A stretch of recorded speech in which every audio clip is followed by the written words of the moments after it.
like really like so fucking goofy at this point. That, you know, just the mere fact that Donald Trump is a Republican is enough that they do not want peace. They don't want people coming together, bro. Like the Republican Party has an agenda, just like the Democratic Party has an agenda. Those agendas are so far apart from each other. Like there is no coming together. There's absolutely nothing Trump can say that's gonna make. Even if Trump gave them everything that they want, they're still gonna say it's wrong at this point. Trump is when it comes to actual. That's the same shit y'all did with Biden. But hold on a second. Respectfully. Because when you got people like Nancy Pelosi who are tearing up his speech in front of the whole world, demonizing the man, this is what people follow. They follow their leaders, the Pelosi's, the McConnell, all these other idiots. I mean, JB, who's really, hold on, let me just say this part.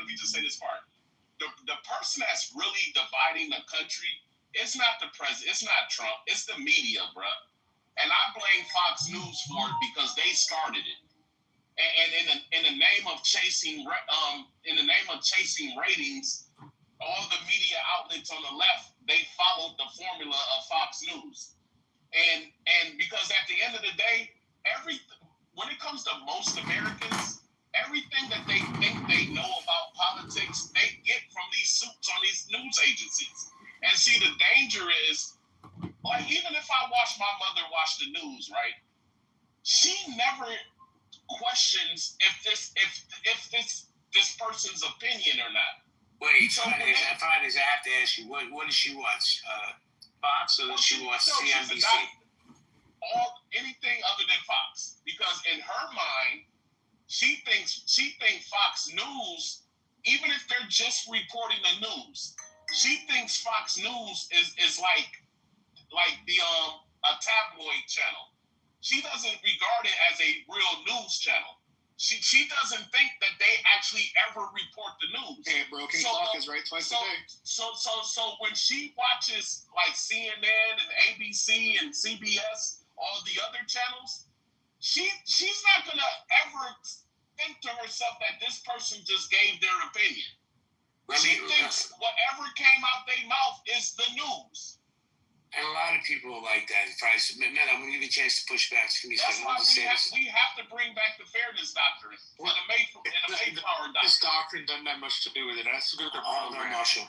Let me just say this. So, Darth Ninja and Quincy, right? I just want you guys to know, like ABC, that's owned by Disney. You know what Disney is? It's a corporation that you can buy stock in. Not Jews. It's not an exclusive club for Jews, you morons. So Jews don't own the news. They don't own the media. They own some companies, but not a majority of the companies. You could buy stock in these companies. Buy them right now. Go ahead. But this rhetoric of Jews own the news is fucking bullshit already. Hold on, Edgar, hold on. Please. Robin, hold on. Because I'm going to give Meta a chance to push back, then I have to go to Michael because he's been waiting. Meta, you want to push back? There too, Jay, if you don't mind. Marshall, I called you 3 times, bro. Dude, I didn't even hear you. I'm sorry. No worries, I got you. Meta. Yeah, I think it's not only possible, it's critical that both sides come together and remove ourselves from the shackles of this bipartisan bullshit. It doesn't and has not served us for years. Don't work. It's outdated, and we need to evolve. Right? It's so crazy. It's like hearing people in the pub in the medieval times argue about which king they want to serve. It's so crazy to me. Like, why are we so in our consumeristic mindset so focused on upholding other people that ain't did shit for us? And I'm speaking from a person, as obviously you could tell, a black person, right, from America, who has to constantly deal with people equating me with the left so much so that I gotta say that I'm left-leaning just because I accept that people should be able to live a life where we can all just do us if it don't affect other people. Like, I just think that's bare common sense. Can you make me say So let me ask you this, because I think a healthy country is divided, and here's why. Because we can all come together on some bullshit. You know, Germany was together, and look how that ended. A lot of countries come together. And look how it always ends for the minorities in that country. So there's supposed to be a healthy divide. Because again, we can all come together, and what we're coming together for will be some bullshit. So real quick, I'm gonna give you pushback, and I'm gonna mute up so somebody else can speak. So what you're talking about, I agree with. What I would call that are subcultures. Obviously, people are different, right? But there are certain things that are intrinsic to humans, right? Like the need to eat, the need to have housing, the need to be able to protect your children. We all care about that, no matter where you stand on in the spectrum of politics. We all want to make sure we're not eating fucking artificial meat. You get what I'm saying? We all want to make sure the house we buy, we can afford to buy it and not have a 30, 50-year mortgage and then refinance that bitch multiple times to put our kid to school. We all want to have assurances. That's something that we can all agree upon. And these farmers that got to currently deal with them losing their farms because they voted against their best interest is showing us that the lines that we are currently standing a part of, they're illusory. That we need to actually come together on real solid things and focus on that. Let me say this. Thank you, man. Everybody hold on for a second. Let me just say this. Next year's the midterms. Your voice could be heard. I know you think it's just one vote. I'm talking about congressional races, Senate races, governor's races. Get out there and vote.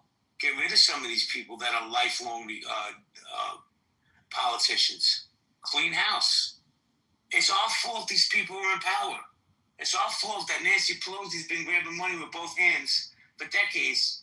If any of us did what she did, we wouldn't be in prison. We'd be under the prison. But it's legal because she's a congresswoman. I think it's fucking ridiculous. The truth is this: we have to stop playing with these parties. We just have to become Americans. I know it sounds cool by Irish, but listen, I could talk to Fridays. I could talk to XG. I could talk to Winston. I know what side of the aisle I come from, and I get it. But as an American, I'm thinking maybe this one's right about this and this one's right about that. To show a little more respect to each other, people listen. Will have this conversation. They listen to respond instead of listen to learn. And that's really the truth. No, this is the one I'm going to go in. Michael Marshall Tough. Michael, thank you for your patience. Michael. Hey, what's up? Can you hear me? Yeah, you're fine, sir. The mic is yours. Right on. Hey, long time listening, JB. Anyway, I came up to kind of debate Alan some of the stuff he was saying, but like what Meta was saying and Gwen Stefani, like it's all good. So since I'll have this moment, I'll just say like this divisiveness, like other people are talking about, this divisiveness is what these people in power want us to be doing, like arguing against each other while our families suffer, right? You know, like these control structures that are in place. It doesn't matter if it's the left or right. Like we're playing a completely different game against each other while these people are just like stealing from us and taking from us, right? And like it's when people say wake up on the left or wake up on the right, you know, like it's really like if you can't see the divisiveness causing us all to just like fight against each other, and that's not like really a kumbaya thing, right? I mean, it's just kind of like we should be helping each other and fighting against this shit that's oppressive to all of us. Not arguing about some bullshit that happened 7 years ago about like what one guy said to another guy. One old guy said this to another guy, and now like the price of fucking eggs are up. It's just fucking stupid. So divisiveness is the enemy, and our enemies of the U.S. right? They're like laughing at it. They're like taking advantage of this. Just watch the news, right? I mean, like our enemies are fucking just totally frothing at the mouth while we're just sitting here fighting about some stupid shit. That's it. Thanks, sir. Thank you, Michael. I appreciate your share. I'm going to go to Marshall, then Tough. Hey, Jared. Marshall? I just wanted to say to the prior conversation about the news is only required to show you by law 1 hour of informational programming a day. That's all they're required to. So everything else is opinion. It doesn't matter whether it's Fox, CNN, the no longer existent MSNBC, ABC, CBS, or Fox. They all show you opinion shows unless it's like 5 or 6 o'clock. What I wanted to, the main thrust of what I wanted to say was I've been listening to this conversation and we've been talking about like not being divisive, but people have been also talking about how this bipartisan shit, quote unquote, doesn't work for us. And the thing that hits me is, well, no shit, it doesn't work. Nobody participates in it. Like, we vote every 2 to 4 years or every 6 years for Senate. We pick the person we like. Sarah, no ma'am, you cannot have this food. We pick the sources we like, and then we ignore the rest. We don't, as Americans, try to make an effort to figure out either A, what people ideologically believe that is different than other people without like losing their minds. But number two, the less people are present, the less American citizens are present in the electoral system, the more the legislators are going to do whatever they want to do. One of the things, and I'll land with this, the founder said was that the last check on the system was the American public. I don't expect people to have like 5 hours of news a day. I don't expect them to be experts. In fact, if I could give one piece of advice, it would be start in your local area, do like school board, city commission, county commission, or something in your state, because those control the vast majority of rules, regulations, and taxes that you have to pay. And if you get invested, if you get interested, your local government will work better. And if you clean up your little tiny corner of the world, the larger system can be cleaned up. But without public interaction for the system as the last check, we simply will have politicians doing stuff we don't want them to do because we don't bother to tell them what to do. We don't bother to call or to write or to make ourselves present during campaigns. We, at the very most, just vote. And we're Americans and we have a bajillion freedoms, but they also come with responsibilities, and you also have a duty as an American to give back to your country. You can only make it better if you are an active participant in it. Otherwise, politicians are going to do the stuff you don't want them to do. Thank you, Marshall. Appreciate you. And I agree with you. I said it earlier. I don't give a fuck. It's for the local door catcher. Get out there and exercise your right, man. Before we continue, I just have to say real quick, this is for somebody that I don't know who I'm talking to. Boston sucks ass, bro. Just gotta say that. Tough, how you doing, Tough? Tough, are you there? All right, we're gonna go to Pro Lyrical. Hello, Pro. Came to say hello. I just called. No, actually, I was working. I told you not to say our name in front of people, but That's right.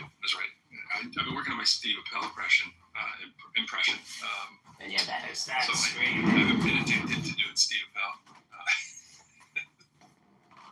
So I don't think I'm ever going to enter a room anymore as myself. I'm only going to go into Steve Appel. JB, do you need a fresh five? Have you done this? You're constantly Appel. Have you done that for him personally? No, I keep waiting for him to come in. I was hoping he'd be in here. I'm gonna text him offline, see if I can get him in here. Benjamin is Benjamin here. Sorry. It's just fun. I like doing impressions, but I don't know what it is. It's just weird. I'm just trying to master this Steve Appel thing. I do need him to come on in. At Casa de Appel law firm, Spagnoli and Hardcastle and McCormick. We all right. Back to your show. Hey, can I say something to the title real fast? Yeah, Tough, I called on you. Pro, hang out. I text him, see if he comes in. Get Tough. Oh, my fault. I didn't hear you. I was in here with the kids. But I feel as though President Trump is not dividing the country. If you ask me, this country was made to be divided. Isn't that why we have two parties? Like, that alone is the division. Our side versus your side. Like, yeah, if you ask me. That's a fact, though. That's a fact. Yeah, that's what I'm saying. So, like, I feel like, Trump ain't dividing nothing. Like, no matter what, as long as it's 2 parties, 3 parties, stuff like that, it's going to be division. It's going to be. Hell, even if it's one party, it's in human nature for people to disagree. So, yeah. Thank you, Tough. I'll come back to you. Uncle Steve Appel, if you can come to the stage for a second, I'd appreciate it. Because somebody wants to serenade you. How you doing, Steve? Oh, really? And by the way, I'm in the car with my brother. Just finished having with our dad. But I love being serenaded. Yeah, Pro Lyrical. Steve, I'd like to give you a fresh 5. Take as much time as you need. Go up to 5 minutes, but not including 5. But if you could just go just over 5, it's okay. I mean, take as much time as you need, Steve. While you're in Casa de Appel. You're on the fresh 5 with my friend, Steve Appel. Thank you, Pro Lyrical. Thank you, JB. I realize I think I'm going over the mark with the baritone. Do you have a cold, Steve? You sound a little different. I'm in the car with my brother. I've been working on the Steve Appel. I don't know why. I don't know how it happened. I just, you have a lot of charisma that I had to try to take on. Meet her. Not one person can do it, but and call it Benjamin, if he's in the crowd. Well, thanks for that, Steve. Thank you for coming in, because I texted him offline. I was like, Steve, can you come to the room for a minute? I didn't tell him why, so... JB, whenever you call, I'll be there, bro.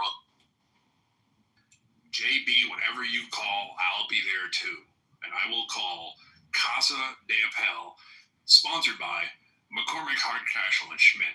Correction, this Saturday, 11 a.m. to 6 p.m. All right, guys, we're going to go popcorn style. Just please respect the one mic policy. The question is President Trump dividing the country?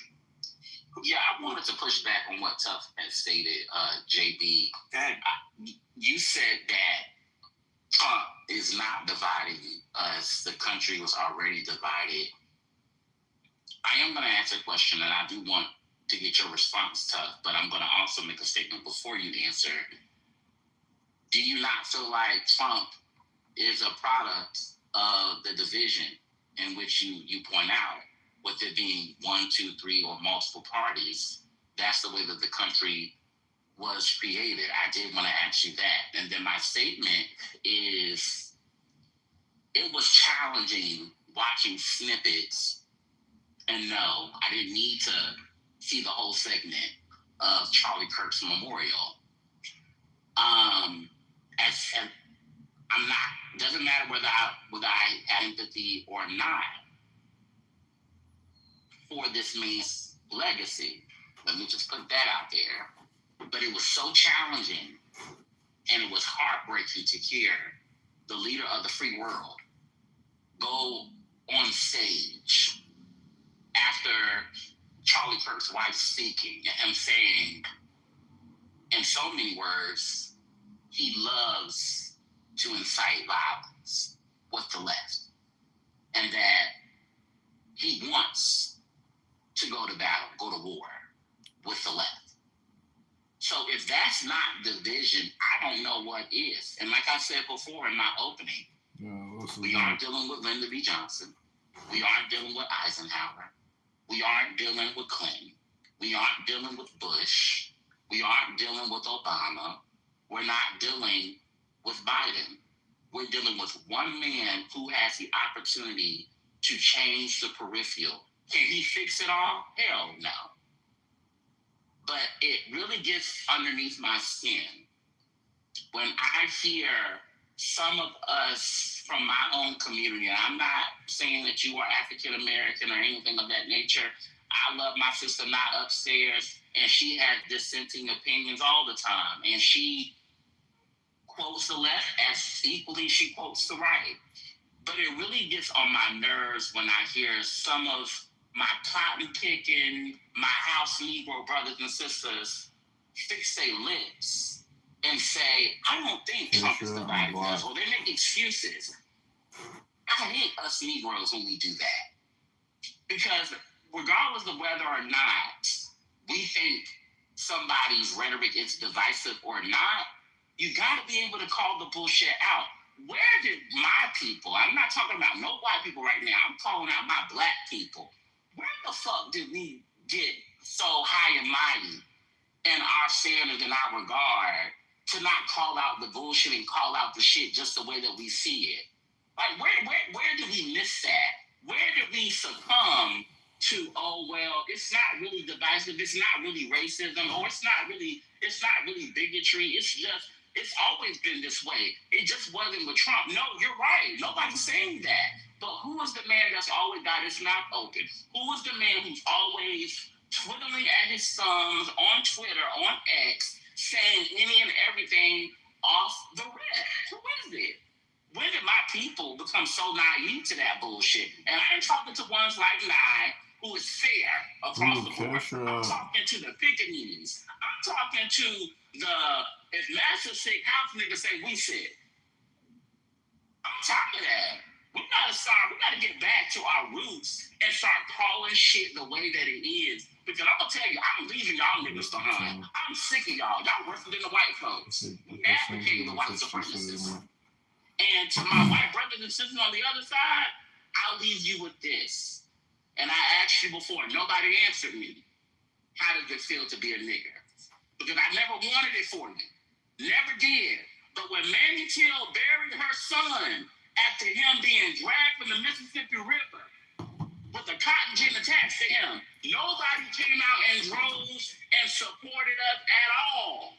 When that young boy at the age of 13 years old died because he quote-unquote whistled and raped a grown-ass white woman. So I asked you, how does it feel to be a nigger? Because I never wanted it for you, but I'm going to tell you what you can do. Let down your guard, brother. Let down your guard, sister. Decolonize and tear this white supremacy shit down. You don't need it. We don't need it. We need each other. So how does it feel to be a nigger?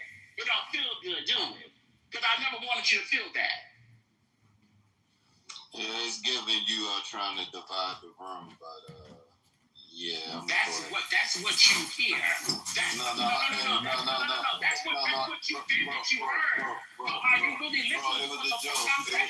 It was a joke. No. I was saying that because you said you had a question for me. Then you went on a long diatribe, and I kind of missed the question and everything that you said. That's why I was just, I see that you must be a leftist. Like, no. I'm a revolutionary abolitionist. That's who the fuck I am. And I'm trying to get people to think about some real hard shit. And I'm emotional because I'm passionate. Wait, I have a question. Hold on, Jay. I have a question. Go ahead, Gwen Stefani, listen, I'm serious. I understand your passion, and I feel the same way. And sometimes I like to envision, when I'm reading into what you're saying, this great black utopia, right? But my question to you, sir, is, and this is going to sound funny, but hear me out. In your version of the great black utopia, the revolutionized black man and woman, the black man and woman of tomorrow, right?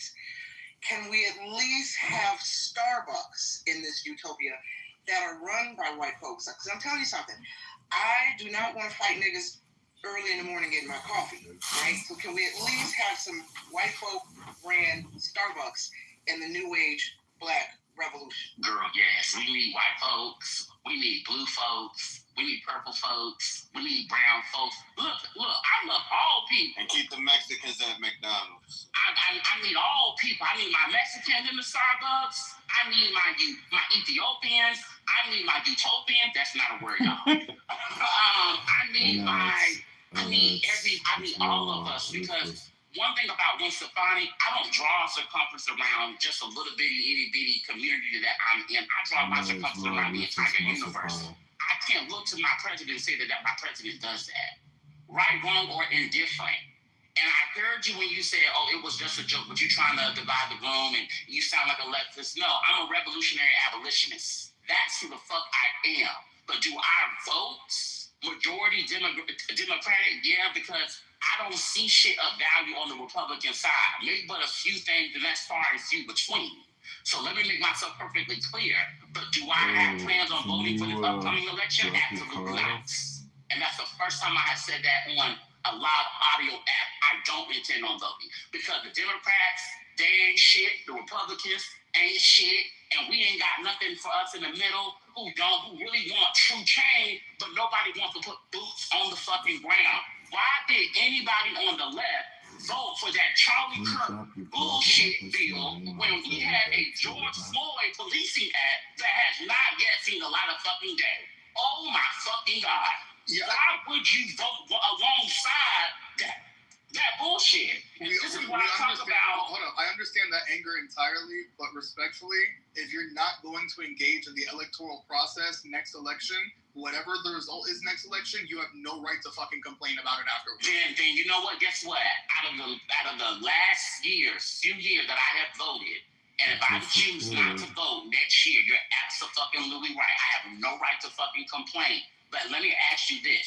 How many times do I gotta put my hand in the fucking fire and then not expect to be burned? I agree. How many times? No, hold up. I agree. But I'll keep my hands in the fire and the pot's not getting spilled on me afterwards with me not being able to do shit about it.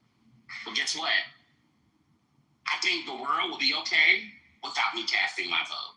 And this is where we're at. If we don't want to have an honest conversation and really put real boots on the ground into pretty much invigorate and incite some form of change, then hell, shit, I tell us all, don't show up to the vote. No, I agree with the boots on the ground thing with Stefan. Don't think I disagree with you there. But what I'm saying is, if we can't even put in a box, how are we going to put boots on the ground? Well, let me ask you this: Why would you want to put ballots in the box when everybody is doing all that they can to change around the electoral map? Why would I want to do that? Because as much as it sucks, as much as the dystopian shit around us is happening, unfortunately, harm reduction is something we have to do, and voting in one way over another is definitely harm reduction. Shit, I say none of us vote.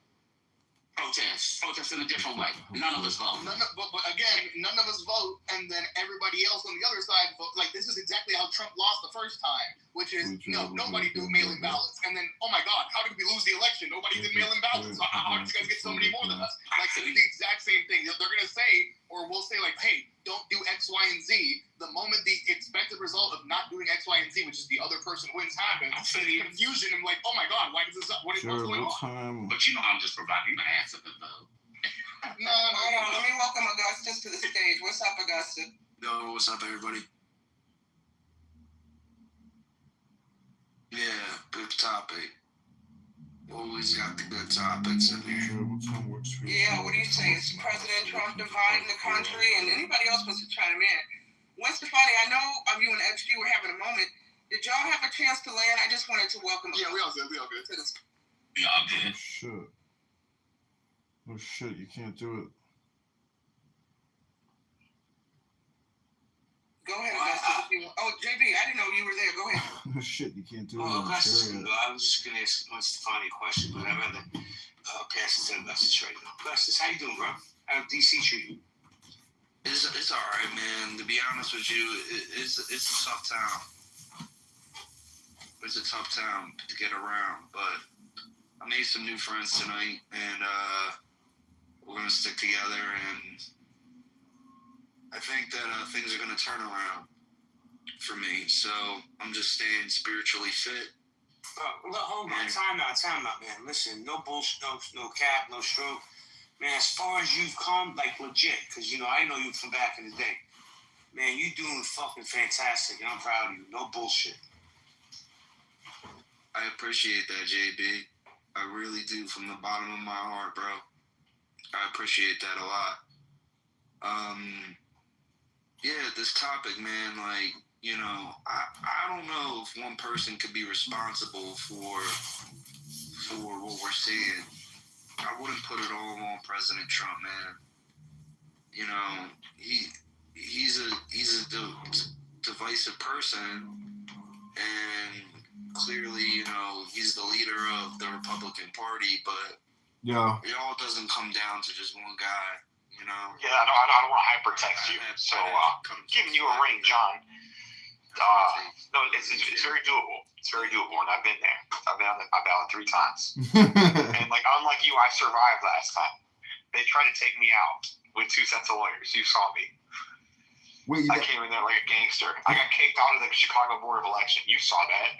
You saw me after I got kicked out. I still was in the building. And I was cussing them out, and I got in trouble for that. They said I was anti-Semitic. Yeah, but getting kicked out. What? Getting kicked out doesn't help you at all. I mean, what's the point? No. That's what I'm saying is that I literally was cussing out when they got my judge. I cussed out my judge. I cussed out the guy that was checking my ballot, but I still made it, is what I'm saying. What was that for? A committee person? What? That was for committee person? Yeah, and like I literally they end up saying because I was such an alpha about it, they never technically banned me. Why did you bother? I was like, fuck you, I'm leaving because I knew I was doing the worst case, and then I finally got parried, and we fucked them up. Because like honestly, my antics did probably actually make it harder for me because like I was in like most of the ballot stuff they try to say were false signatures were like my landlord, my I know. I heard the story. I heard the story. I've heard the story. I don't want to hear it again. I've already heard that story. I'm asking, why did you run for? But here's the good news for you is what Perry told me is that so like the way they screwed with me the most was on the signatures. Apparently that's not as big a deal because you're dealing with the state board of election, and the state board election isn't as like thuggy. They're on the side of the canyon, and there's like there's two recent cases of incumbents that should have been on the ballot, Bobby Rush and Brad Schneider, and then also a Republican, a challenger for governor, Jesse Sullivan. All three of them should have been kicked off the ballot. Jesse Sullivan had hired bad petition people. They forged it, but they just kind of were like, he tried. Brad Schneider faked his address, but he got like a rabbi to like speak as a character witness.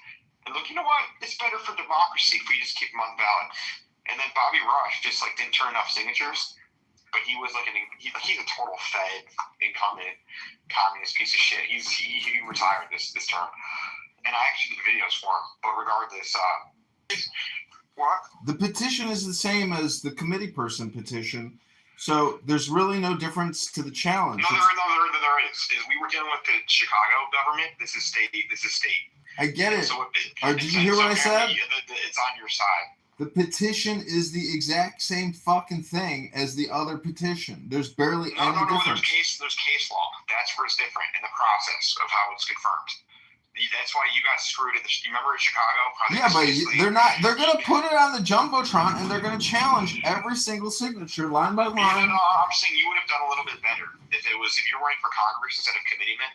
You probably would have kept 25% more than what you got for committeeman. Well, I hope so. Because that would have put us over the threshold, but that's the good news. But the bad news is we still need to get the full amount, and then get like 800 more, and like you really just if you could just be there, it's over. Like you actually can just take suck it up, take the L. There's no L, dude. Hang out there for a whole month, you're good. If you actually just hang out there for a month, you're good. It's you go to the football games, you go to the Oktoberfest. Like during the day, you hit up the boomers door to door, and we're getting the list from that guy that you sent the form to. Do you have those guys up from like 12 to like 4? Do you have? Okay, so can you help the campaign extract the data from that list that he sent me? Can I forward you the email that I sent to Jared? Please, because that's what you do. Is you basically hit up the boomers because you can't hit up the train stations from like 10 to 3, and so from 10 to 3, that's who you're going door to door to their actual houses, and then you basically like your critical hours are the like 6 a.m. to 9 a.m. at some sort of train station or something. And dude, Walmart and Costco all day long, dude. That too. You get 100 in Chicago, and those are kind of bigger cities, Peoria, Rockford.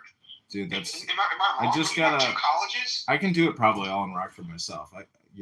Is there a football? Is there like I thought Illinois State is in your district. Yeah, I was Illinois State is, but I was looking at DeKalb. I don't think DeKalb is, right? Oh, that sucks. Yeah, Northern Illinois would be great. It's not. Let me see what.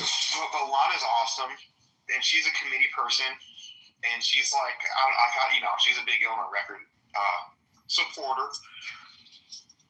But like, I'm not sure she's gonna be 100% on board with you. But like enough to get you like 9 to 20, and you don't want to spend any time out there. That's so far. Carrollton.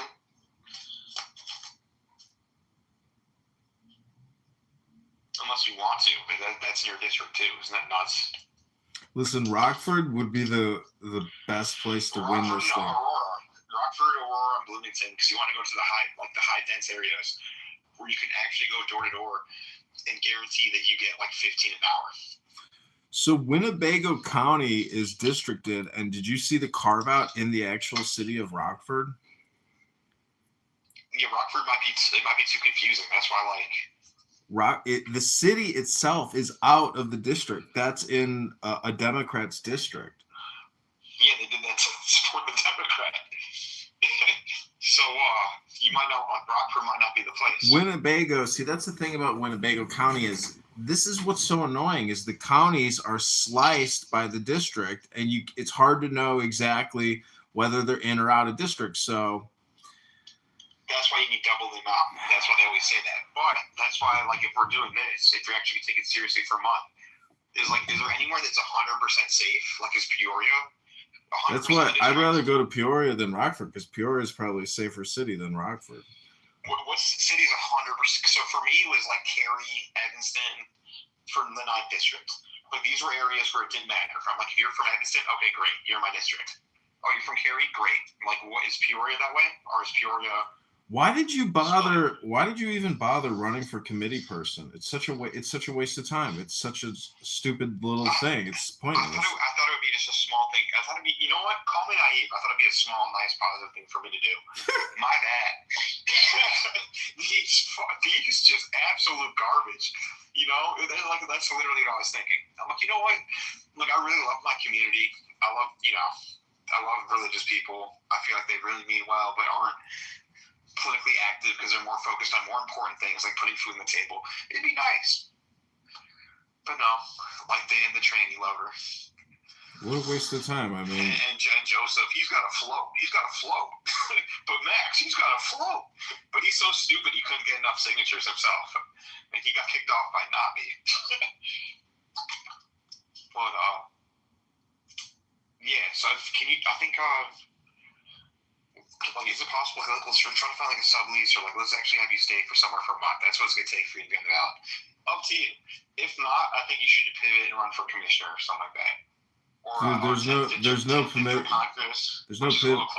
Yo, you're a terrible prophet, dude, because there's no fucking pivoting at this point. I'm all in for this, man. We talked about it at the beginning. It doesn't matter what the past or what the conversation was, dude. I don't know what to tell you this, but you're nothing but a pivoter. And when I ran for committee person, I gave you the paperwork.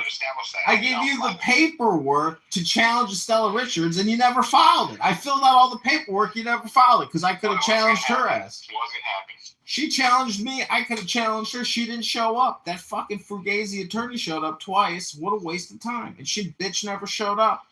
So the thing is, her name is on a website, and they hold, mock trial pizza parties. What is the point of that fucking organization? I dropped the ball big time. Like I was challenged myself. But the point is, even if we became committee people, it's a pointless nothing burger. You can do nothing as a committee person. You can go have pizza anytime you want.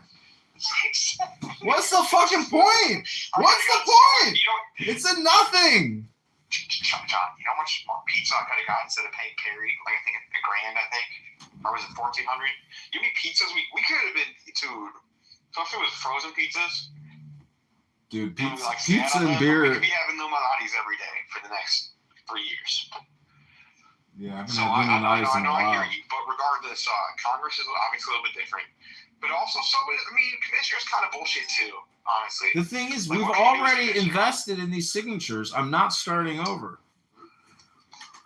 Well, you are, because this bitch robbed you. Well, we don't know that yet for sure. We won't know. I'm assuming that. So let's just assume that. Let me put it to you this way. If they wanted to fill out a piece of paper for $15 and do that all day long, is that not just like the craziest fucking scam and waste of time you've ever heard, to fill out a piece of paper for $1.50 a line?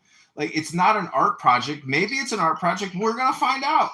I want, that's fine too. I just meant that I'm not sure how much, that she actually has an address, that she's real, like that kind of thing. Dude, I can send you the pictures. She sent me photos of every petition, and when I look at it, you have to do a lot of analysis, and I've been putting a lot of the addresses in. Well, if it's our project and she actually did that effort, that's different. I'm talking about I just want to make sure that she's real. If she just opened the white pages and filled it out, it's possible. But the thing is, some of the writing is so sloppy, I can't even pull the address. So what the fuck?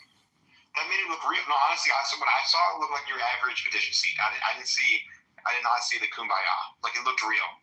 And it would be like next level crazy if she just made this shit up. That's what I'm thinking. But I'm still paranoid, you know? No, but why are you she should be UPSing it to you. You should be picking it up.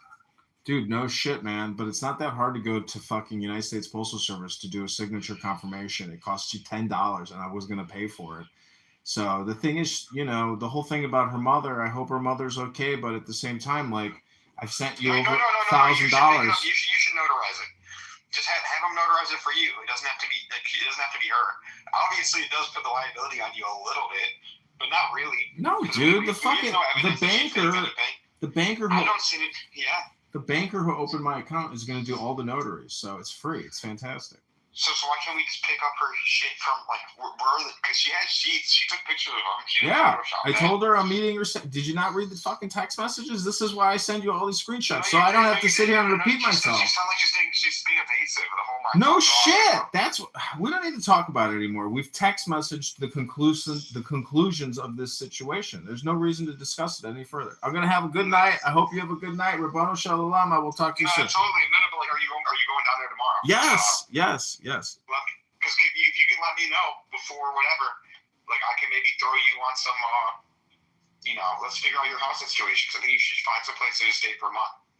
No, dude, I'm not doing that. I'm going there with one mission, and that is to pick up these petitions and to go to Oktoberfest. That's the whole mission. And you are too much of a pussy. You invest all this time and energy in this. Your ass should be in that car going to fucking Rockford to help me get 100 signatures, dude. I think I got $200. How much have I in this campaign? You and your brother. How much? $100, I think. Total? I think both of you gave $50 as far as I can remember, but. Oh, we got to up that. That's what I'm saying. I'm very excited about what's going on. And your statements are right.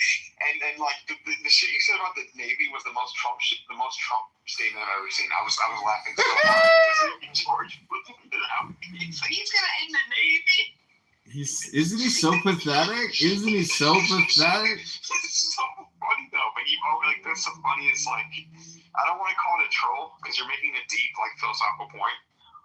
But it's funny. So funny, dude. It's funny. So that radio show wanted me to come down to Peoria, but I was like, why can't we just do conference call, and then do an in person in October? So that's the thing is they want to use you. Man, we need you there for just take the L because if you get on the ballot, then you'll make $20,000 of earned media if you get on the ballot. Fact. The first story they write, the first major story everyone writes is who makes the ballot. Yeah. And you go on the ballot in Springfield. I'll hook you up with the Springfield Chabad rabbi. We'll have you wrapped to Finland. Dude, I'm going to Brooklyn. I'm going to Brooklyn to put a rock on Menachem Schneerson's gravesite. That's fine too. But you have to go to Springfield to submit your signatures. No, I thought you could submit the petitions downtown Chicago at the Illinois. Really? You have to drive all the way down to Springfield to submit these fuckers? That's what I'm saying. I'll hook you up with the rabbi. You're good, dude. I don't think you're right because I emailed that office. I don't know. I only ran twice. Oh, so you know no. Okay. No, I wish you were right. I'm trying to be a positive optimist here. Very spiritual. Honestly, it's a very special spiritual experience. I actually went with my grandma, rest in peace, twice. Grandma Debbie. A lot of fun, dude. You get a horseshoe in Springfield. It's the historical society does a good job. So keeping up where Lincoln lives, his grave. Very impressive, very cool, very spiritual. The Capitol's beautiful. And then you get the hell out of there. Because it's also No, dude, you go to the Hooters before you leave town. That's what you do. You go to the Hooters before you leave town. No. It's very. You're running for. It's a big deal. This is public service. At the end of the day, you could be in Congress. Oh, really? They've been doing a public service for the past 20 years, huh? No, they haven't. But I'm saying they shouldn't be like that. That's not an excuse for you to kind of think, well, Billy's doing it too. Billy's an insider trader to get bribes too. No, it's a very spiritual thing, and it's very cool. And I thank God seeing Lincoln's grave is really humbling. And to think about him and Grant and U.S. Grant, Galena, I think is in your district. They were really public servants. Unconditional surrender grant. who have who I have an actual painting of in my car that I have to unload. But like, he's one of my favorite presidents. Dude, these Irish, man, they got a lot of blood, sweat, and tears invested in America. Mm-hmm. I'm excited for you. So we'll just, I don't want to let's not get ahead of ourselves. So just this weekend, excited. I hope I can collect these signatures, but if not, let's see how much you can get for Oktoberfest, and that'll be your base. Yeah. I mean, I got the time to do this. It's all just about logistics and security. Well, you might take it now. Like, you probably don't have the time to do this because getting signatures sucks and it drains you. It prevents you from doing other stuff. But as I said, you're going to get 10 to 20K of earned media after. Well, and if you don't do it, you're going to have to pay a lawyer. It's going to suck. What I'm saying is that having had this petition, ghosting, investing money in anyone is always a waste of time. It's just horrible. No, what kind of person has the time to do this shit, honestly? Think about it. And, honestly, you're the type of person you're not going to get partnerships with any of these GOP groups. Oh, I know. It's such a horrible... Because you got to go straight to the people, and then really the whole... We did the whole thing, man. I mean... Yeah. It is a horribly obnoxious but Tommy Hansen is your hero. Tommy Hansen should be your hero. Tommy Hansen, he wins. He's going to win this primary again. Look him up. He wins every fucking time in the 5th district. Tommy Hansen wins. I don't know who you're talking That's all he about. does. So wait, what happened? What happened with your divorce? Are you still getting divorced? No, I mean, I technically am, but Tommy Hansen, he's running the 5th district I'd say 10 times, last 10 elections. And he gets opponents, but he always wins. And he honestly just himself gets signatures every time, and then doesn't run a campaign, and then lives in Tennessee. Well, listen, he's in town right now. The next mayoral race, I'm most definitely running for mayor of Chicago. So is Tommy Hansen, because I can get those signatures at the blue line stops and get on the ballot for the mayoral race. Why not run in your district? That's your other pivot, is you run the 3rd, whatever district you're in. Well, the mayoral race is a ways away, so that's what I'm going to do. That will be. Let's try this weekend, but because you have to really. I think with that, honestly, there is no other way. My dad's doing it. I did it. Hansen. No, I got it. I signed for the campaign. I'm excited. And congratulations. And I'm proud of you. And it's a very important thing. And it's going to be a very special trip. And you're going to like to fill in Springfield and eat some good food and walk the same grounds that Abraham Lincoln walked before he took on the mantle of the presidency. So congratulations. Well, and good year. Good job, Tish. Yeah, Rabboni Shalom. I got ran out of Bloomington. And you know what's the wildest thing is when you look at the map in Bloomington and Normal aren't even in the district. The whole city is literally it just loops the town. Nothing's in district. It's just to fuck over James Martyr and Josh Lloyd, and it's on purpose. It's because the urban areas, that's where the colleges are. And, yeah, what the fuck? There's no voters. I don't understand the density. I understand it. It makes sense because you give the liberal areas to the areas that are the rural. So basically there's a central. Some of the central Illinois Congress people are Democrats, like Nikki Budzinski, for example. That should be the case. But they do that by giving all the liberal areas of your district, they pass it on to her. And they make it sure that, that's gerrymandering. How do you not get this, man? This is all they're talking about right now. So I want to... It's simple fucking poli-sci. So I signed the signature for the petition for my local state senator, Lindsay LaPointe, and she just posted a photo of herself with Pritzker. But, I'm subjected to this wage garnishment because of Illinois state law with regards to mortgage foreclosure. And I want to get them to change that type of debt collection in the state legislature. So I don't have to pay it. But they're going to love you because you're running against they're going to love you. It's a good thing to wipe out. It'll save probably, tens of thousands of Illinoisans. Yeah, I'm going to. I should have bought her a coffee when I saw her. She looked so bad. I was like, is that the same woman from the photos? No fucking way. Yeah, swipe right. Dude, everybody's vaxxed up. All right. Well, anyways, have a good one. I'll talk to you tomorrow. Okay. Okay. Take care, babe. High school football Friday night. Take tissue to Rockford and Peoria.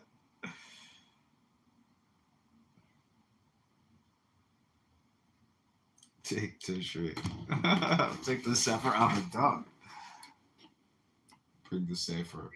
And still, I was trying to get some updated information from Hakeem and from Chucky, and it seems to be it's done. It's like nobody's talking about it anymore. If you guys know some updated information, I appreciate it, but I can't find any. So it seems like it's a done deal. Nobody's talking about it anymore. Not even on the freaking news. They're not talking about it anymore. So anybody got any update on that?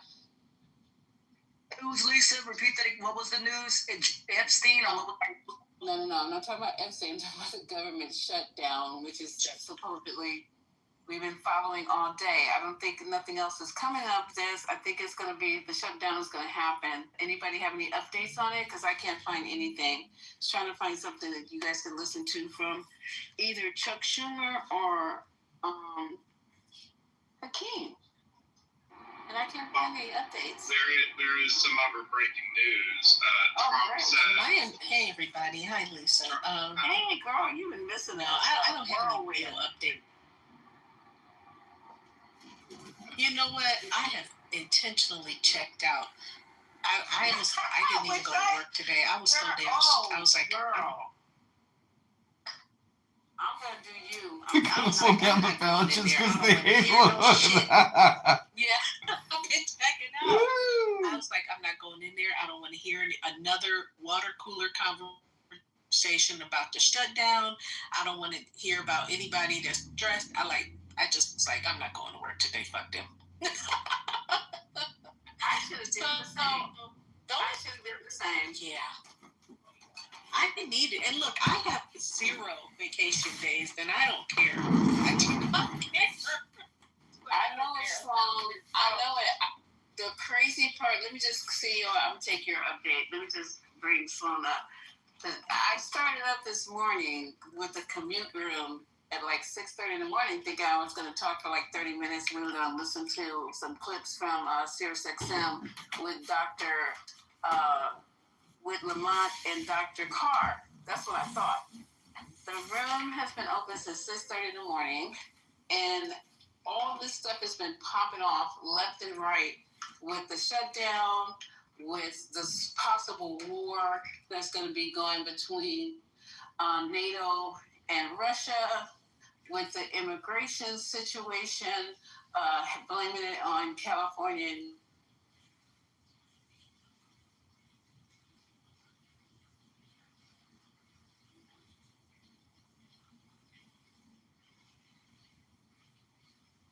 Because it's been crazy. How's that? Yeah. Hey, Mr. Alex. Hi. I've been chatting you in the chat, and you don't see it though. But every time I see you, I chat you in the chat. The only thing I've been hearing is, the House doesn't want to pass the continuing resolution for the budget until, I guess, the Senate agrees to the Obamacare subsidies or some little things like that, something like that. And they want that included in there. And that's understandable. But I guess with the school upping the ante of, well, if we end up going to a shutdown, only about 8 agencies are going to continue working. Like, it won't be the typical, I'm sure y'all have talked about it, it won't be the typical furlough where, okay, you're off and then you come back once the continuing resolution passed. Thank you, sweetie. I'm sorry, guys. Oh, okay. Yeah, so that's like the big thing. I don't know.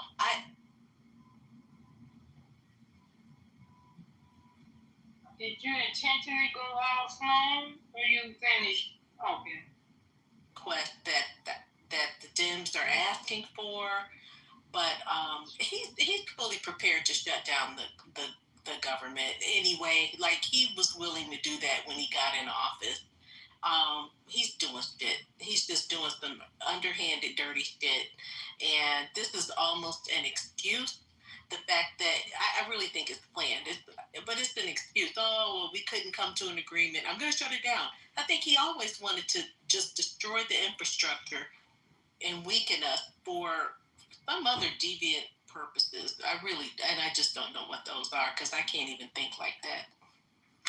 But is that not what Harris said the whole entire time she was campaigning? Yes, ma'am. I just want to make sure, because nobody thought she knew what she was talking about, and she was just a woman just talking, running for president, and now everything she said, I'm gonna mute. I'm gonna go back on quiet. Yeah, she said it. Nobody listened to her. They disregarded her. Oh, like you said, just a woman talking. She doesn't know what she's saying. But at the same time, I think more people should have said it on the Dem side. That's very frustrating. More people should have said it. Hillary Clinton could have come out and said it. I think anybody that was a Democrat could have come out and said it. And then those Republicans that don't even align with him could have said, we are concerned. But they would never betray their party, even if they won't vote for them privately.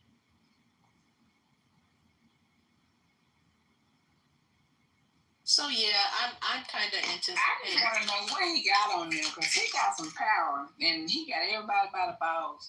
I don't know. I think it's the other way around. I think the people that he owes, they have him by the balls, exactly. So he has to dance and do what they want. And whoever, like George Carlin said, there's a big club, and you and I ain't in it. He said he wasn't in it. He was a white dude. But there's a big club, and the people that are running the shit are the people that are running the shit. And I don't even think it's Trump at this point. I really don't. It's not. I mean, and what is that, Black Rock? No, it is the same person who's trying to blow up everything everywhere so he can get, basically, in my opinion, control over the continent of Africa. So he can be the world power one day, or whoever, he can say he led Israel to world dominance some kind of way. I feel like that's what his ultimate goal is. And I think I told you guys yesterday that there's this website called Yandex, and you can just call what? Yandex, Yandex.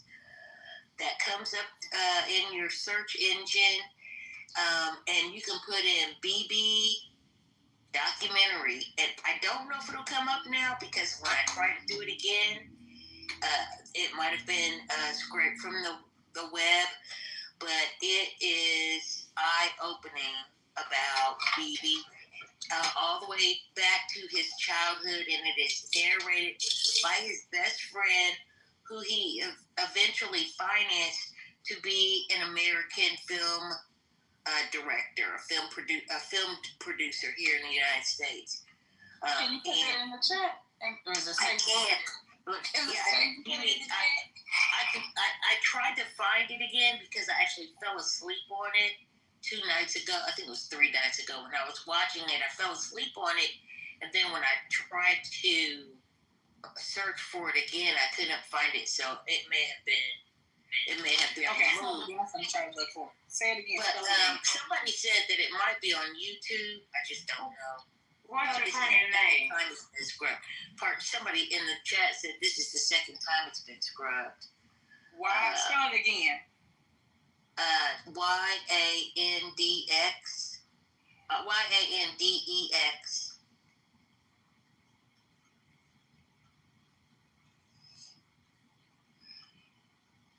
.com. And then, I don't know if CEO is still, he wanted to say something. Did he chat?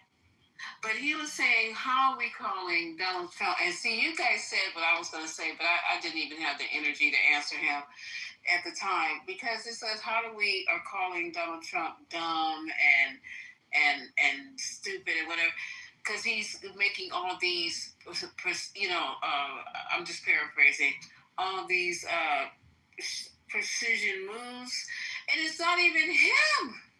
That's what was going to be my answer. It's not even him. We got Stephen Miller, Steve Bannon, all the people supposedly, I feel, could be wrong because I'm not politically savvy like you guys, but I don't think Trump's running shit. I think he agrees with whatever they tell him to agree with. They put shit in his ear. All he's dreaming about is a bucket of chicken and a hamburger, and trying to keep his blood pressure down and his ankles reduced. I don't think he.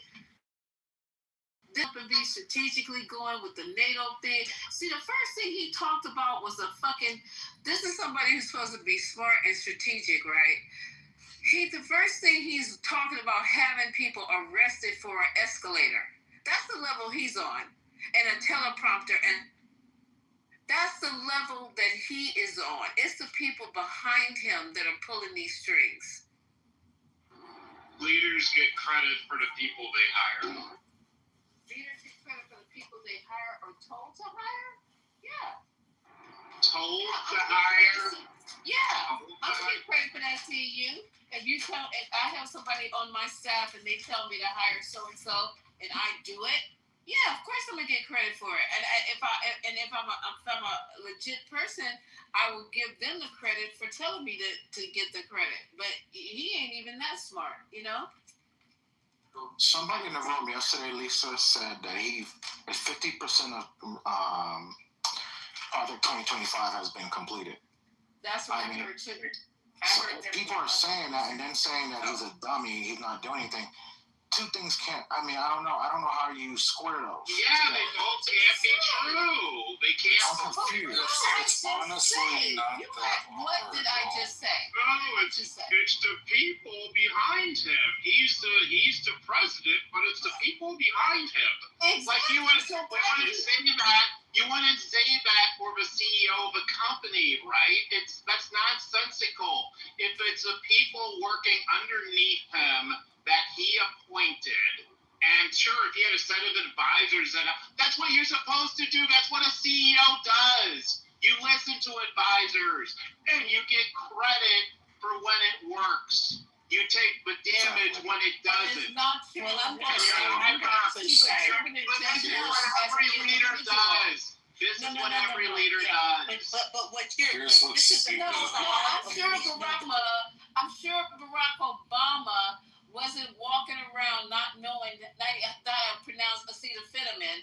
That's a different conversation. That's a different conversation. Yeah, I'm just telling you that Trump, you the guys are the one who's exalting him and trying to make it seem like he's this intelligent supreme leader. He don't even know what he's talking about or even located on the fucking map. Also, I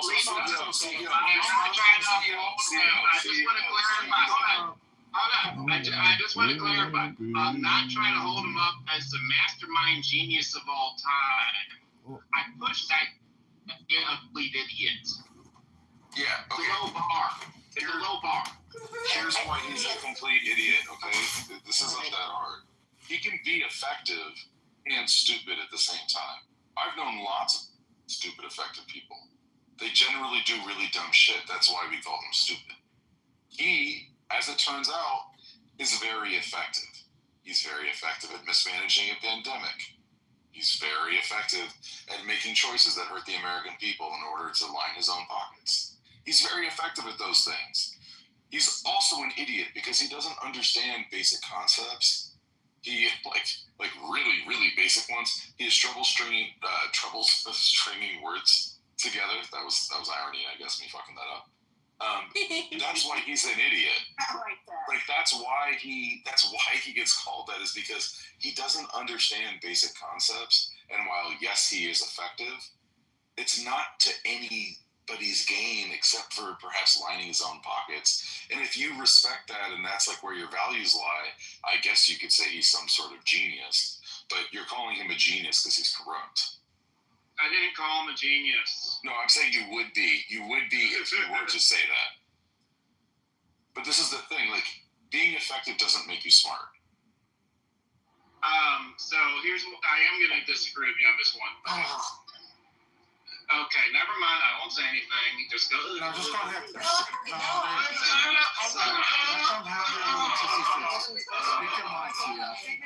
up, Omari. Goddamn. Just don't. No, nobody was saying. Okay, that was you being dumb, CEO. Nobody was saying because you were talking. I just thought I was next. Now go ahead, big baby. Go ahead, Salome. I'll see you. One of the top measures of any leader is whether or not they reach the objectives that they have. I mean, that's been like 101 leadership for a very long time. So that is a measure, and it is a meaningful measure. So I don't get that pushback. I would push back about who the leader is. So my argument is not that it isn't effective. We see it's effective, and we see it's lining the pockets of certain people, and we see it's helping the Republicans in a big way, not the poor Republicans. But I would push back on what the leadership is, and that's my whole argument, is that he is in my opinion, he's just the figurehead for it, because we know he didn't think up all of this shit. And yes, to your point, it's a team behind, it's advisors behind a CEO, but I'm arguing that the team isn't even behind his ass. He's being a puppet. They are running him.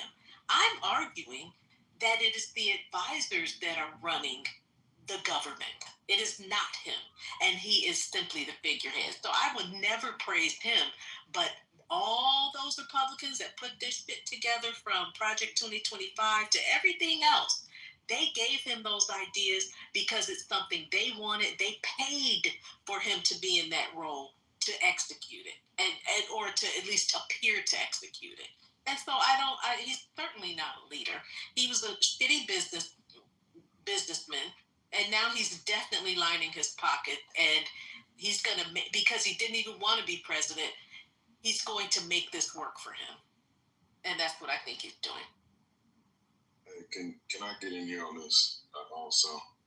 So the CEO, and to your point, so with this whole thing at the UN, with the escalator, that his people stopped, and the teleprompter, that his people messed up. He is so dumb, he's so idiotic, he's so easily manipulated that they stop that. Then he goes on a rant like a freaking baby in front of world leaders who actually have intelligence, leaders who have graduated, who have advanced degrees, leaders who have served in their military, leaders who have like given their blood for their country. With this idiot, he's an idiot, man. I don't know how you say it. And then like the UN debacle, and then he follows it up with, well, you don't know how things were in West Palm Beach back in the day when they talked about the Epstein stuff. He's an idiot. Like, I mean, please prove me wrong. I think Rez used the best word earlier when she said incompetent, right? That's a much better word than saying idiot. So, the other team has not been nice with their words, so we can say what we want to say. Well, but I mean, in terms of you absolutely, you say what you would say, but I mean, in terms of squaring it up logically, though. No, I think that's a perfect word. No, I don't think that. I think that's happy to glad CEO. I think he's an idiot or he's incompetent. He could be either, but I think that's happy to glad. That holds no weight in changing the opinion. Why not eliminate all three? Let me say this.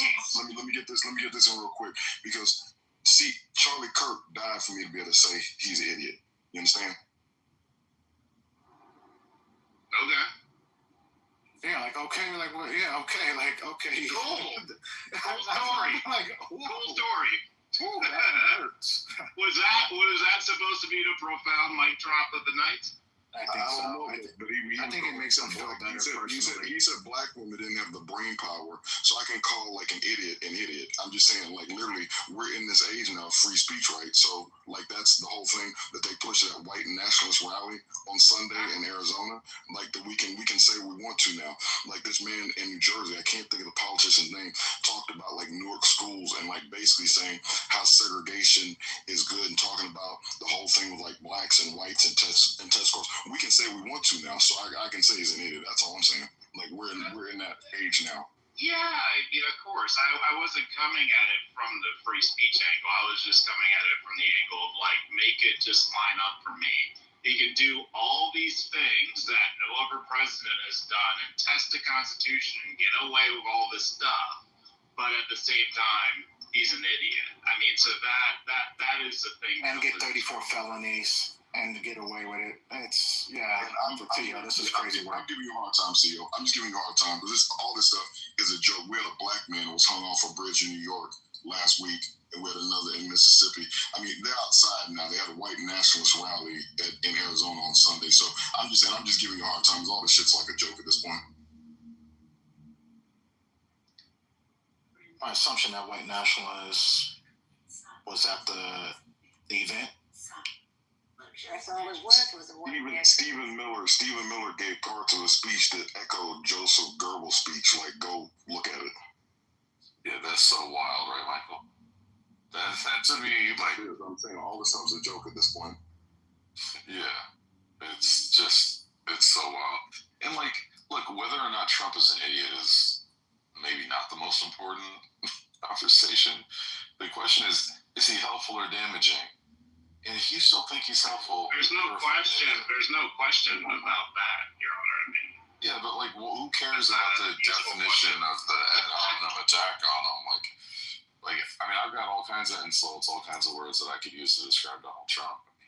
But the thing that actually is the most impactful is like, what is his impact on people? Like, what is he actually doing that changes our lives? And the things that he's doing that change our lives are unabashedly a fucking disaster and tragic and leading to all kinds of human suffering, both here and abroad. I mean, why the hell is he putting massive tariffs on upholstered furniture? With this man, he's attacking Tylenol. He's now attacking mifepristone, which is an important drug for women. Like, this man is just a terrible, terrible human being who has no problem causing human suffering.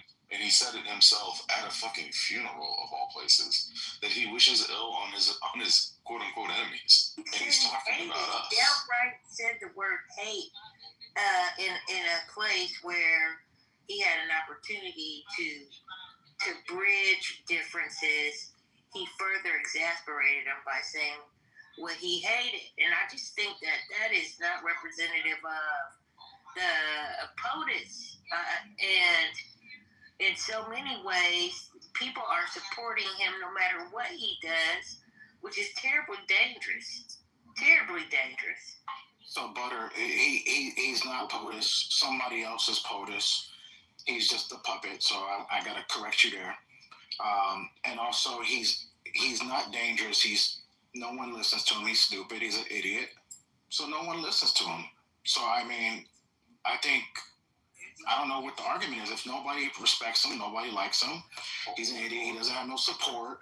And therefore, what is the complaint? What's the complaint? Hold on real quick, Si. Hold on real quick. Just let me get one thing. The thing is that with Omari, what you said, that's incorrect. These rooms have y'all effed up. Because we get in here and like we're erudite and we're smart and we have we got degrees, we're all in here, and it's like we're having these conversations. In Middle America, people listen to him. People literally take what he says as gospel. That's why he's dangerous when he just spouts off the stuff he does. People literally, you could see it. That 100,000 that packed the Arizona Stadium, all those people, anything he says is like his words of the gospel. So he's very dangerous. Those people are never going to listen to you. They're never going to like you. They don't like you. So if you put those 100, hold on 1 second. Let me finish. Let me finish. If you put 30, you put the same people in this room that was at that rally, you would have a completely different conversation. they would be calling you the same thing that you say they would be saying about Biden. They would be calling him slow, auto pen, this, that. I mean, we're in an upside down world. I mean, I can't wait till Stranger Things come out because this is really the world that we're in. Here's the thing. Hold on for a second. Here's the thing. So nobody was still vote for Kamala Harris on that side. Listen. Here's the thing. The other people like us, the radical left, we don't lynch people. We don't go to HBCUs and put threats on kids for something that we have nothing to do with. Like a white kid gets shot by another white kid, and we're not going around the PWIs and being like, we're gonna come kill people and talking about what we're gonna do. Like, man, please with that or whatever.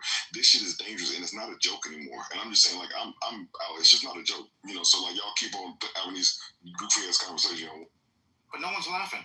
I'm not laughing. I never went ha ha ha. If you could have the same conversation with the same people on that side, they don't like you either. That's what I'm trying to tell you. If that can't get through your head, I don't know what can.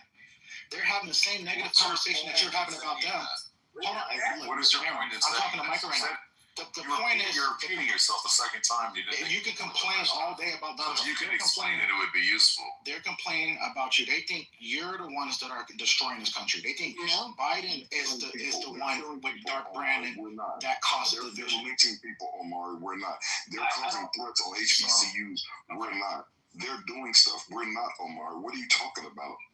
I think he's just talking about the perception and like how do you maybe break through the perception. Right, exactly. He can understand that. Can we break through? Can we stop lynching folks? Can that happen? Can we break through on that? Can we stop abuse? Black people have to be we literally have to be cautious in the way we move. There was a dude that came on and said, Trump, give me the trash, Trump. I'll go door to door. I'll go door to door. Let me at them. These people are idiots. They're mad dogs. The people that try to kidnap Gretchen Whitmer. All these people, the people that try to burn Josh Shapiro's house. The man that took the hammer to Nancy Pelosi's house. Then they joked about Nancy Pelosi's husband. And then they want to talk about you shouldn't make fun of people after attacks. And I'm just saying, it's a joke. I'm just saying these conversations we have are this is just some stupid shit. Anyway, I yield. That's why I ain't been coming up. So I'm good. And the problem with this is also the things that are being done with power are not congruent. So those people can feel however the way they feel, but there's still objective reality. It still exists. We're still here. And the problem is that the stuff that they're saying doesn't add up. And I agree that it's a problem that our country is so divided. But you can't, resolve that division when you've got one side that is so incredibly propagandized that they just are so divorced from reality that they can't connect anymore. They're attacking Tylenol, man. What the fuck is going on? Their goddamn minds. We're talking about 90,000. Did you just not hear what Butter said? And you're gonna come off your mic for that? The White House. This shit is absolutely crazy. They are not on. They're not living in the real world, and it's not close. I would love to find common ground. I found common ground with lots of people many, many times over many, many years. But if you're going to tell me that, the 2020 election was stolen, what the fuck am I supposed to do with that? You're an idiot. Yeah, the reality is the tone of the country can't change while Trump is leading it. It just cannot.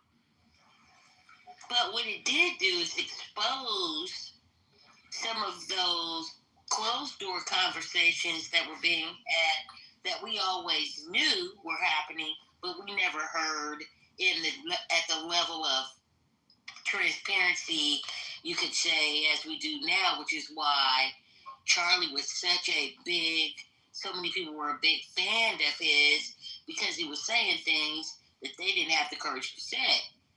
And also the data that has been used to back up some of these talking points is misleading data. So it doesn't tell the whole story. It's just a piece of the story that supports the stereotypical vision that they want to have about people, and to justify the reason why they are either feeling under attack or attacking.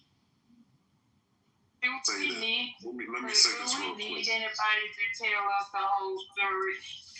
We're being told the rest of the story. We knew the stress how he was, and he just carrying it, completing his task. That's all. I mean, if I wasn't surprised by his action, I'm still not surprised by anything that he does.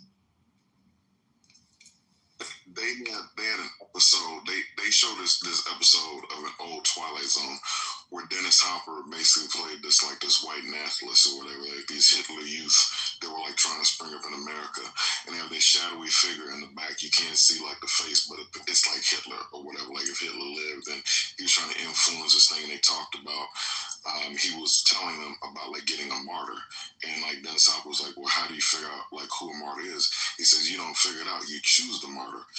I'm just saying this thing that they've done with this CK kid before, nobody really knew about him. Some people did or whatever, like just like you know about you were like Nick Fuentes and some of these people, but he has become something like so much more powerful, like in depth, and to the point about like this man I saw from New Jersey that I can't think of the politician's name that literally was talking about test scores and black kids and white kids, like you said, saying the quiet parts out loud. Like I said, we're in a real effed up place right now, and that's why like I can't with this thing with like just like Aaron was saying with this middle ground, and like to Amar's point, we can't go back and forth. There is no more even Steven on this or whatever. They kill people. They are doing things that are very damaging. Even with this mess that he did with the Tylenol or whatever, they're literally and like with stopping abortion, but all this stuff that they're freaking doing, where like you can't even be like this woman who was like dead, who was basically like just like an incubator for a baby that was just. They are literally doing. We don't do that. Like the radical left, like for whatever we do, we don't do all the stuff that they do. And so I'm saying like there's literally this dichotomy, and they lie. And just like it's just a sick.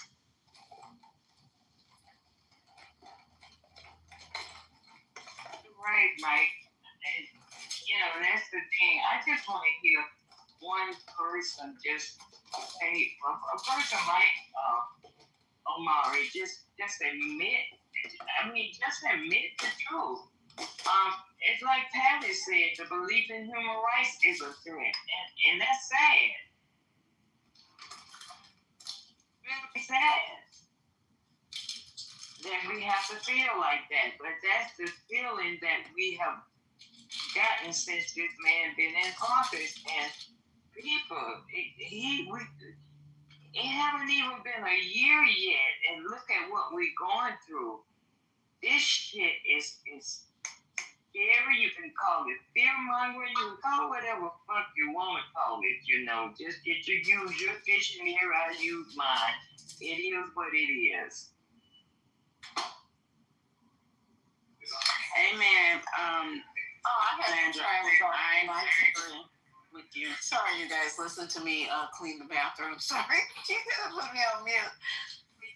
I just want to say, follow up with one thing. I've been gone for a couple of hours, not because I wanted to be, but my battery went dead, and I had to be somewhere where I couldn't charge my phone, so I couldn't miss y'all. Well, anyway, to the marathon. I just want to say, clean. So that's what takes me off and triggers me. Like May was saying, when they don't tell the truth. I mean, it's hard to get them to admit to anything or to tell the truth, which makes it difficult to try to even have a real discussion because we can't agree on a basic set of facts. And one more thing I wanted to add was, yes, everybody knows violence happens on both sides. But you had J.D. Vance yesterday, before we knew anything about what happened in Dallas, blaming the left. It doesn't make sense to do that. Like jumping out, putting the cart before the horse as the vice president does nothing but make people feel worse. It is not a trajectory toward trying to make people come together. But I'm sure that they figured out that the division makes them stronger, so they believe. But I do believe they're going to, in the end, up into each other together, bumping heads together, because they're going to wake up. They have to. But what else there is, it comes from both ways. You're in the matrix there. Response is different. And it's very clear. It's very clear. You went out. Yeah, you went out. Oh, where? Okay. So, yes, there is violence on both sides. But what we have to look at is the response. And the response from either side is very different. It's very different.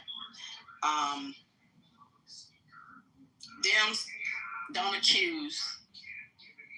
They don't speak more hate on top of what's happening. And it doesn't matter. They respond, whether it's a Democrat or a Republican, they respond the same way. We don't get that from the right. And to say anything different is simply a lie. And we just got to do better, y'all. I'll land. Lisa, did you play that clip yesterday, the full clip of the Five with Jessica Tarvo and Greg Gutfeld when they're going back and forth? You played that, right? I think she's cleaning her bathroom. So, I mean... Omar, has Jesse Waters lost his mind or what? Or is it just me? Yeah, he's losing it, but that's what I'm saying. Like, if you listen to... If you just go put that conversation on with Greg Gutfeld, he's making it seem like it's the left, right? That's what I'm saying. I'm not having a conversation like I'm one way or the other. I'm saying that I really feel like the division is crazy. And I'm hearing always just so many different things from different people. It's just, it's sick. Gutfeld is on the hard right. What do you expect him to do? It doesn't matter. He thinks it's you, though. He thinks you're the enemy. Anyone else, sir, off the Fox News channel, period. Hello? It doesn't matter about the channel. I think you're missing the whole point. The point is, he looks at you as the enemy. You look at him as the enemy. Let me tell you why it matters, sir. It matters because most of the programming on Fox News is entertainment. It's not news. So they don't, the same restriction that's on real journalists are not on those who are providing entertainment. Gutfeld is one of those guys. That's Hannity. That's most of them. Brett is the only one. There may be another one that. So listen to Brett Baer, whatever his name is, because he's a real journalist. And so while he may have a slant, he's giving you real news. So if you insist on being on Fox News, listen to someone. I mean, why do you want to be ignorant to real facts? And I don't mean ignorant in a negative way, but to not know a fact is literally ignorant to a fact. So that's what that is. But if you can't turn your channel off Fox News, which is weird in itself, as long as you understand that, but at least listen to a reputable journalist and not so much with the opinions. It's opinionated. Morning Joe is opinionated. They are not journalists. Okay? So, listen to Brett Baer if your TV won't go to another channel. Because you sound weird a lot of times. I mean, people were thinking the same thing I was about 15 minutes ago when you spoke. We really don't know what you believe because you change every day. I don't know. You arguing both sides, and you're not doing a good job on either one because your facts are all skewed. And I'll land. And Omari, you know, like, I would love for some sort of kumbaya to happen, but the reality is that, like, if you're divided with someone and they're punching you in the face, they got to stop punching you in the face for you to start having a conversation. And the reality is that Wright has been complaining about ghosts for a long ass time, like the war on Christmas, for example. Just absolute nonsense. And they've been complaining about things where, for the most part, like, they've had the opportunity to do whatever they want in the states, where they've had the control, all those sorts of things. Meanwhile, the Republican Party has constantly gone in to other states to change things around. They've used all kinds of levers of power to impact the lives of people. Like, you know, I live in Oakland, man. I don't remember Biden ever saying he was going to place troops in any sort of red area. Donald Trump has talked about placing troops in my home. Like, I don't want them there. They don't belong there. There's no need for them to be there. So I can't have a, like, chill conversation, you know, like, break bread. You know, we're gonna I don't know, sip some sort of beverage together and figure out how we're gonna bridge our differences when someone's talking about completely unnecessarily putting National Guardsmen in my city. Not an option. And this is the problem, is that the actual impact of the Republican policies is severe. And the actual impact of the things that the Democrats have done is just nowhere close. It's still in the mainstream of American politics, as it has been for a long time. This dude is not that. He's a clear and present danger. And until that danger is addressed and that threat is reduced and mitigated, it's impossible to have that conversation. And the right can feel like, oh, the left is coming for them. But the reality is that they're not. Carolina, Lisa is a perfect example.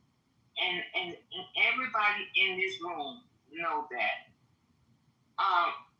Lisa will get in a Democrat ass in a heartbeat.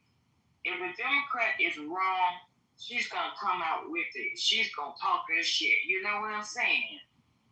But you will not hear a Republican own up to shit on this stage. Period. They will come up with an excuse for everything. You will not hear them own up to it, to say they were wrong, they did this, you know. You just don't.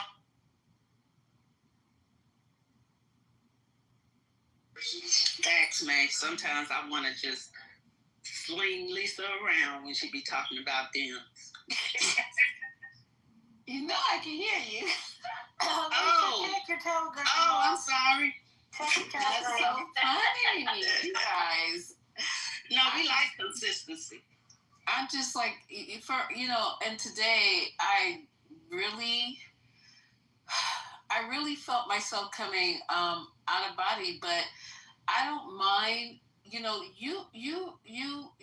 lefties, you're true to a cause. I'm an independent. I might as well go to the left, because being independent, I'm starting to think about it, is not really benefiting me one way or the other. Because I'm going to vote for who I want to vote for regardless of what banner, but I'll never be a Republican. I'll never be a Republican because of what the damage that I see is doing to my people. Because I'm a human being, of course, but I live in a community and no one has... I didn't choose to be set aside, I didn't choose a lot of things, but I do love my community. I do try to help as much as I can in my community. And these Republicans, I do not see it. And I'm trying, and the reason I want to talk to them, I'm saying it's not that I like talking to them, because I lost it today on them, and all that built up tension and anxiety and shit, it just came out today, and I apologize, because I was I saw myself out of my body. But I don't understand how you can watch an administration and a president continuously erase the gains that your forefathers put in place. You have no respect for the fact that people literally laid down their lives, bled out and died, hung from trees, drowned in rivers, castrated, mutilated, baby stoned to the gators up against walls. I don't want to keep going down it because you know what? And that's another thing you guys don't like. You guys don't like remembering history. You hate to go back and revisit the times where we had to suffer, the suffering that we went through, all the pain that we went through, all the humiliation that our grandmothers and great-grandmothers and great-great-grandmothers went through. You don't want to go back there, but other people who remember that they had to walk through them gas chambers and thousands upon thousands were killed, but you were also used as test dummies for the gas chambers. And you want to forget that, and you want to feel like, oh, now I'm here, now I arrived, now, you know, I my perception is that I have money, so I'm above all the rest of the suffrage that's still going on with your people. That's what really irks me about black MAGAs. I won't even say Republicans because I know some black Republicans who are trying to figure out what they're going to do because they got to leave the party. They have to leave the party. But the MAGAs, you guys are a rare scientific specimen to go down in the books of history. How you are sitting here celebrating and supporting a man who is trying to wipe out your legacy, your history, and maybe your future. It's crazy. And you're like, well, how?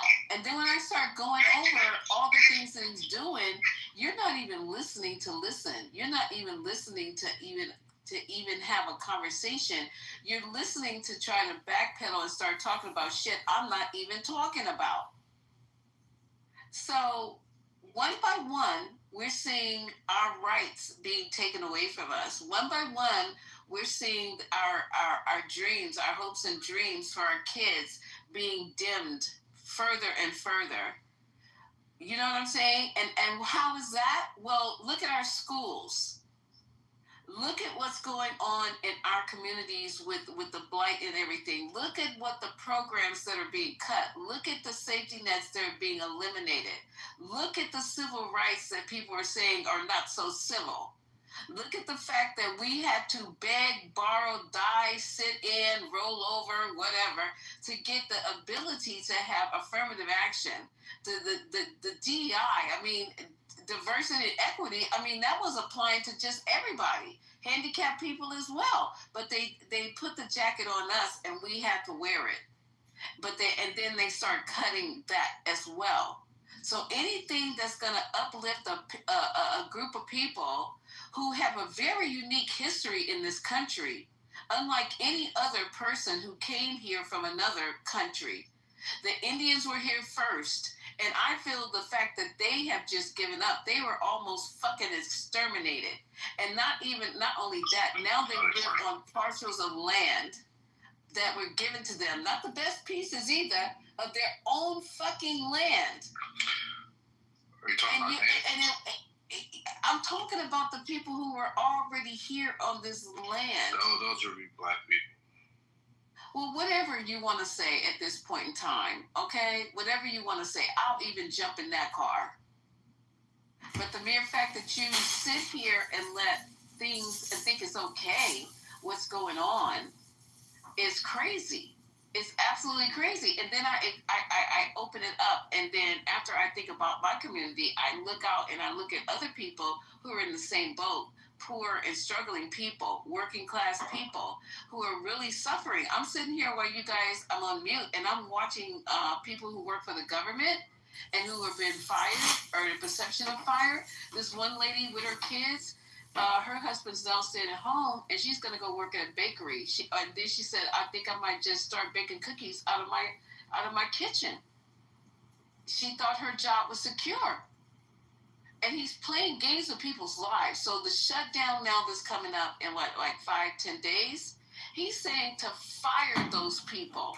He don't give a fuck. He's sitting on billions of dollars. And it's like, what? Firing? I thought you had the highest job numbers ever in the history known to the country of man ever. But you will fire a motherfucker in a minute. It's not going to hold. The people will sue and get their jobs back eventually after the damage is done. But yeah, what's gonna happen to them And people then when they Gwen, can't hello? make their payments? Hello, my family's one of them. Yeah. Oh yeah, I understand the pressure. You gotta eat. You got car payments. You have rent. You have a house note. You have school tuition. Your life just doesn't start. And he's playing games with your life. He's playing games with people's lives because he's building a 125 square foot ballroom, motherfucker. Yeah, but Like everybody's trying to figure out how to keep the fucking lights on in their apartments and food that they can't fucking afford. Well, I thought they said it would take 3 years. We won't be in there, will we? I'm sorry? I said it would take 3 years. His ass won't be in there anyway, will he? Girl, I don't know. Do we know? Do we know? I don't think he ever gonna leave. Who gonna build a fucking ballroom that nobody even wants? We don't even have fucking balls anymore. We rarely go outside. And this nigga is building a 125,000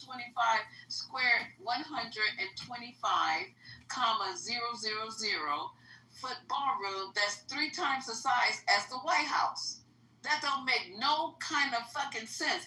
And people who are volunteering to fund it, because it's supposedly all coming from donations, why they not donating to schools to help get laptops, desks, air conditioning, playground equipment, fixing the fucking schools up? Why are increasing teachers' salaries? Why they not donating to that kind of shit? But then they want to talk about, oh, these kids, they just hanging out. These kids have nothing to do. These kids. But you're going to build a ballroom that nobody's going to have any balls in. I'm really just sick and tired of being sick and tired in this country. I'm sick and tired of black people. You can vote for whoever you want to, and I can talk about you whenever I want to. So, and I'm sorry if I hurt your feelings because I'm not trying to, but it's just...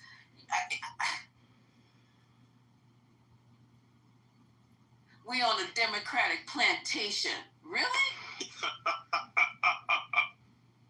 That's a fuck your feelings probably stuff. That's who that is. And I'm going to tell you, y'all friends in the back, the Democrats are not shutting down the government. The Democrats hold no control over any part of the fucking government. We're the minority, so somebody is saying that, y'all. Somebody saying that they are. In the chat, yeah. You guys don't want to take your L's and wear them. You think that you're always winning. But they're watching TV. I guarantee you she ain't watching nothing but Fox News. That's it. Yeah, right. Because that's the only one saying that word at all are shutting down the government.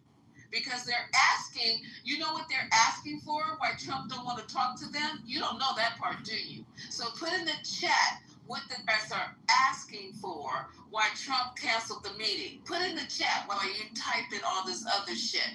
Put in the chat. We'll wait.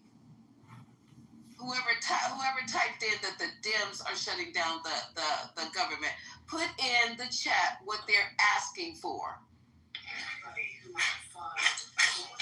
And while she's doing that, let me say this real quick, y'all.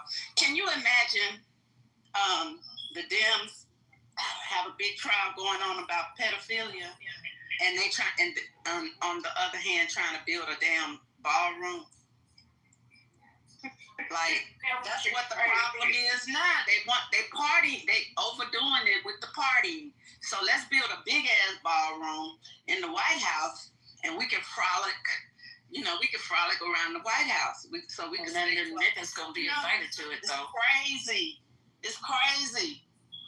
Mike, you think you're gonna be at the ball, baby? If you do, I'll be your date. Nancy will be there. He likes I have no desire to be there. Mike's gonna be there. I'll be your date. No, I wouldn't take you there, but because I have no desire to be there. So. You be the asshole with the fucking. I'm gonna try to do that joke to Kimball. See if I can get paid for that joke. But I definitely don't want to go to the Democratic plantation. I don't want the butter biscuits. I don't want the catfish nuggets. That catfish butter biscuits is good. No, it's not. The Democratic plantation. That's what keeps you hypnotized. That's what keeps you hypnotized, Lisa. I'm hypnotized, baby, with some butter biscuits. You ain't never lied about that. Mike, you don't like arugula?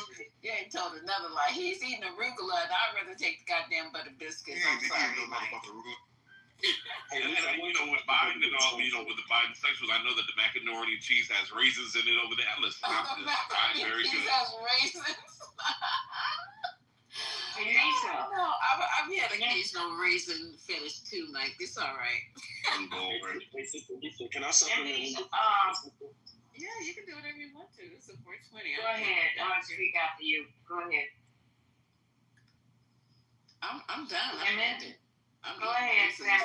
I'm sorry. So, Sister Lisa, like, I want to acknowledge what you're saying. I'm glad you said it about the rhetoric about the MAGAs, the black MAGAs, because I just came from a room where I got booted out. It's called the Tavern Lounge, the Truth Seekers. I don't know if you guys are familiar with them.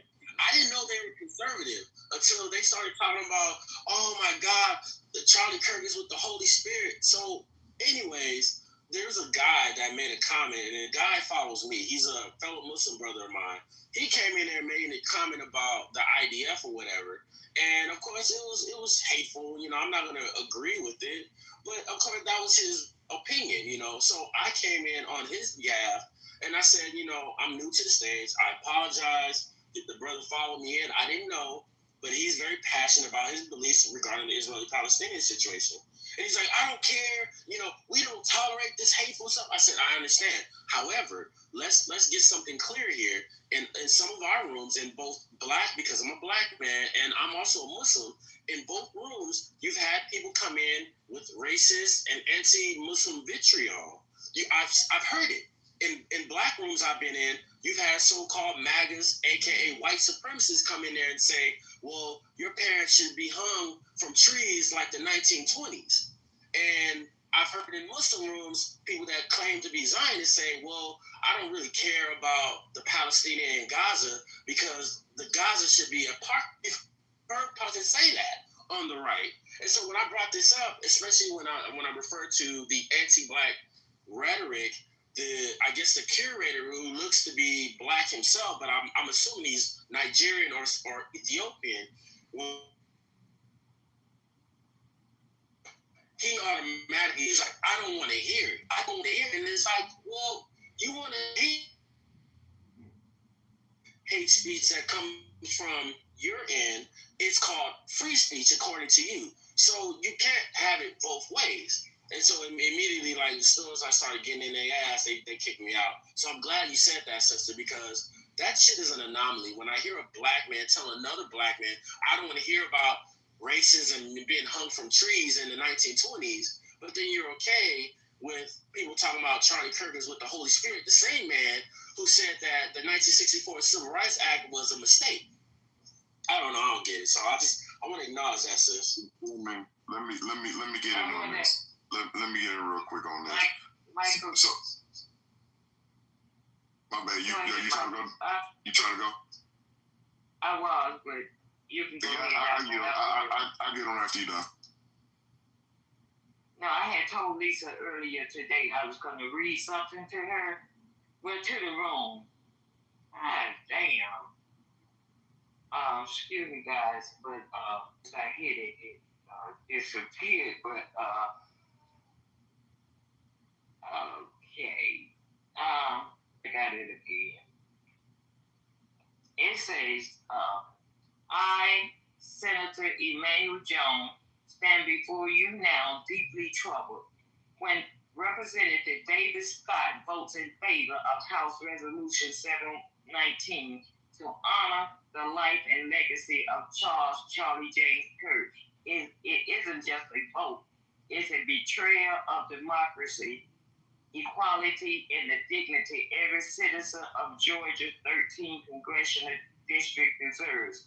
A person elected to represent all of us, of every race, background, minority, must hold firm to the values of fairness, respect, and justice. Yet this resolution lifts up someone whose words and actions have repeatedly undermined those values. During my 21 years of public service, I have never sold out those I represent. This is clear evidence of just how out of touch Representative David Scott has become. To honor Charlie Kirk is, for many of us, nothing less than a slap in the face. And it is a shameful embarrassment to those of us who believe in unity and decency and recognizing each person's worth. His rhetoric has not simply offended, it has hurt. It has deepened, divided. It has questioned the competence and humanity of Black people. Here are two statements from Charlie Kirk that show why this revolution is so disturbing. If I see a Black pilot, I'm going to be like, boy, I hope he's qualified. If I'm dealing with somebody in customer service who's a moronic Black woman, I wonder if she's there because of her excellence, or is she there because of affirmative action? These are not isolated slips.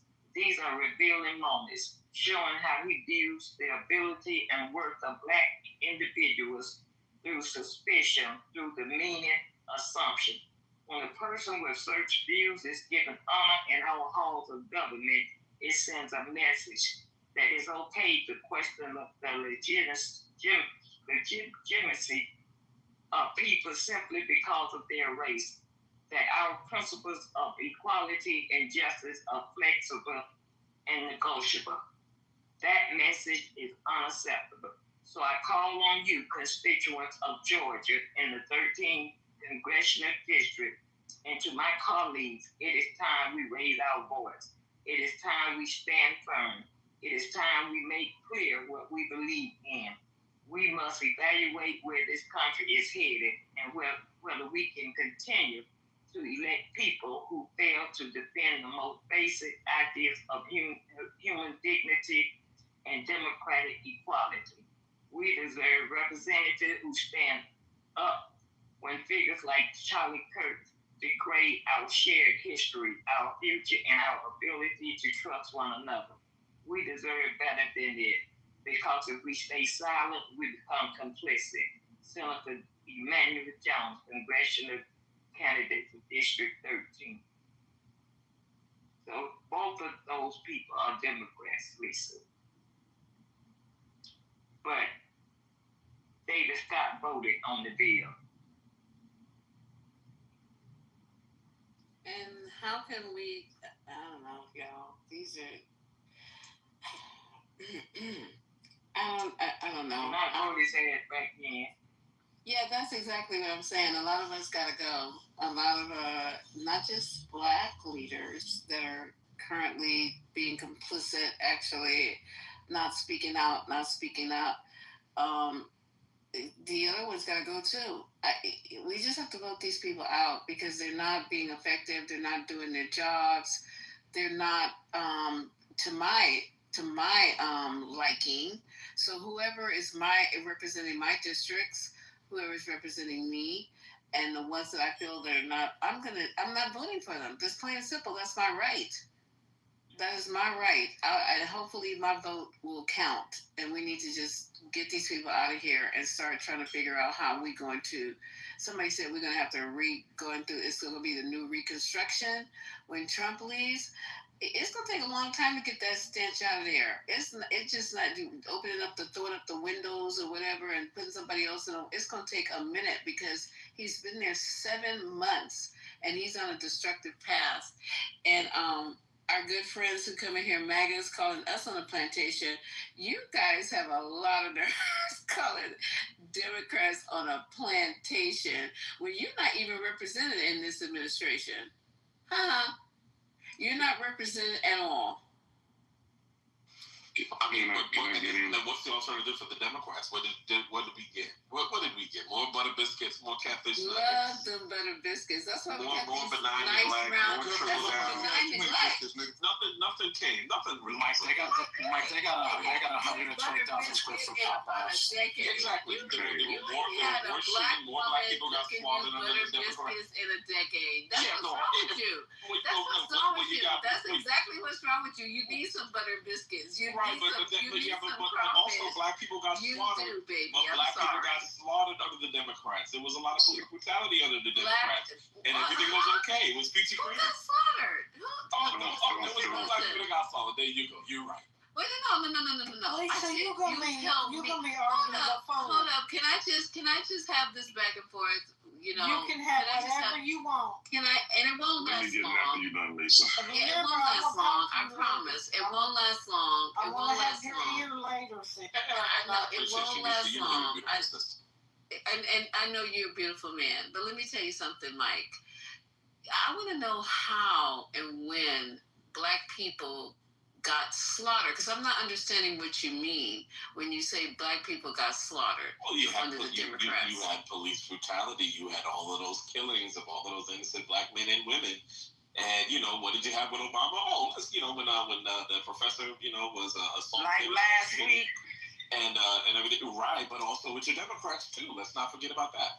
And so what happened under was Reagan? What happened under Reagan? what What happened happened with the under Bush? professor? What happened under Nixon? Right. What happened under?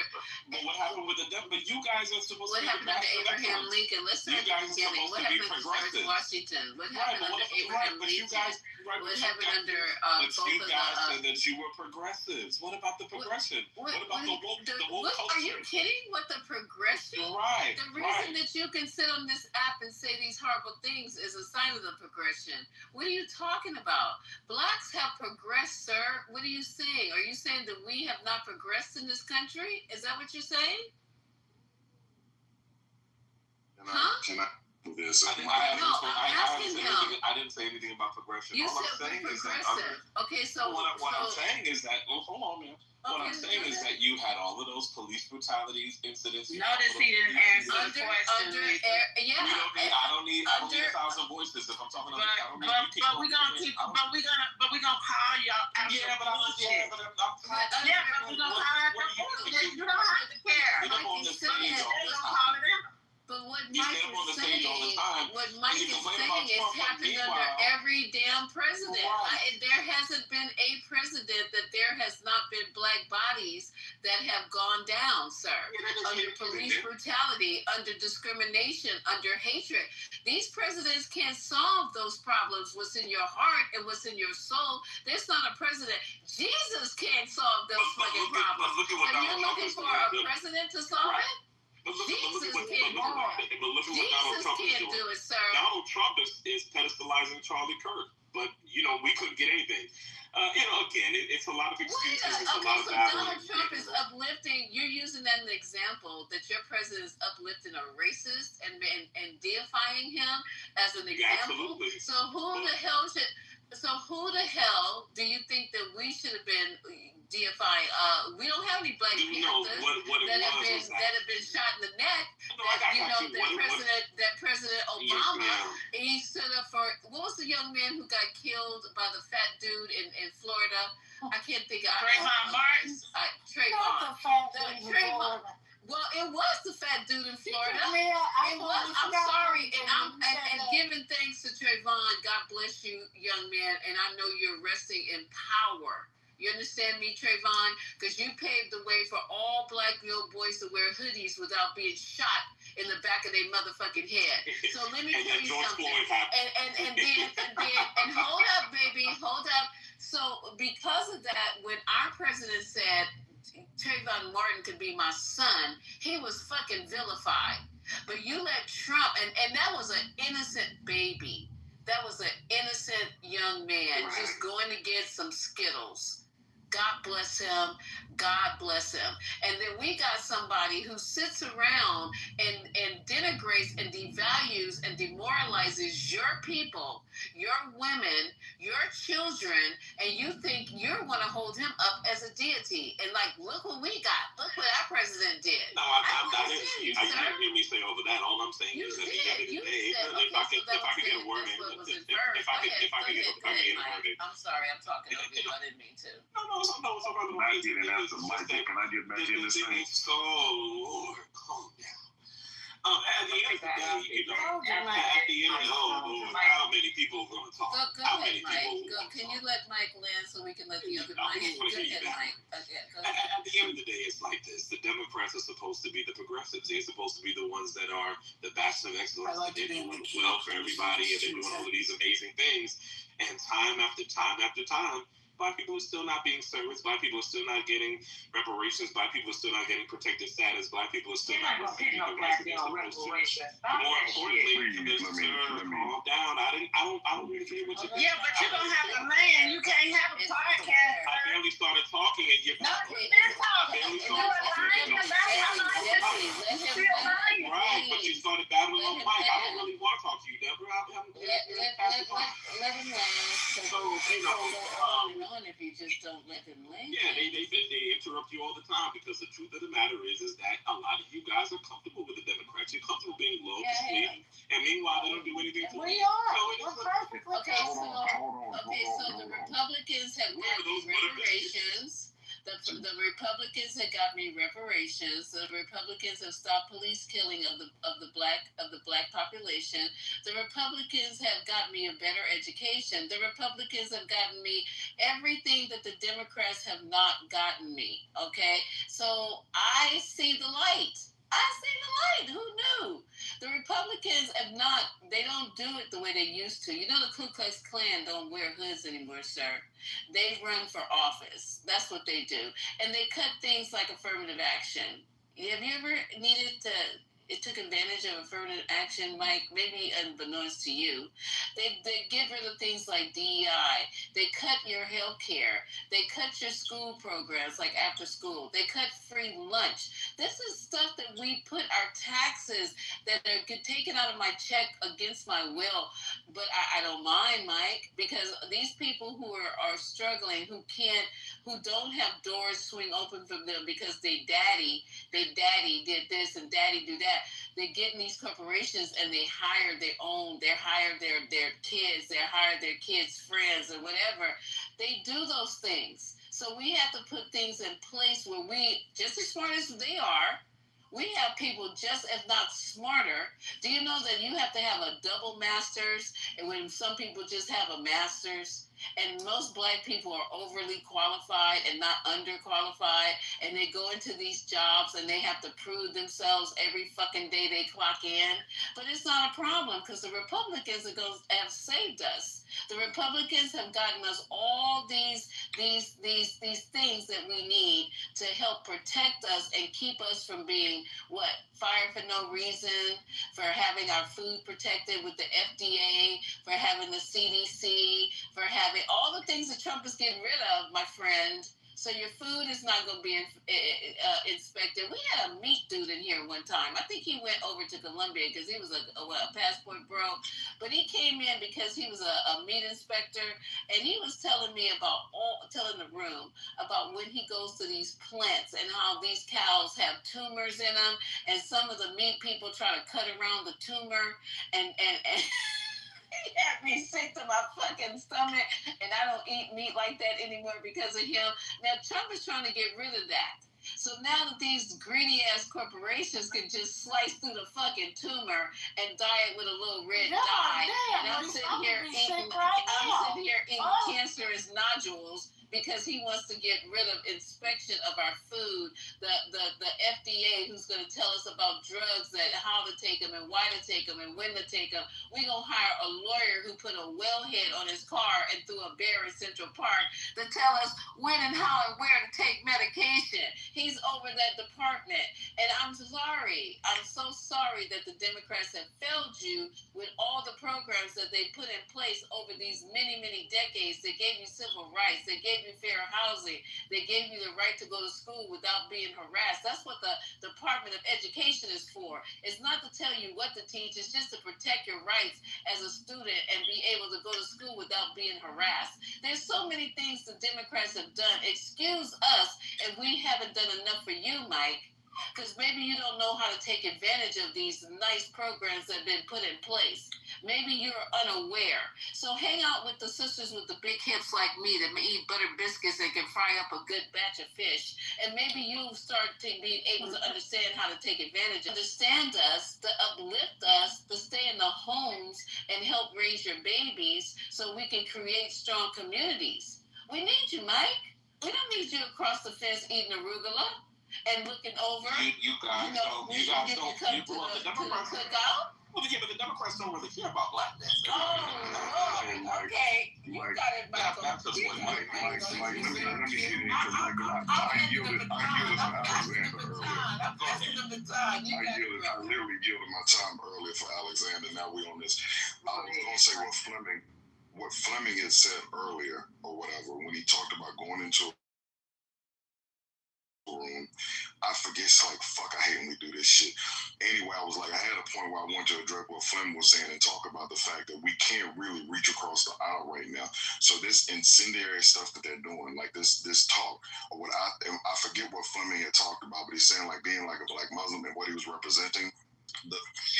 We literally have where like a man got lynched. So somebody was talking about this whole situation. Like we had two men have gotten lynched, 2 black men have gotten lynched. The one that got lynched in Mississippi, he had his arms broken, his legs broken. They called it a suicide.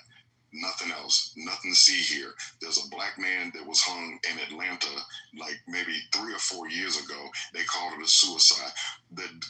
I'm just saying that we're at a point now, because of this rhetoric and because of this thing that happened with Charlie Kirk, and because the way that they are right now, anybody that's black that is supporting this is crazy.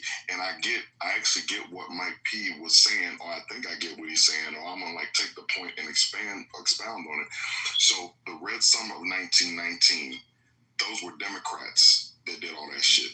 So it's like, so the Republicans freed the slaves, the Republicans gave us Reconstruction. Democrats, Southern Democrats, that was the Klan. So it's like, so all of this stuff, now we're Democrats now as black people, because of LBJ, because of Lyndon Johnson and the stuff and the Kennedys and the stuff that happened in the 60s, and it kind of flipped. And then like the Southern Democrats went away, and this Constitution was put in place. It wasn't for us. So we're a part of the system because we're here. But when y'all start talking Republicans and Democrats, we'll be on that right now. They are literally taking and lynching black people, and they're not getting, nothing's happening. There's no investigation. They're calling it suicide. What black person, that breaks their own arms and legs and then hangs themselves, and they're not investigating shit? So I'm just saying that's where we're at now. So it's like, so all this back and forth. That's why it's like, if you want to support Donald Trump, you want to support MAGA, I get it. I know what side you're on right now. And it's like, I have nothing to say. The lines of communication need to be closed. And to what dude was talking about earlier that was in that room, they got kicked out. I'm saying, where we at right now, they're literally killing us. So it's like all this like back and forth. It's just like, this shit's a joke. And then like Trump goes to UN, and he defecates on the whole world. He tells people they don't know how to run their countries. I'm saying, do y'all see where we at right now? It's like, am I the only person seeing this? I agree with you, bro. I agree with you. Time to stop wasting our fucking time. It took. Again, you still have it doesn't change the fact. It doesn't change the fact. I would like to go, please. It still doesn't change the fact. It still doesn't change the fact that there were black people that were. Lord. I'd like to go. Thank you. Thank you. Mute up. Goodbye. Thank you. Bye. It's pointless having a conversation with these people. But I wanted to ask the stage anyway. If you had to guess, what political party released the unredacted military records of somebody running for governor in this country? Does anybody want to guess what political party did that? And can we all agree that it's wrong to release the unredacted military records of somebody? Oh, that must have been the Republicans did it. Can we agree that? So we can all agree, like MAGA, Wasn't Democrats, that Republicans. who are we speaking on? Because I was guessing. So and let me tell you the story right now. The Trump administration released unredacted military records for New Jersey governor candidate Mickey Sherrill at the request of an opponent of Mickey Sherrill's opponent's ally. So the documents included Rep. Mickey Sherrill's social security number, home addresses for her and her parents, insurance information, performance evaluations, and the non-disclosure agreement between her and the U.S. government to safeguard classified information. That's what the Trump administration did. And if we can't all, on both sides, agree that is fucked up beyond belief, then MAGA is completely lost. And anybody who allies them is completely lost and un-American. And if you can't agree with that, I just don't know what to tell you. That's cold-blooded. Michael, I'm trying to look through the two stories of the two lynchings. Wait, do you want to respond to that, Omari, or not? No, I think that's self-explanatory. I agree with you on that, so I'm not gonna. Hold on, Omari. Don't do that. Okay. Don't do what? We can talk about that a minute, Omari. You don't have to do that. That's half the problem. Nothing resonates in this room. Nothing. Everybody trying to talk. I just want to say it's really fucking disgusting.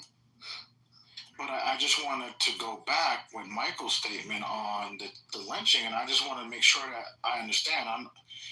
I'm trying to read through this here, and I'm looking through it, and I don't see anything that sticks to lynchings and why you believe I can explain, dumbass. Thank you. So let me explain. And I don't mean to call you dumbass, man. I'm pissed about this stuff. So what's going on right now is that like we need to get away from these parties. You know who John Brown is? The abolitionist John Brown. They got hung. No, you don't know nobody. Just go ahead and say. So John Brown, they call John Brown a radical Republican. He freed slaves. These political parties, we need to get away from this.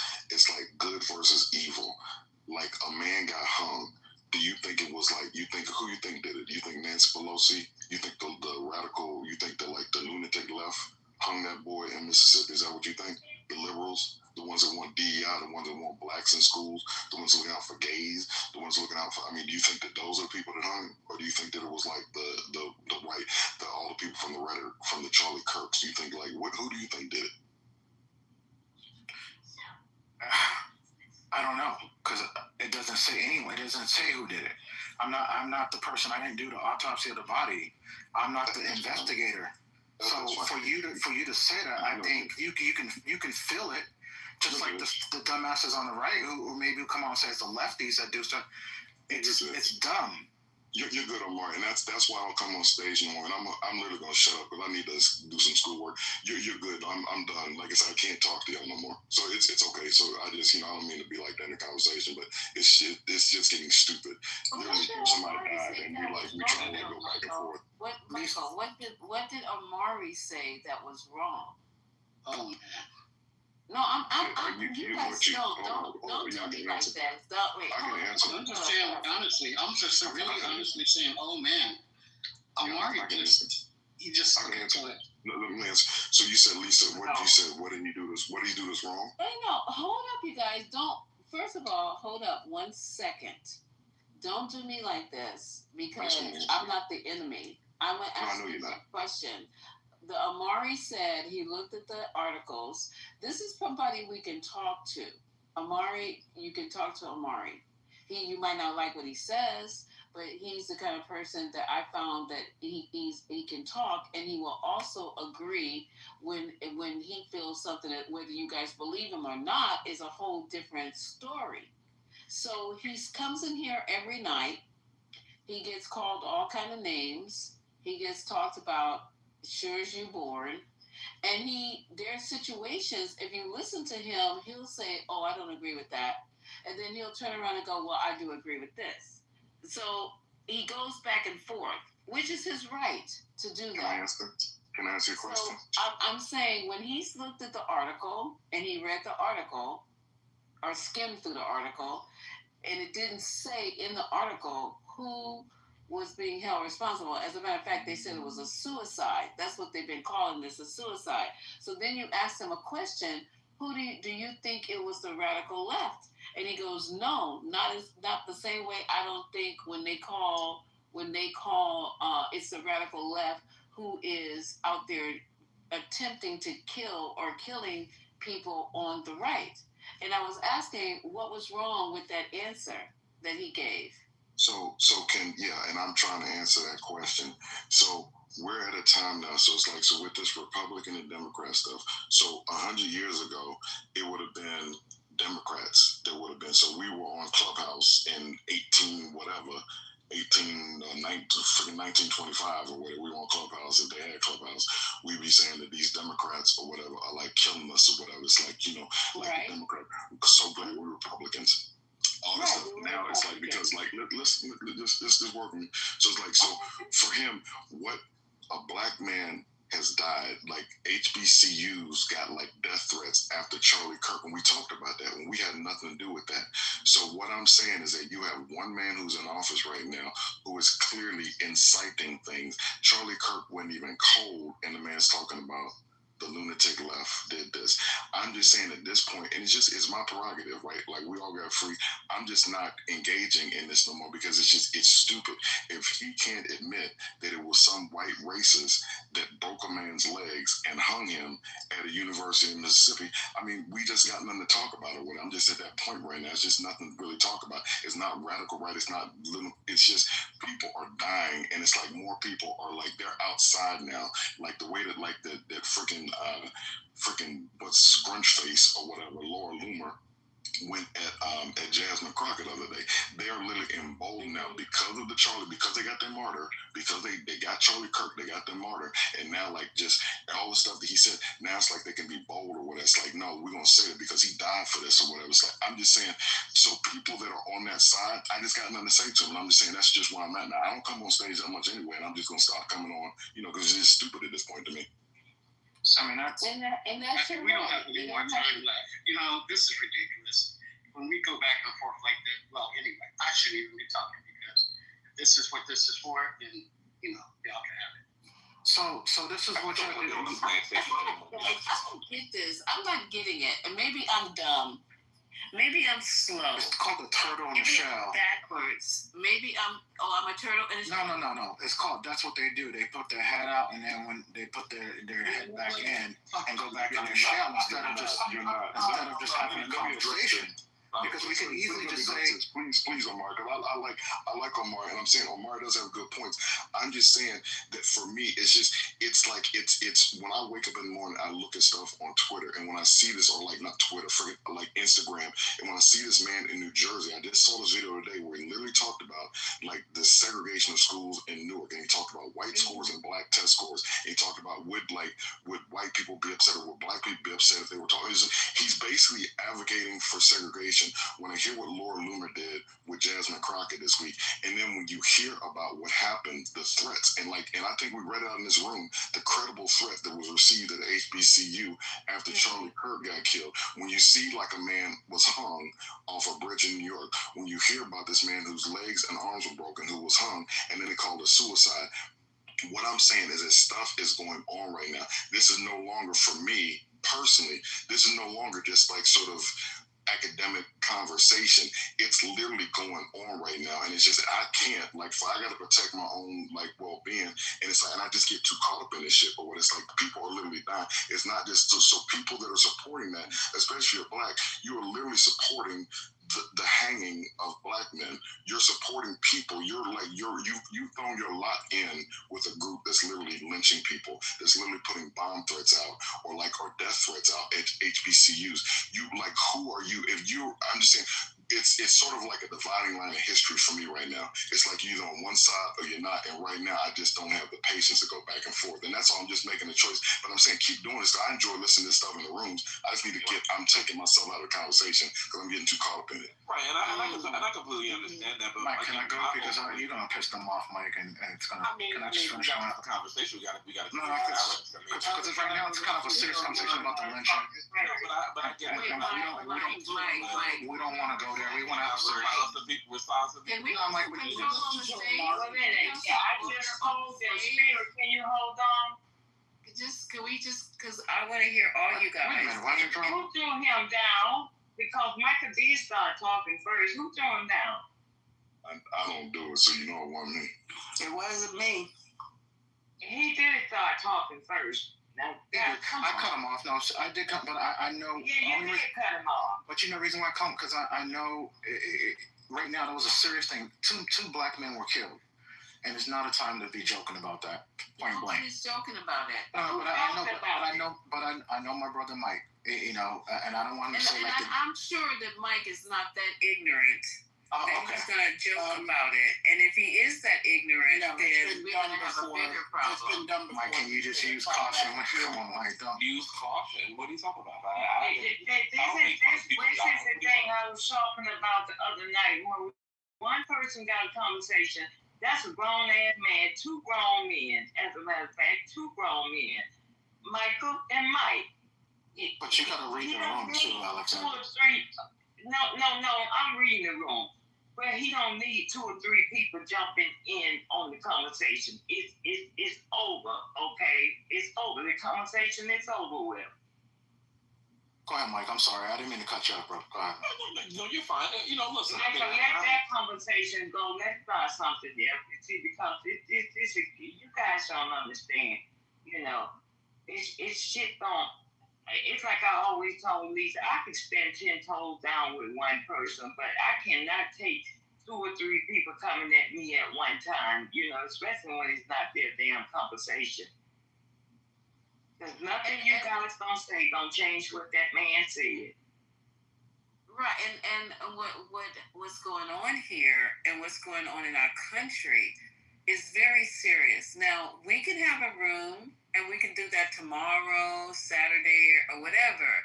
And we can come in here and we can talk to each other and we can agree and we can massage each other's shoulders and we can make everybody feel okay. And I can hand out, you know, medication at the door and we can smoke reefer. I'm sure you how old I am. And we can do all that kind of shit. But I'm telling you guys, I don't know where you guys live. I don't know what you do for a living. I don't know if you even go outside. Don't even know. Because I go to work every day and then I come home. And when I'm at work, there is not one day that I'm in a situation where everybody is in agreement about what's going on in this country. Not one day. And I work with different people every single day. So when I'm talking to them, I'm listening, I give my opinion, they give their opinion, we go back and forth.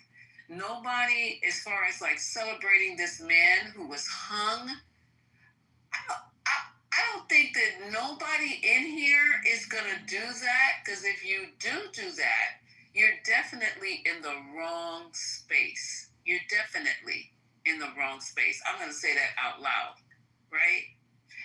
But if you're here to push back, if you're on the Republican side right now, there's a lot of shit that you should think about.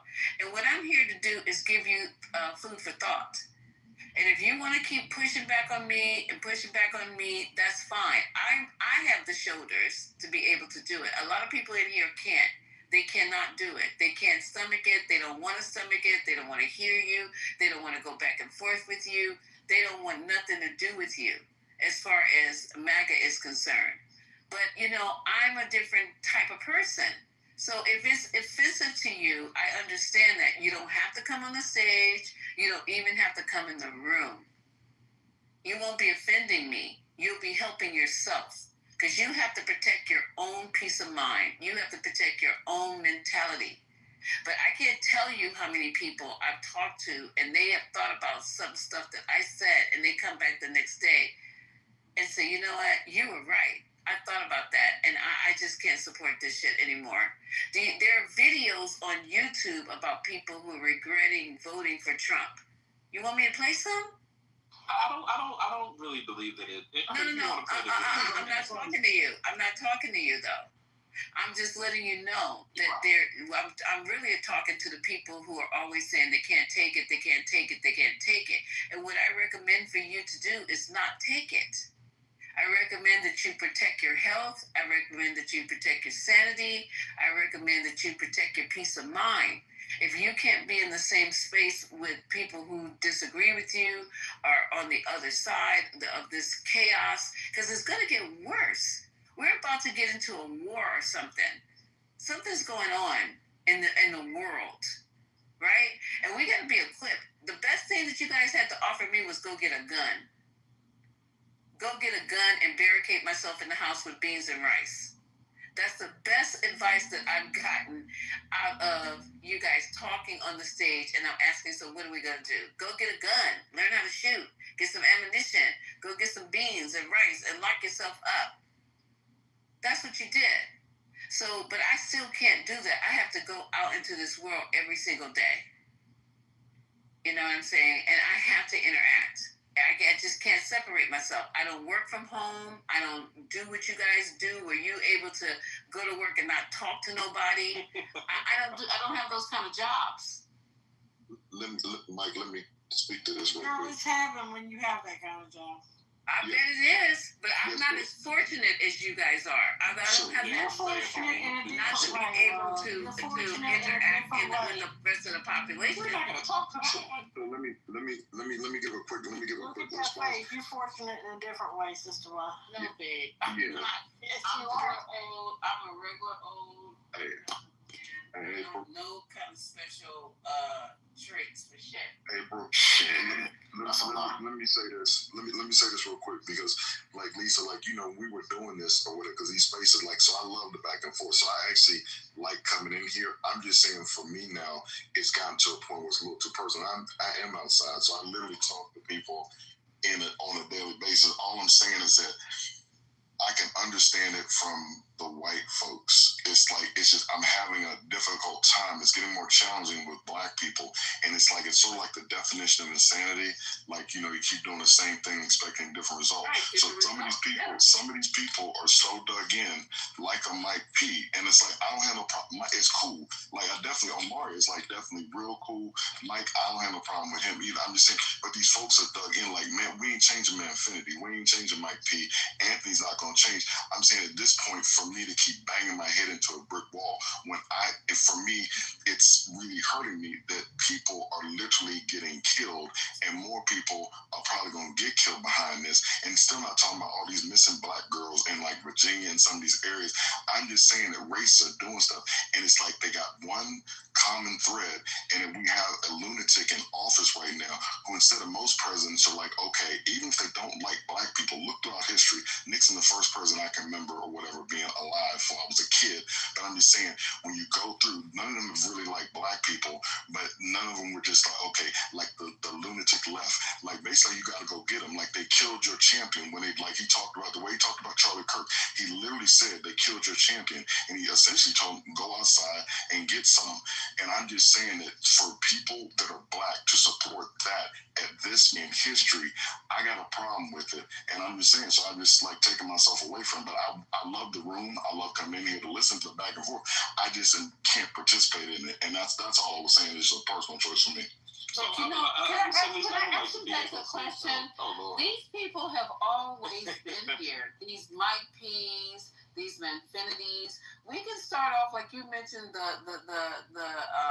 the one who started the slavery revolt.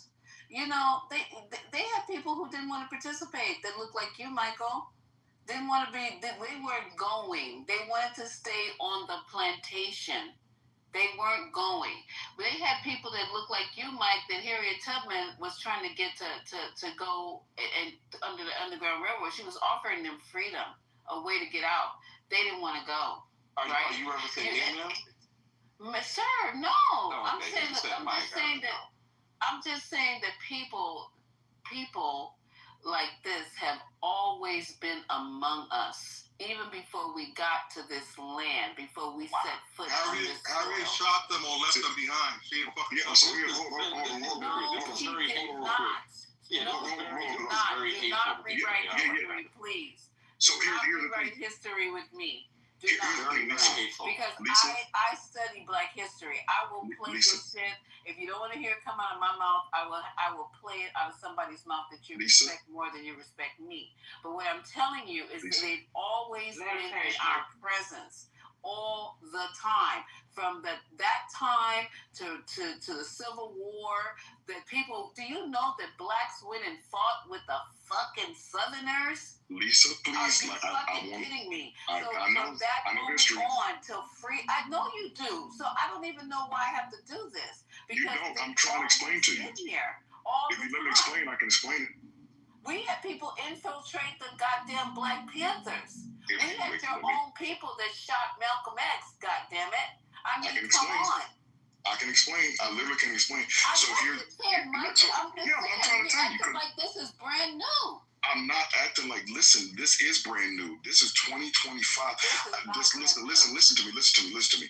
I'm alive now in a time where they're pissing on the Constitution. They're taking away protections. Like, we never lived through this time. We've heard about it historically, but we've literally never lived in this time period, right? So, like, all I'm saying is, like, for me at this time, like, this how I'm reacting to it. I didn't live through that, so I know history. I know what, like, my grandfather went through. I know my father went through. I know what these people have gone through. This is my moment in history where I'm literally seeing this stuff in real time, and it's like, so for me, you gotta protect yourself. I'm the type of motherfucker that want to go out and like bash somebody's fucking head in and put a gun in their face and blow their motherfucking brains out for like hanging this black man. So I'm saying I gotta watch my own motherfucking mental health or whatever. It's like, this shit ain't no joke. And we get people come on these stages and talk this shit. You don't know what people's like. I mean, not everybody's rap like as tight as like all this shit. I'm just saying this like they killing people out here. So it's like, I'm just saying I just want to be on stage with this bullshit or whatever. But I'm saying I love listening to rooms. I just need to keep myself out of it because I know myself. So nothing against the room, nothing against you, nothing against Mike P, nothing against any of these people. I just don't want to go back and forth with black people that can't see that black people are getting killed now. But black people have been being killed. Michael, what did he say that was wrong? Can I just lay up? Black people have been being killed, respectfully. And it's not a good thing 10 years, 30 years, 50 years, 100 years ago, or it's not a good thing now. I think what people are missing is that, and again, people like to keep calling my name and making assumptions as if I voted for Donald Trump. I've been on the record for saying that I have never voted for Donald Trump. I don't support Donald Trump. Never voted. I've never been to a rally, never been to any of those things. I'm just a person that, I just grew very frustrated with the Democrats. I grew frustrated with the rhetoric and with all of the promises and the hope and the dreams and all these different things, and saw those same things take place. The same things that you're talking about right now, those things happened under Obama in both terms as well as with Biden. I just saw a lot of things that I was very disgusted with. And there are a lot of people that are not happy with the Democratic Party and how they treat black people, in some cases, specifically how they treat black men. And those are things that we should be able to talk about. But now, if you don't want to talk about those things, or you don't want to talk about the hypocrisies, or you don't want to talk about the contradictions, and that things that have led to the demise of the party and what we see of it, then it's fine. But, and the other part is that people are going to have a difference of opinions. I thought that this was the United States of America. I didn't know that we all had to be Democrat or quote unquote independent. I thought that, we could all, be able to have a conversation. We are all black people, or the people that are black that care about these things. But if I'm not saying if I'm not supporting who you want me to support, then all of a sudden I'm this, I'm that. You got people like Robert in the chat talking about my mama. I mean, this is the type of stuff that goes on, man. So I don't know. So is it the Democratic policy, or is it like the rhetoric from voters? Mike, can you hear me? I beg your pardon. What did you say, sir? So is it like the policy of the Democratic Party, or is it like the voters? It's the entire experience being a person that has voted as a Democrat, that has been made to believe that was the party that you have to vote for, and you see year in, year out the policies and all of these things that. Check the chat. Hold on for a second. You asked me a question, Dap. So check the chat, please, because I'm about to hit the. So you didn't vote Democrat. You didn't vote for Trump. So I'm assuming you either voted third party or didn't vote in the last election. Yeah, I mean, that's not here. I don't need to put that information out there. The point is, the net of it is that I, along with a number of people, are not very happy with the Democratic Party. Okay, why are you so vehemently against a party if you're not pro the other party? Sir, what's the point? Sir, calm it down. And just asking the question. He trying to gaslight that man. Well, I'm talking and you're talking at the same time, so I don't, It's all good. It happened every day on this app. No, I don't really like that. That's the thing. It happened every day on this app. We'll get over it. No, I don't get over it. No, I don't. All right, Mike, keep moving on. When you made your point, finish your point, please. Go ahead. So again, I mean that's pretty much what it is. But I don't. There's a lot of things that Trump has done that I don't think that makes any sense. I think that it's counterproductive to being productive and constructive. I can argue those things all day. I just don't like where we are civically and politically. Where ever since this man has come in, I mean, it's just destroyed. I've seen relationships been destroyed. I've seen people in my family that are real Trump supporters, that people don't talk to people anymore. It's just gotten out of control. It's really gotten out of control. That was a good point. That was a good point, Mike. Thank you. If I may talk.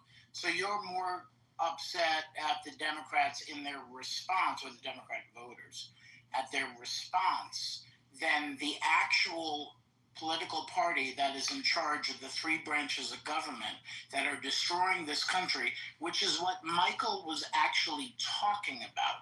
He was talking about the Republicans and MAGA destroying this country, and he's frustrated that people come in here and they want to blame, checks notes, the Democrats for that.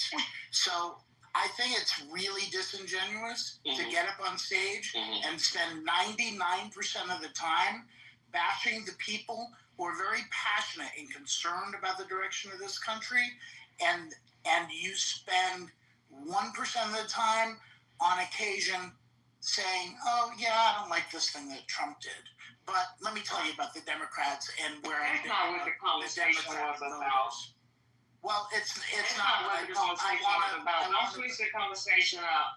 That's not what him and Michael was talking about. They were talking about the boy being hung. Don't switch the conversation up. I'm not twisting the conversation. I'm talking about what Michael was talking about. He's frustrated with the fact that we have this administration. Michael asked him about the guy getting hung in Mississippi and the boy gets hung in New York. That's what Mike asked. It is much broader. I'm telling you what the conversation was about. Yes, indeed, Alice. And I just want to say on the record, that's a horrible thing that happened to that young man. That young man deserves justice. I don't personally believe that. I don't think that that's a Democrat who did that. I think, and I don't, but it's horrible. But, and there's a lot of things that's going on right now that are very horrible. A lot of things that I have real conversations, if we're going to have real conversations without all the trolling and the cock-con and the kikiing. But I'm also a realist. And I'm not judging any of these things based on the last 8 months or the last 4 years.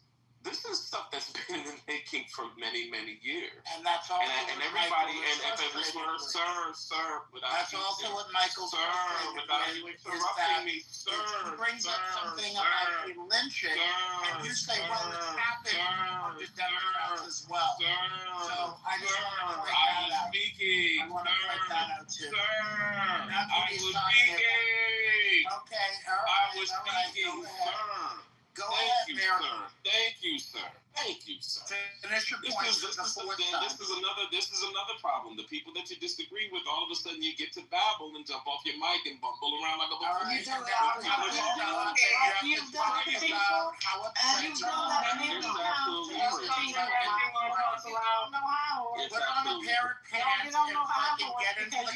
It's absolutely crazy.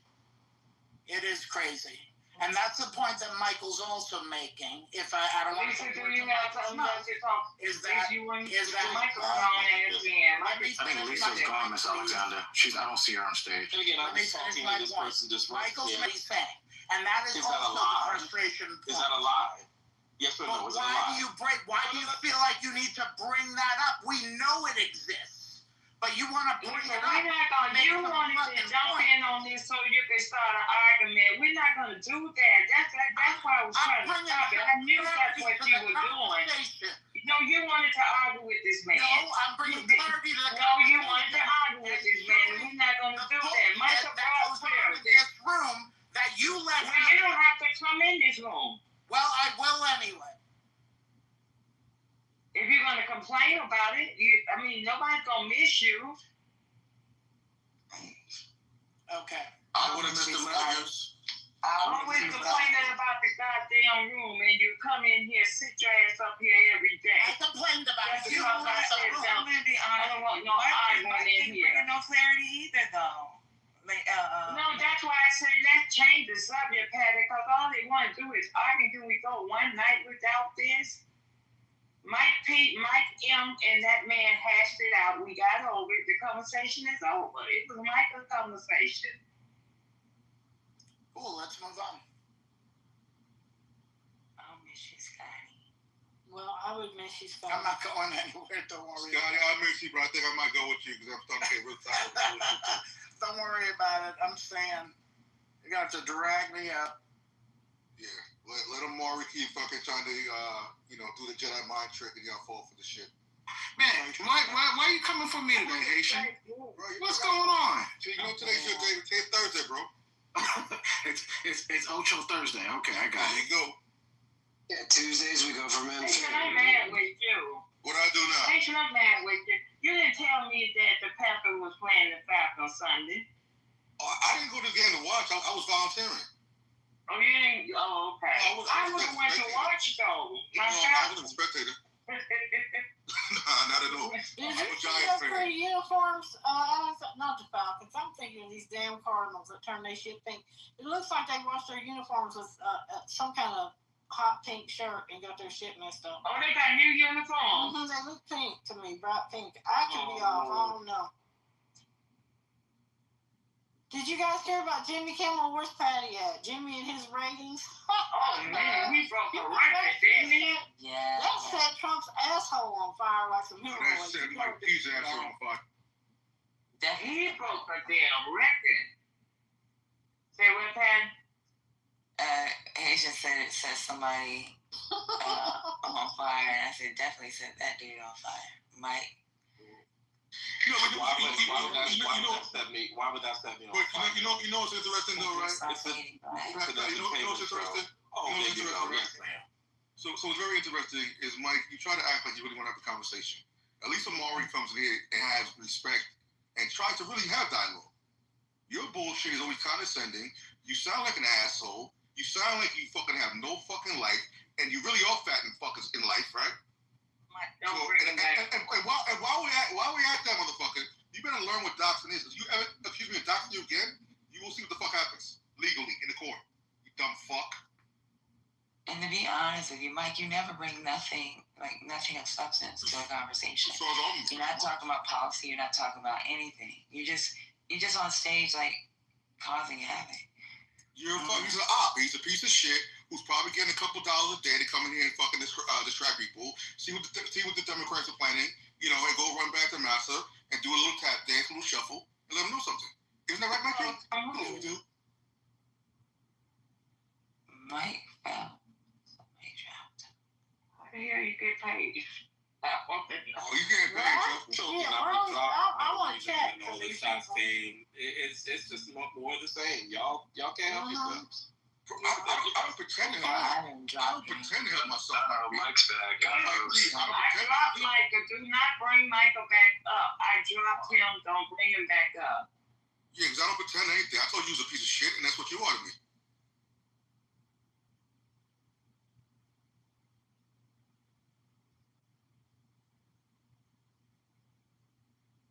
I need to know where Lisa went because there's some people fixing to get a pink slip up out of here. Hey, Spirit Airlines. Hey, Spirit, take it. Spirit's about to pick one up and fly them right on out. Not out here right this moment, but. No, I'm smoking a joint on the stoop. Like, y'all got the. Who is that? That's Scotty. Oh, Spirit. I'm midway through this hybrid. Y'all leave me alone. Look, Spirit, two Delta flights been on fire lately, so you sure you don't want to change your name to Delta? I'm not the hell. Yeah, I was going to change my name to Delta, but, people don't like that either. I think it was yesterday, two of them was on fire.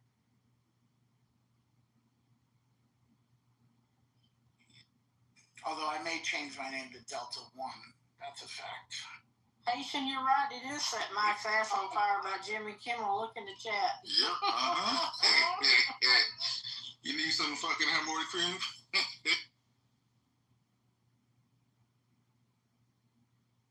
He wants us to talk about, I don't know, something other than Trump.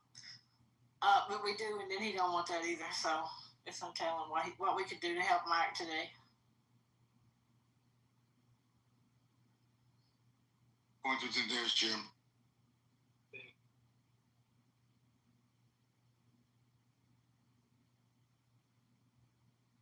Michael's been removed from the room, so you don't have to worry about Michael.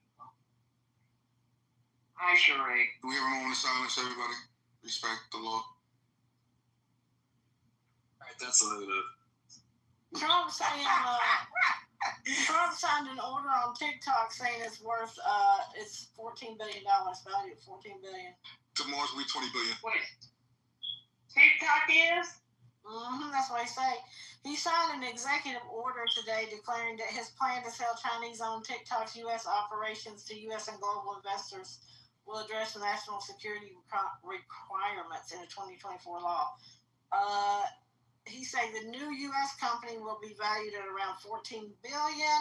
Oh, J.D. Vance said that, putting a price tag on popular short video app far below some analyst estimates. So I don't know what they're trying to do with that. And didn't he only buy 80%? Didn't we only get 80%? I'm not sure. I have to read more on that because a lot of people on TikTok are like, we're probably not going to go because they're thinking that they're going to be cut off from the rest of the world. Like we'll only see U.S. videos and such, or that it'll be censored. I'm not sure what's going to happen with it. I've heard people say, no, it's not going to be, we're not going to be restricted to just the U.S. So I don't know what's going to happen. I've heard people say he's going to change the name to MAGA Talk. I don't know. So it's going to be like in China, but it's going to be Frega U. That's going to be teaching you. That slavery was better than death. There'll be a lot of people who leave if he turns it into MAGA Talk for sure. What kind of damn name is that? That's it. Everything got to be MAGA or Trump Talk. Oh my God! If he start, I don't know. Is he selling it or is he guiding the sales? I'm not understanding what is happening. No, the U.S. is basically taking over. Oracle is part of it also. Oracle is supposed to do something with the algorithm. Yeah. From the original TikTok. And Amari. Let me ask you guys something. I heard that I don't know how true it is, if anybody got it or tried it, that, what is it? What is it? That new internet Facebook? DuckDuckGo. That's not new. It's supposed to be better than Google. That's not new though. Yes. It's not. Is it better than Google? Yes, but there's other ones I can tell you about offline. Okay. Hit in the back channel. Gotcha. I'm using Comet at the moment from Perplexity. I think it's faster. I heard that what is it? What is it? DuckDuckGo? What is it? DuckDuckGo. Yeah, I heard that it was when it comes to spamming, it was better. Oh, Maya May said Comet messed her up. Oh, interesting. What did it do, Maya? I wish Maya would come on stage and talk. She's probably the smartest person in the room. Right? But real quick, Amari, can you go ahead and talk to your laptop? Tell that little bitch not to fucking mess with me in the back channel again. Cool. What are you talking about? Your laptop. Who are you talking about? Mike P. Yeah, I did. No, I don't even have them in my messages. So okay, my bad though. He said the Chinese have stripped the USA from info from TikTok. Of course they do. It's a lot of stuff happening right now. Yeah. Yeah, they weren't going to get that. Yeah, that information was never going to be released.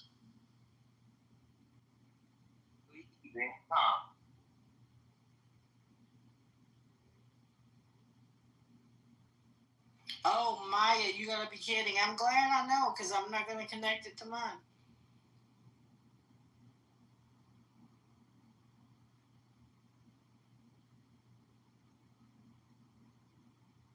Another one?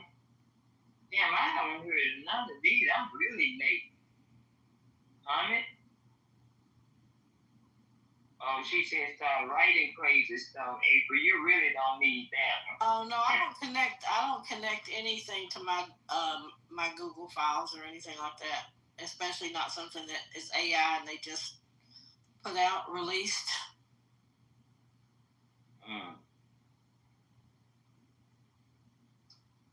There's another one I heard of. I can't remember the name of this shit.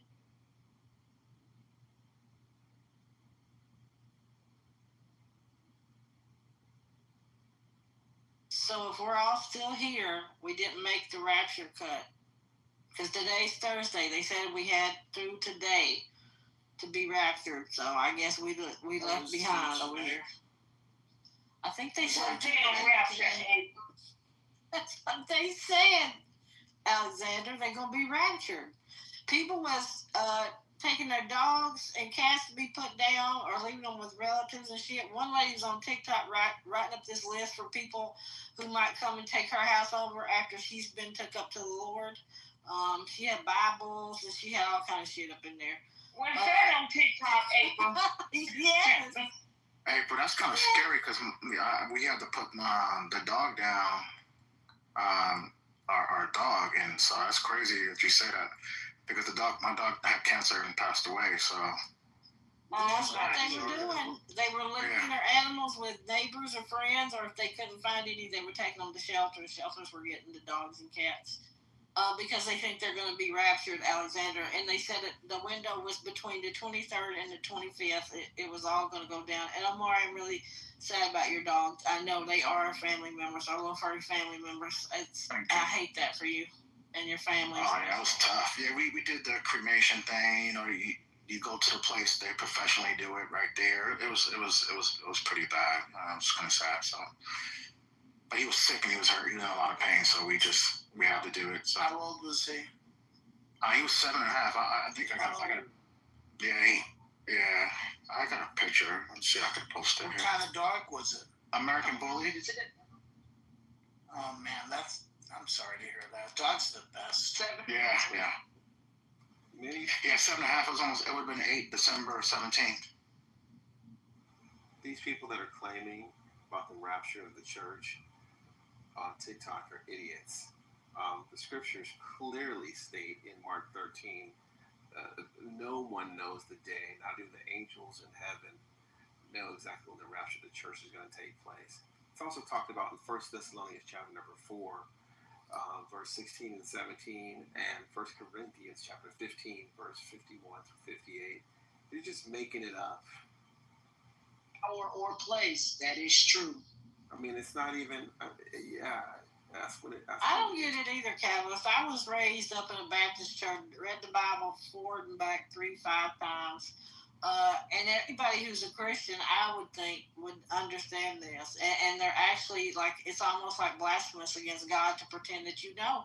Well, don't forget, April, we have a lot of fucking fake Christians these days. And God warned us about those, right? Yeah, there are many false prophets. Many false prophets. And they do that at least once a year or every other year. They do that because one time it was here, gonna happen here. I don't know what to do out of it. David Koresh, I got scared of that shit when I was a kid. I'm like, wait. I know, Haitian. That's the shit. Yeah. I'm not talking about the where there's a real person. I mean, a leader. I'm talking about what April was saying right now. Was going to be one here about 2 or 3 years ago. Again, that and those dates come and go. You know, I admit, Deborah, I was laughing along with people on Facebook because we were talking about the new houses and cars we was going to get, you know, because people gone so we could take over their stuff. But you know, April, did you watch The Leftovers on HBO? Or anybody? No, I haven't. The season is definitely right before the rapture of the church, according to the scriptures, but no human being knows what's going to take place, the actual day, nor the hour.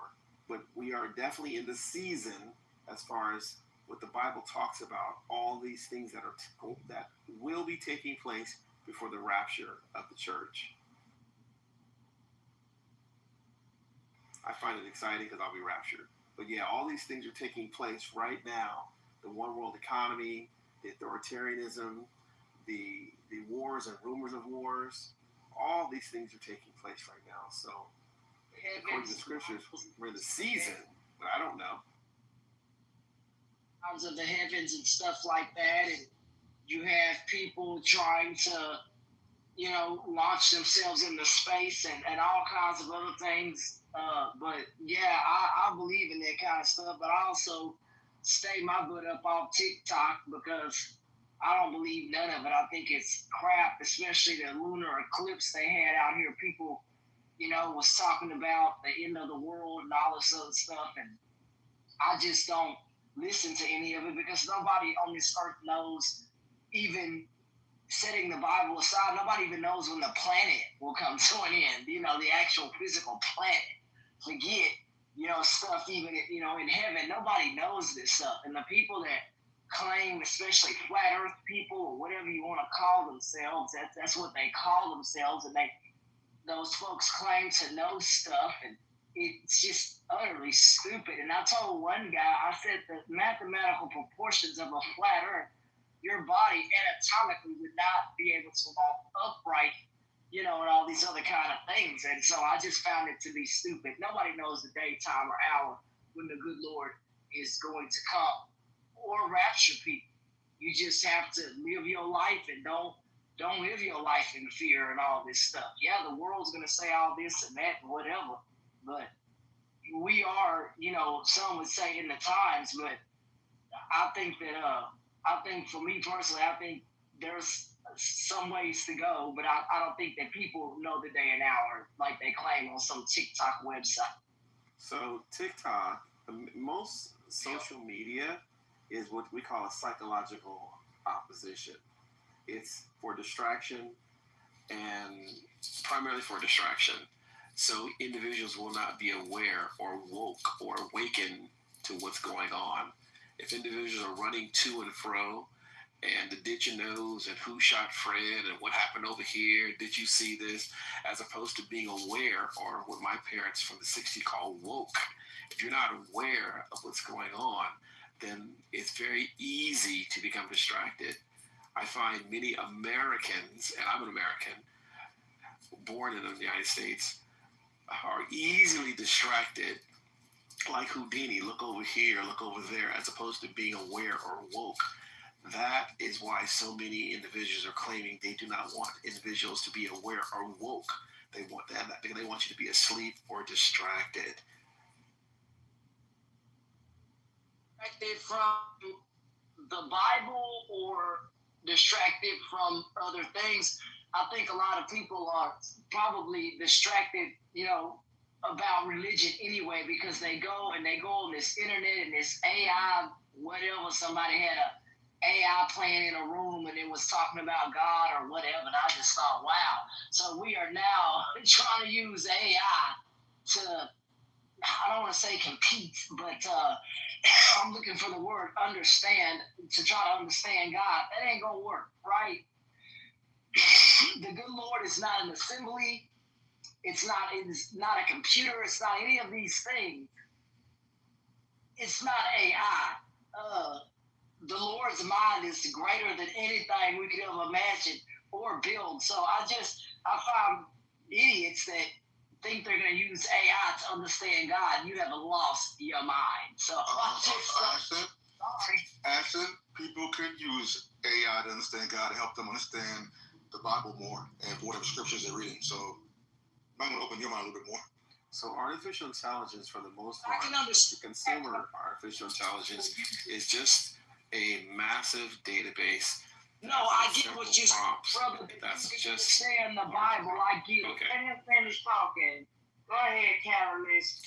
I said it's just a series of large language models that prompts are being used to pull information to do what is called inference. It's not a lot of the actual information is incorrect, and especially ChatGPT. You guys are funny, man. A lot of it is very wrong. Those large language models that things are pulled from, a lot of the information is just wrong, or it's off, or it's not admissible. Well, the operator is not training it properly. Okay. So a actual lawyer, which was like a one. Come on, that was a one-off. When it was just sanctioned last week. It's happened a few times already. actually. So But it's not it's not a practice. If you walk into a law office and ask them for a lawyer, they're going to say, "Here, we'll give you our AI lawyer." But guess what? They're using it, April. That's why they have the GPT. Oh, I know Haitian people are using different large language models and also the chats and bots and all the stuff that goes with it. But our industry as well. Be scared of AI, guys. Be scared. No, that's the problem I have with it. Is if you don't know what it is or how it operates, if you truly don't know, if you haven't used it, looked at it, read up on it, it's really easy to think that it's. I'm going to. The challenge is that many Americans don't have basic common source knowledge about a lot of things: history, geography, math. And so if there's not a common base knowledge, they might think that Google search or artificial intelligence is all that there is to be, and it's just a panacea. There's some good things about it, but without having a proper base understanding of historical events or certain facts, then it can lead one into a variety of rabbit holes, of which are a lot of the base data is just wrong. Well, the internet's been doing that for a long time. Well, that's why I said base knowledge. Education in this country is the problem, in my opinion. I think the education in the United States, the education in the United States, the primary source of education for young people should come from their parents, not school teachers. Parents. Okay, so that's not the majority of children. Really? But the majority of... There's not a lot of children in foster care? There's not a lot of kids who are homeless? Are you answering my question with a question? I'm saying... I'm saying be real about it, bro. The majority of children in the United States have parents. You're talking about 30%, maybe 2%. Majority of parents. And majority of lawyers aren't using AI. And it is up to parents to teach their own children. And when parents are not teaching basic critical thinking skills and facts and how to do research, then things go all off. That's because parents themselves don't know how to. What are we saying here? Yeah, that's not anything. What? If you think education is up to parents, and I do agree to a certain degree, as we are children's first teachers, but AI and the internet, they might compound the problem, but they're not the root of the problem. And Catalyst, I totally agree with you, right? But I'm also pushing back on you because we know there's fucked up parents. So if it's not the society's job as an institution to teach kids, all kids given the equal opportunity, it's a problem. Some parents should have to get a fucking license to even have to be able to have kids. I still blame they stopped like a lot of schools. Hold on, Travis. A lot of schools started taking kids' cell phones from them. Do you think that would be a big help to students hindered? Because I personally, I feel like a lot of students was Googling answers to shit, They texting in chat. You know what helped the schools, Ms. Alexandra? What would help the schools if they actually respect teachers and provide them a income that, competitive income, where people are like, you know what, I want to be a teacher. Not just someone that's fucking, having a 10-hour cert to go in the classroom and teach teachers. Also, teachers actually also having a standard, not trying to dress like the fucking kids that you're teaching. Not trying to act like you're there. Right, I'm saying? They taking the students' phones. Yeah, I understand it, but the phone is not the bigger problem in schools, is what I'm saying to you. There's much bigger problems in the school and why the education continues to go down. The problem is parenting. Before they get to school, the children, the problem is parenting, not the schools. Parenting. Your children, Carlos? Yes, and grandchildren. Yes, okay, so parenting. It's parenting. When's the last time you've been in a school? I taught college. No, in school. Children. I'm at school weekly with my grands. The problem is parenting. Parents teach children before they get to school. They have them for 3, 4 years or so, almost 5. It's parenting. Train up a child in the way they should go. When they're old, they won't depart from it. It's parenting. Parents don't need to be college degreed individuals. It's parenting. It's simple parenting. My parents didn't have college degrees when I was a child, but they understood and advocated for parenting and teaching children before you get to school how to read, how to write, how to do it. This is just parenting. This is just plain. You must have grew up like in this little bubble where everything's perfect in that land, because you're clearly not hearing what I'm saying to you. You're not hearing what I'm saying to you. I grew up in the second largest city in the United States. I agree with what you say. There was no little bubble. I agree it's what parents should be doing. Okay, but a lot clearly aren't fucking doing that. So we're gonna do you have children? Do you have children? Yes, I do. Do you have little children? Nope. Okay. My only point is, yes, there are some parents that are not doing it, and I'm not involved in the community with kids who don't have parents. You need mentors, people to be there to represent them and support them, not say that it should be their parents who aren't fucking present. Okay, you, sir, are in a very unique place because it sounds like you are interacting with a lot of children who do not have custodial parents. And I give you that. Yes, there are some, but that is not the majority. That's all. Longer than they with their parents. I still think it is a parent's job to raise and rear their children. They have them. I don't disagree with that.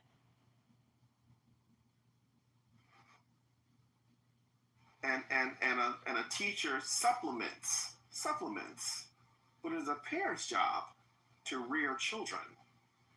And unfortunately for those, I used to teach college part-time.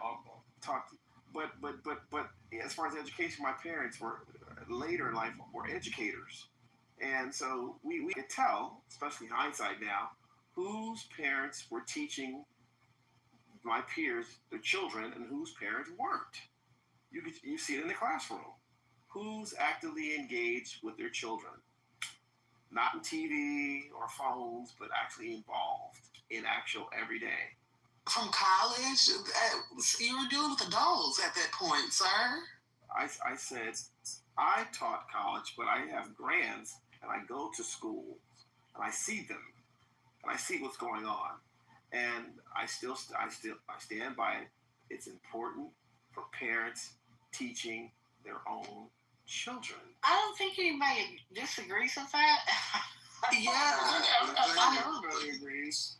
I'm lost as to where he's trying to make his point, because he's saying he teaches or he taught college, but yet the perspective he's offering is that of something he's seen from others. I was just trying to connect it. That's all. There was a gentleman on here that asked me if I had children and whatnot, and if I'd ever been involved in education, and I was responding to that. We all agree education starts at home. Scotty, I'm like, yeah. Sorry, this joint is really getting to me right now. And Scotty, on that note, I'm finna go to the garage and smoke with you, because I'm outside on the stoop here in Manhattan. I don't even smoke, so can I go, Scott? Yo, you're with me right now. So come on, Miss Devil, we can take the cousin walk. Scotty, when I come to New York, I will be calling you, sir. I am here, present.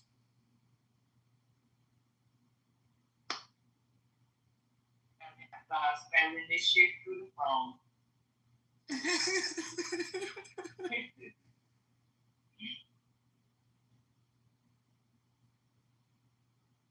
Did you guys discuss everything that has been unfolding at the UN?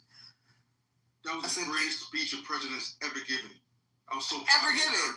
Listen, when you can go in front of the rest of the world and tell them that, not even tell them, but propagandize your domestic policies, and tell these people that their countries are turning into shitholes. I don't teleprompter. Don't forget that part. I don't tell them.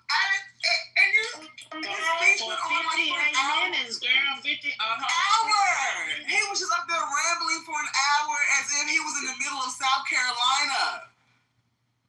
can't wait till they find out who fucked up these elevators, okay? Because this is escalators. Escalator gate. That's what I need to get figured out because this is somebody going to jail. They need He's to gonna get have them arrested. That's right.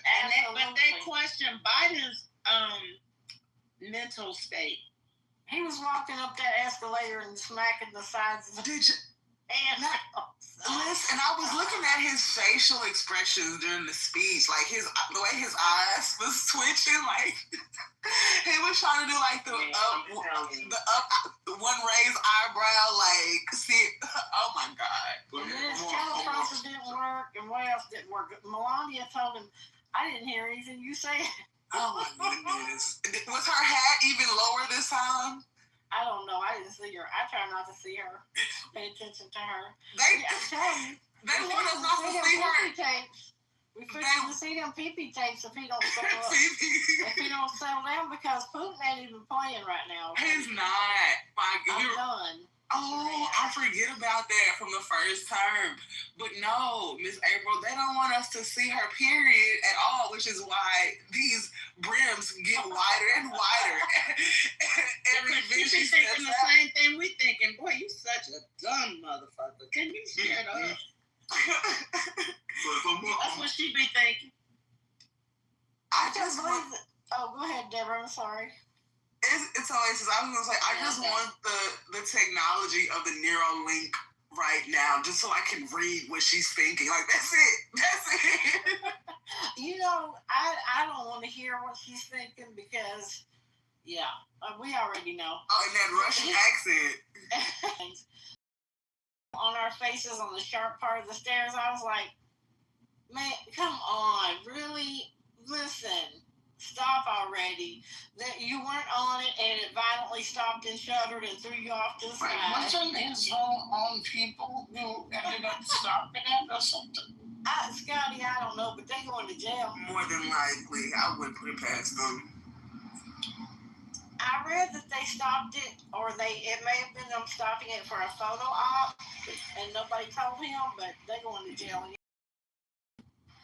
I just want y'all to know Miss Oasis and others. Yes. April, I want you to know I'm leveling up my hybrid pre-roll on the street in Manhattan, in downtown Manhattan, with a nice glass of Don Julio 1942. I was just telling all of you this evening. I was just telling my friends how my go-to at the bar is a double of 42 and a glass of cab. Now we're talking. There's no work for you tomorrow, right? This shit is smooth. You know what? I'm not working tomorrow. I mean, I'm working from home, but I got a lot of shit to do, but it's not work related. What time you get up? At 3 o'clock? No, actually, Haitian, you'll appreciate this. I gotta sit in my car tomorrow morning so I don't get a ticket. That's fucking epic, bro. So that's New York. So I'll be up soon, and I'll be sitting in the car soon so I don't get a ticket. Make sure you sit in the passenger seat, not in the driver's seat, because you still get DUI. I don't even know what the gag is. The gag is I don't have to move my car. I can stand right next to it. It does. I don't have to get inside. What's going on here? So you gotta wait. You have to sit in your car to depending on where you are. Yeah, what in New York City is happening? Well, depending on where you are in New York, typically twice a week, at least in Manhattan, they have alternate side street cleaning. So you're technically supposed to move your car so that the street sweeper can come in and clean. But the gag is the street sweeper doesn't make you leave and go around the block. They don't even make you move. Actually, they don't even show up. Just the ticket guy shows up. So the ticket guy shows up to see if you are in your car or not, or next to your car, and that's it. So that happens twice a week. The times are all different all over Manhattan. I think Brooklyn is once a week or something. Is the ticket guy typically a guy in these? Or his last name is Patel. There you go, yeah. Them damn potatoes. Listen, yeah. My neighborhood has quite a few hotels. No shade, it just is. No, yeah. And let me tell you, they all have the same body type. It doesn't matter where they're from. They're like 5'5", maybe. And their hips as wide as can be. Say what now? Pay for a parking spot underneath the building. Underneath what building? Well, look here. Where we live at, you can pay. I'm just saying. So I don't know how. We don't have that. No, you can't go underneath. Okay, so there's no place for you to pay. Some places you can. Where he lives, no. Yeah. Some places. Not. Yeah, some places. Not where I am. You gotta park in your building. Oh yeah, the cheapest I've seen around this neighborhood is about $500 a month for a spot. I'm not doing that. That's crazy. 500 a month. In fact, I just got an email from somebody today that they have a parking spot for sale in a garage in Brooklyn near like Gowanus, if you know that area, Carroll Gardens, Gowanus area. So it's a parking lot for sale. It's $145,000, and you still gotta pay $270 a month. That is the weirdest crap ever, and that's why. And look, no offense to people up in New York or whatever. New York City. I mean, there's no. You can make your money. You just gotta pay to play. You want a car in the city, you gotta pay for it. But here's the alternative. You can do what I do, which is twice a week. You sit in your car or next to it and wait for the ticket guy, and that's it. So. You ask him how much that ticket costs. It's actually not bad. So if I do the math, it's cheaper to get tickets on the street than it is to park in the garage. $65. What the? 65? That is cheap. Usually they're like 100. Look, man, you got me messed up. Look here. If you don't got no place where I can park a car up underneath the building or pay for it, I'm not staying. I told one guy, gots to have that, and you don't got no ceiling fans and you ain't got no space, guess what? I ain't staying. So New York, man, you ain't got no place to park a damn thing. Where you park your cars at? On the street? I bet you not. We don't do that here. Park them underneath the building and lock them underneath this building up here. You don't park them. We don't ride horses either in New York, Ashton. I'm sorry, go come again. We don't ride horses to our house either. Horses? I'm in the big city. We don't ride horses in Dallas and stuff. Ashton, now don't lie. Ashton, I can't let you lie like that, sweetie, because you can go down to Oak Cliff. You can go down to Oak Cliff and where my cousin's from, and it's a whole bunch of horse stables down there, sweetie. I am from South Dallas. You pull up to McDonald's across the street from Fair Park, the cops gonna be on horses in the driveway. They have that horse trail to ride, where they doing the horse, what do you call them? The trail rides. The trail rides, yeah. Out on the highway and all. Miss Hip Hop's lying. She's from. Scotty. There's no space to put a car. We're talking about vehicles. There's no space. He's saying there's no place to park but on the street back there. It's a city. It's a major city. That's normal. It's no okay. I didn't know. I just thought he could pay for a parking space. I can pay for a parking garage around the corner.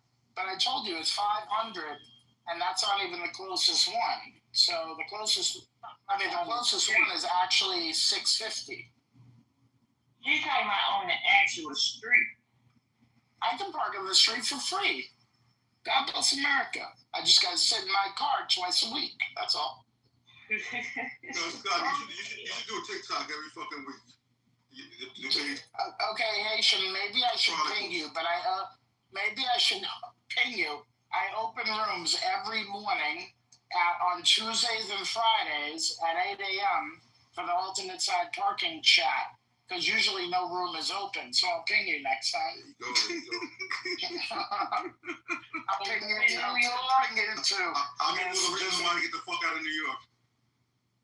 Well, I mean, my gosh, you there's just not space for much of nothing. I've been down there. It's fine. It's good. Food open all night. I never went hungry in New York, but my God, there wasn't much space. Actually, you know, with us being from the South, Texas in particularly, I'll say, I always had dreams of living in New York because I'm in the entertainment industry.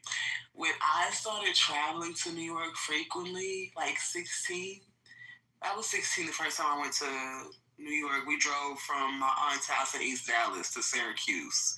Then from Syracuse, we drove to Manhattan.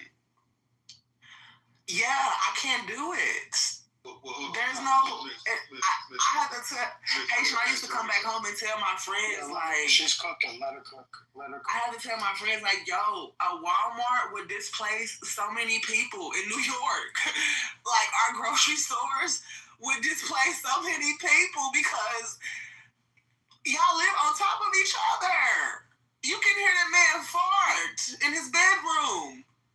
Yes, but you took a bad route. You went to Syracuse. Damn. From Texas to Syracuse.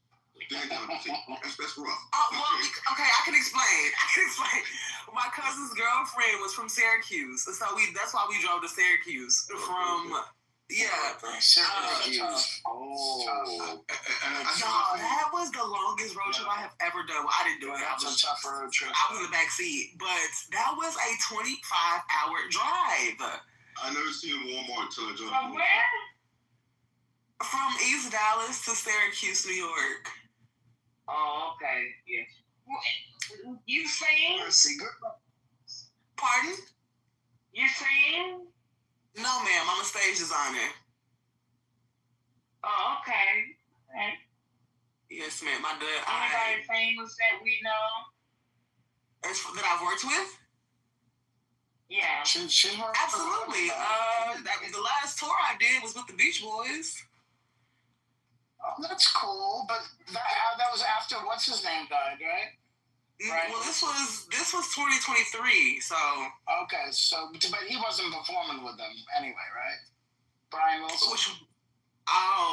Scotty, I don't remember who was there. Them men are in their 80s. I know. I know they really are. I'm surprised they're still out there touring. But I do have to say, their 1965 album, Pet Sounds, is one of the best albums ever made. So definitely get into it. You know. Yeah, I've done work for the Beach Boys, Darius Rucker, Paul McCartney. For all of the parents out there, I was the video. Yeah, Paul is amazing. He's a sweetheart. I was the video supervisor for the kids show Cocomelon that tour. Gloria Estefan. Yeah, so Gloria Estefan was the last Broadway tour that I did, her show. She still look good. Yeah, she does. She's amazing. The music business is a funny business. And when I was in it in the 90s, I don't know, things I guess were kind of different because you still had to, I don't know, it was a lot about like renting studios for long sessions and expensive and, people wasting their time in the studio sessions and the budget going bananas and all that shit. So I don't know. It was a funny time to be in the business. And Scotty, back then most of the studio budget was like 30% studio, 70% engineer. Yep. Depending on what studio you were, because at some point you're not necessarily paying for the studio, you're paying for the engineer itself. So also getting the, I mean, this is in LA, but getting the right people, the people that you want at the time that you need them for the studio session that you have, scheduled, is incredibly difficult. It's like doing that. We Are the World. Was that? Yeah, I was gonna say that, but I'm thinking of that. What's that? What's that video game? Oh, is it Tetris? Yes. Yeah, Tetris. It's like Tetris, but it's going at like 10x speed, and you're just trying to get everything in place. And hallelujah if it does come to place. Yes. Are you responsible for the sound too, Scotty? No, I just worked for a music producer who did all the shit. I was just helping making He's like a PA. happen. Okay. Basically, I was like office. Call Boys to Men people and get them over to this part and make sure you have this, and this. I mean, yes, sir. Go to Trader Joe's and get so and so whatever, and then take this DVD. Well, it was a DVD, but it was an MP3. You were an A&R assistant. Take this over to Quincy Jones' house, and I'm like, oh, he may be there. I hope he's there. But damn it, of course he wasn't there. You're right. But like, shit like that. But it's just like kind of like little brushes with, all these celebrities who are all fucking very fucking nice, except for Boys to Men, to be honest. Well, But everybody was great. Scotty, as long as you didn't get routed to Diddy's, you good, brother. We were not in that. We were in the more kind of gospel pop realm, if you will. So we have worked. No, so Boys to Men hung with Diddy, didn't they? Yes. Yes, We did stuff with like Whitney Houston, Preacher's Wife, like that album. So things like that, and we did like if an artist wanted to do like a gospel track for the album, then they would usually call my producer, who would either be producing or doing the vocal arrangement or writing a song, whatever it is. So we worked with a broad range of artists, which is really cool because I got to meet a lot of fucking cool people. And like I said, most of them are really fucking cool. And the only snidey, bitchy ones were Boys to Men for whatever reason. I really like Boys to Men. But Scotty, it's always like that though. Like everybody who you think is gonna be a bitch is not, and the one person you really want to like be so nice is the bitch. Yeah. So yeah. Oh, and the one time I was like, what was that, Miss Alexandra? I asked Scotty, do he know Real? Who? Real? Real. I don't know who Real is.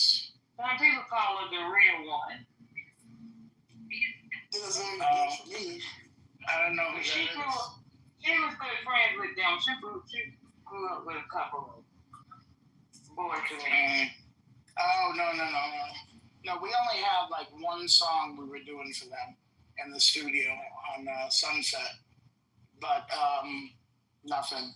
No, but the one time that I was supposed to meet somebody and didn't because I was too legitimately scared.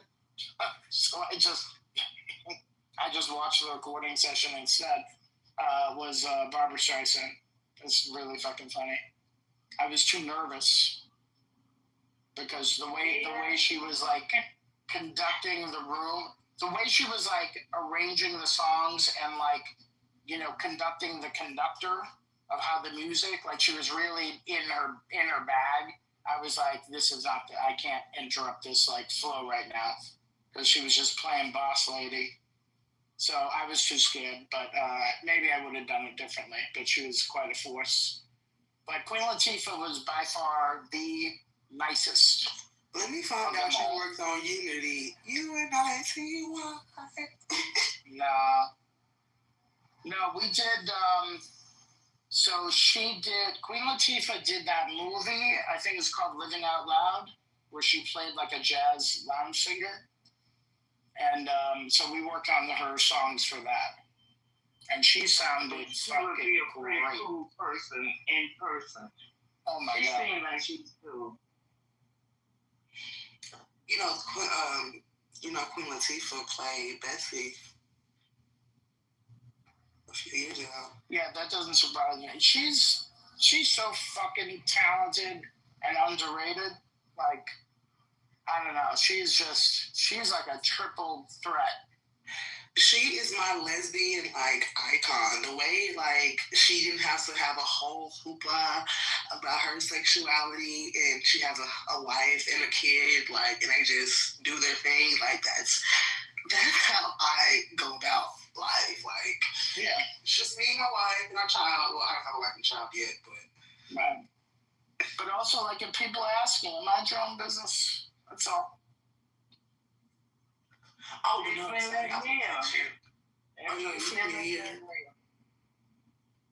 you familiar with Rob Schneider's show, Real Rob? No, it can't be good, can it? It's okay. I only tell people about it because I worked on it, because it was filmed on Full Sail campus when I was there. Work through that type of work? What was that? You still do that type of work? Yes, ma'am. I'm still a stage designer. I work for a production company at the moment. I don't do entertainment anymore. I mainly do corporate production. So, when they have their Fortune 500 meetings and they rent out ballrooms across the hotels and stuff, I'm designing all of the video solutions for that kind of stuff these days. Okay. How long you been doing it? Oh, 10 years. Whatever. How many? Yeah. This December will make 10 years since I've been out of college, and this is all I know how to do. My first tour was a dinosaur show. It was an animatronic dinosaur type of show. I probably have seen something similar in your areas. It's like an exhibit, if you will. It's not necessarily a show. It's more so outdoor exhibit. Well, this one wasn't outdoor. We would rent out event centers and stuff, and then the layout of the venue would be the chronological order or eras of the dinosaurs' time periods. And then they would just have different stationary games, animatronics throughout the exhibit that kids would play with and stuff.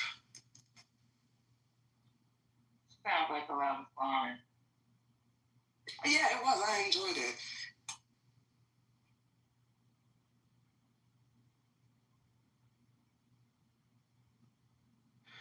Well, one of my close friends who I did my very first tour with, she was one of Beyonce's lighting designers for Renaissance last year. A lot of my colleagues from college, or my classmates rather, they're doing pretty well in the industry.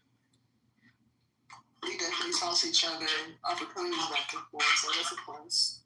Have you ever worked on any of the Dragon Lights projects? No, ma'am, I have not. Do you know what they are? Have you ever been to one of the Dragon Lights shows?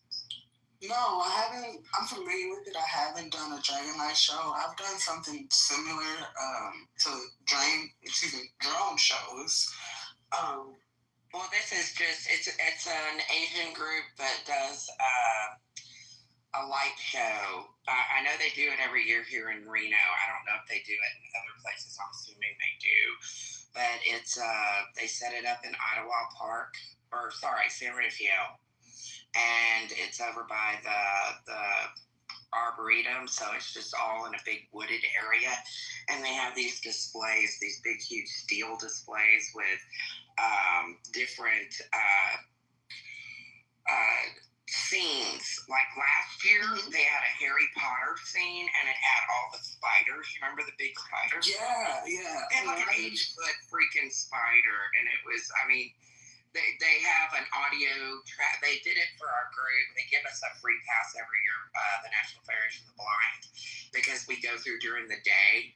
Because, of course, being blind, the lights aren't that big of a deal. Right. But we get to listen to the display. They give audio visual, like a description of all the display, and you get to touch everything. And oh my God, it is so cool. They had one that's got Chinese dragons all over the place that you get to touch and feel.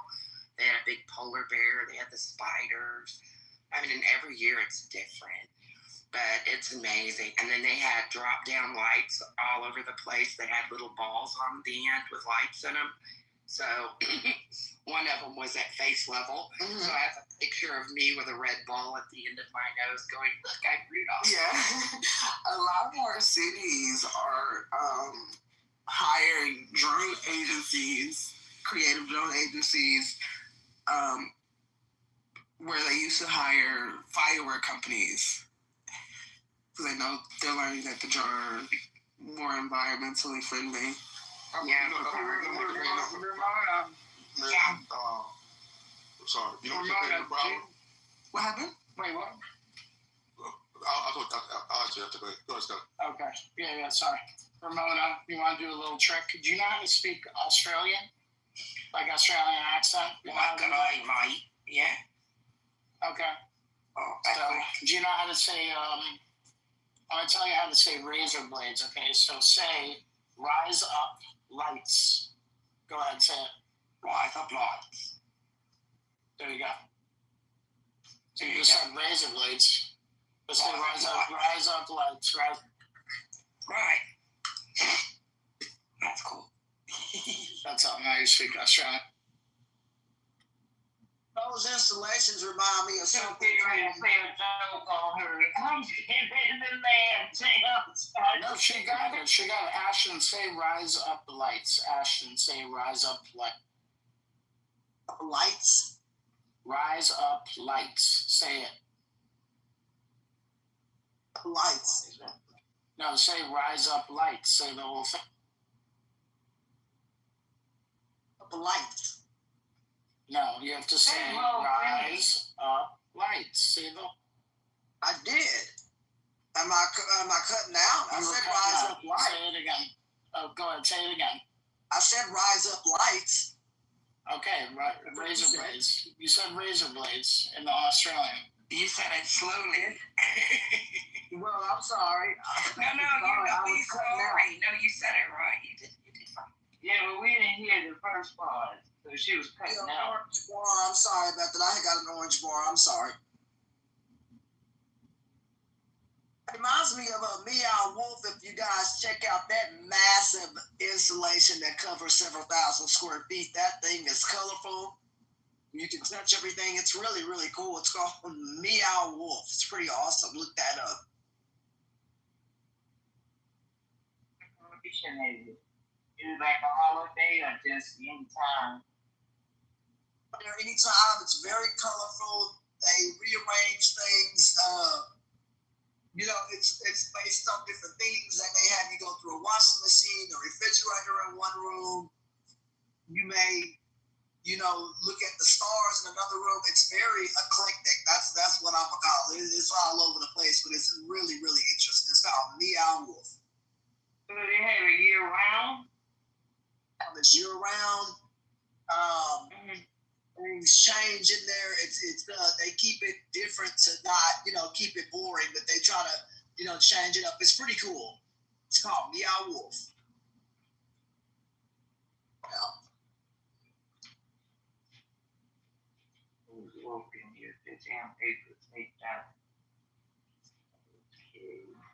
That's how I just saw Lisa come back in the room.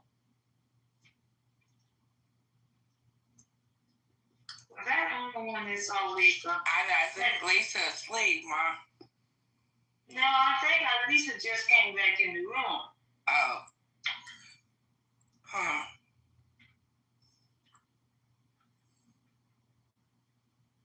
She was just at the bottom. I don't know. I didn't see nothing.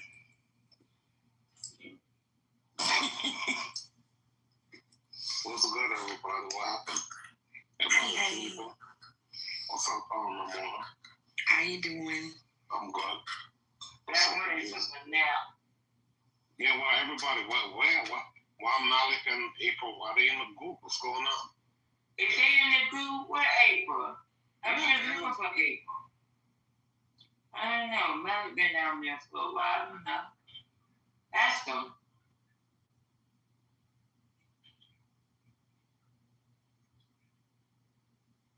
Yo, why y'all in the group? What happened?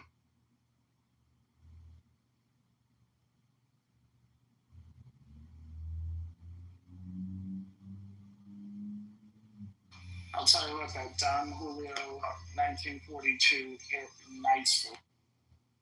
Oh, that's what you sipping on right now, spirit shit.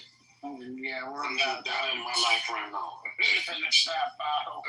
I forgot I had it, and I was looking at the back shelf, and I'm like, oh my God, it's in the case. I'm thinking it's full, but it has like a little cup left. So I took that. Man, good for you, yo. Enjoy, bro. Enjoy. Shit.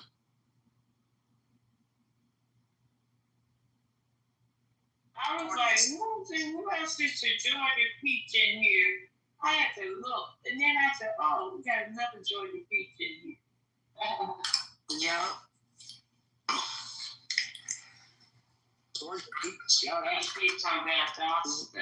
Okay, breaking news, you guys. Oh, shit.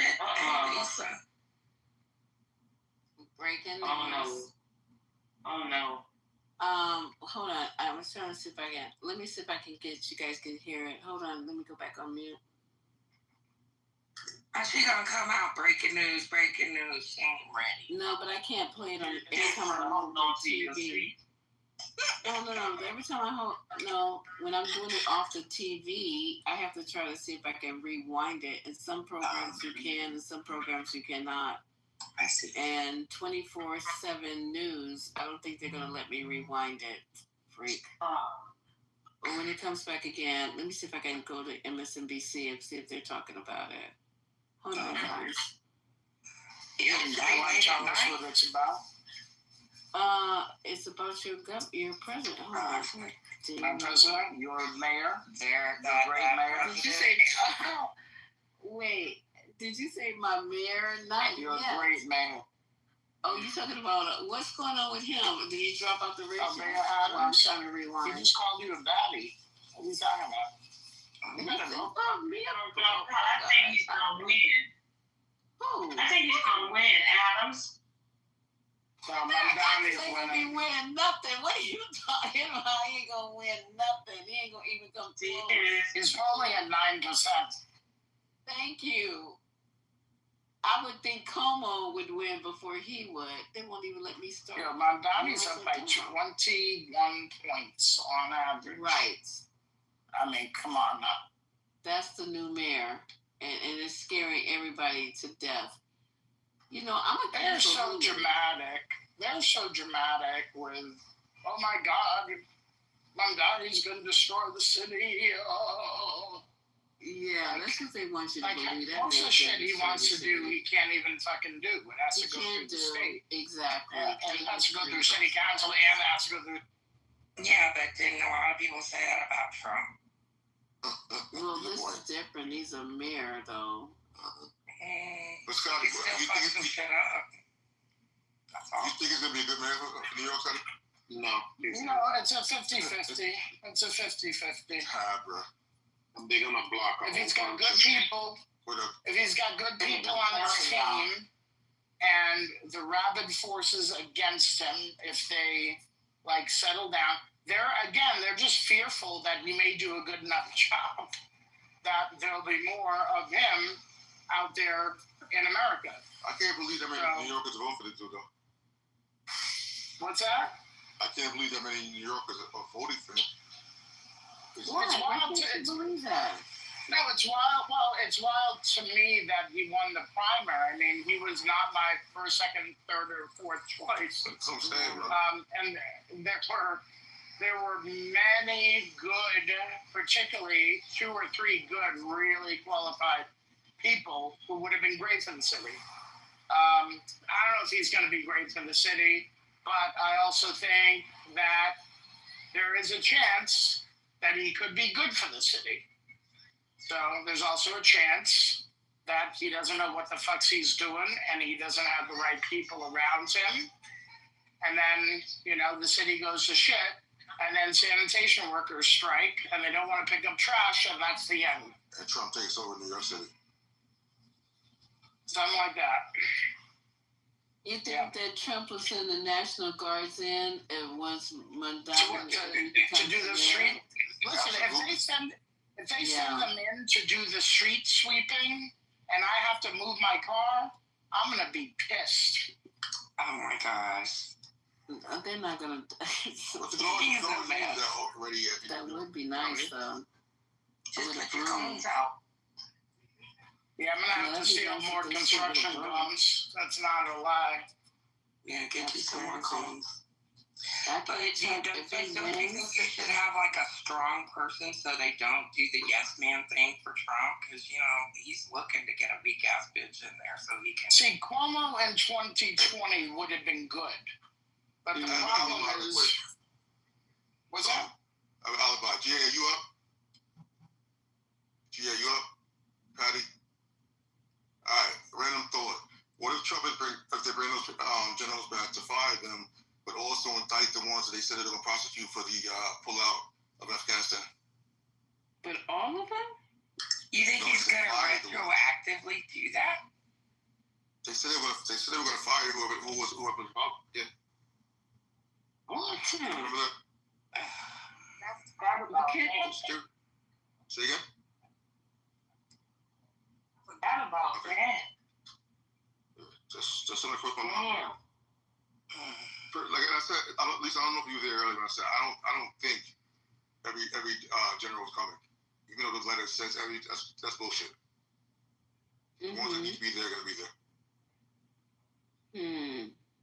But then why would Trump? Okay, so it's so much conflicting, and I know that we're trying to figure this all out. And again, it's all guessing. None of us know. So right, we're all just guessing. But my thing is why would Trump, after all this talk, after everybody starts talking and it's all over the news, why would he say it's a meet and greet?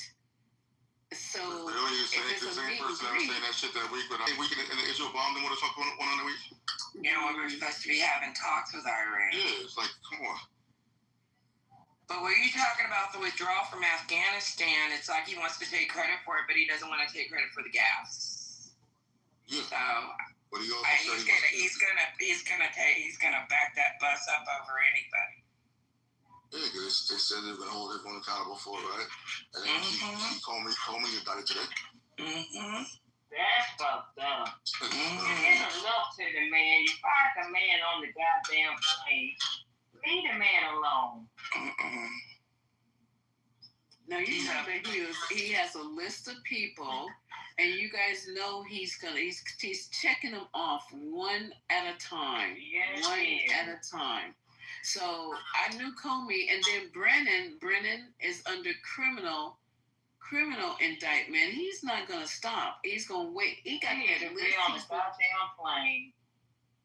Child, if he could, he would put Obama in jail. He needs to be calling Russell after he got a guest room. Shit. They need to be getting the fuck up out of here. But really, there's nothing. He don't have the nerve to stand there and do. Look what he just did at those talks, saying he stopped 7 wars, and all 7 of those countries were sitting there going, "What?" So he's gonna make it look however it needs to look, so that he comes out smell like roses, and he's capable of stomping on anybody that gets in his way. So it's fucking crazy. Look, one time it come out smelling rotten. He thinks he smells like roses. Let's change that. There we go. But he had 5 years, and he told them it's almost 5 years to the day, and he has a list. And if you guys just go back and look at all the people, he got Letitia, he got what's her name, Fonnie. We got Comey. What's the guy name? What's the guy name? What guy? Yeah, the guy that went after him in New York. What's his name, Ramona? You're talking about Steve. When you say Steve, Alvin Bragg? You mean the prosecutor? Yeah, prosecutor. Oh, I forgot about Alvin. What happened to Alvin? I ain't seen him on TV in a long time. You heard a thing, not one word. He might be already in Russell House.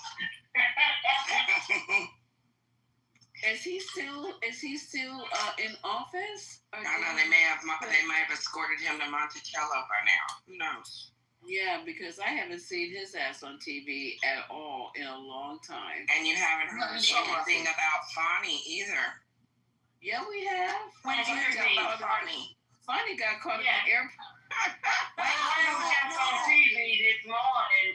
Tell me, I had to work today. Tell me, and I fell asleep after work, so I missed the Judy. No, this has been a minute. They caught her at the airport with that dude. That dude ain't even cute. And I ain't losing on my job over him. It's what she trying to do?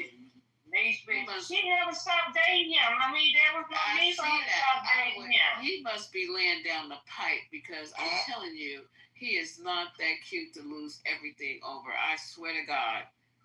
What was she trying to do? What do you mean? They were going on vacation. She's trying to get the boost now. They caught at the airport together. She's trying to get a guts blown. Yeah, that's what she's trying to do. God damn, can you? Why you guys got? Okay, listen. If we gonna go someplace, you meet me there. What the fuck? I'm gonna be walking in the airport with you, and everybody know who I am or whatever the case may be. You go, and then I'll come 2 days later. At that point, everything was over. She did what she figured the heat was off. Yeah, she did what she was told to do. She did, but my thing is, as far as the case and everything, it's just not good. It's bad juju. You know what I mean? If you guys are still dating, that's your business. It's none of our business. But you know how trifling this country is now and how trifling people are. So if we're going to go travel, you go first. I'll meet you there, Alex. We ain't going to be walking through the airport so they can take pictures. No, I ain't giving up my man. He gave up his job. And I had to fire him. What the fuck else you want? You're not going to control my whole goddamn life now. I don't want to be I don't want the pictures that they had out of them. Nah. The only thing they got is them standing looking at the damn window. That ain't about shit. What happened at the airport together? You just ain't at the airport together for no fucking reason. Yeah, they were going on vacation. They knew they wasn't trying to. They didn't catch them doing anything illicit. Right. No. I guess. What happened to E.T. and Carol? I haven't heard anything about her. I don't think she got her money. Does anybody know if she ever got her money? Not a dime of that money. That's illegal. And those two black women in New York ain't gonna get their money from old boy either. They got their money. They got it. I thought they got his house. Oh, that's good. I'm glad. I thought he had done filed bankruptcy or some shit. No, they got the house, they got the car, they got his jewelry. Yay! I don't know if they sold that shit, but they got their money. So what? You know what I'm saying? They got their money. He got to keep the world this series thing. Whatever the world series. They had to sell his condo. Yeah. That shit was $10,000 a month. Oh wow! What? God damn! That must have been a hell of a condo. $10,000 a month. Mm-hmm. Even if you own it outright, that's what the HOA and taxes are. That's a mortgage. Oh yeah, I have to sell that. No mortgage. No mortgage. He said the HOAs, girl. Shit. Hell to the no, to the no. That's why. Yeah, because otherwise I would have kept that. Because all they can do is go up. I would have kept that shit in New York. But no, that's crazy. Is it bigger than a shoebox? Let me ask that. I think wasn't it the West Side? Oh, it was a nice place. No. I heard it was very nice. Wow. Was it on the East Side or the West Side? It was the East Side. Giuliani was going to live on the West Side. Yeah. Tony on the east side. I was asking. I didn't know. I like the west side better than the east side. Me too, Lisa. By the way, the east side is the old money people. And it feels creepy too, because I lived on 30th in York. It was just creepy to me. It's just old, Lisa. You feeling all those spirits? Where was it in Tudor City? No, it was like around 63rd and Park or Madison or something like that. Oh, that's nice. Yeah, 63rd and Madison is very nice. So what we're looking at, 1,200, 2,000 square feet? Oh, wow. Maybe. That's very nice. Would that be? I mean, I can just post a link and you guys can... No, I'm just curious. What would cost $10,000? Damn. A big place. A big place. You're saying condo, and I'm thinking, God dang, it's so many square feet. Yeah, some of those look like fucking houses inside though. Yeah, they do. You walk in there, and it's the whole fucking floor. Right, that's what I'm saying. It's like it might as well be a house. It might as well not even be called a condo. Yeah, 2,000 square feet is big, in New York. So, oh my God, that is true. That is so true. Well, I'll stay in Nevada. Thank you. Hi. But he doesn't live in New York anymore. I thought he lives in Florida. Oh, a lot of people go to Florida. And his other property, because he had property in Florida. So, yeah. He got to keep a primary, and I'm sure they probably just let him keep one of his primaries and his little ring, and that's about it. Well, Ed taught him a damn lesson. It's not funny, but goddamn, talk about fall from grace. You gotta hear people where that shit was running down his face. That shit was so funny. When he was doing that crazy. And that black guy was running down his face. Black guy. Well, and what is the problem with letting your hair be salt and pepper? You might look better. He does stuff is just for men. Shoe glue on your hair. Everybody know you 80, and they know your hair is not black like that. It's easy. And that shit was running down his face, and he didn't even reach out and wipe it. I'm like, good. He thought he was hot. He just thought that was sweat. Yeah, and didn't fucking well. He thought he was great. He thought he was looking good that day talking that shit. He thought he was let me talk my shit.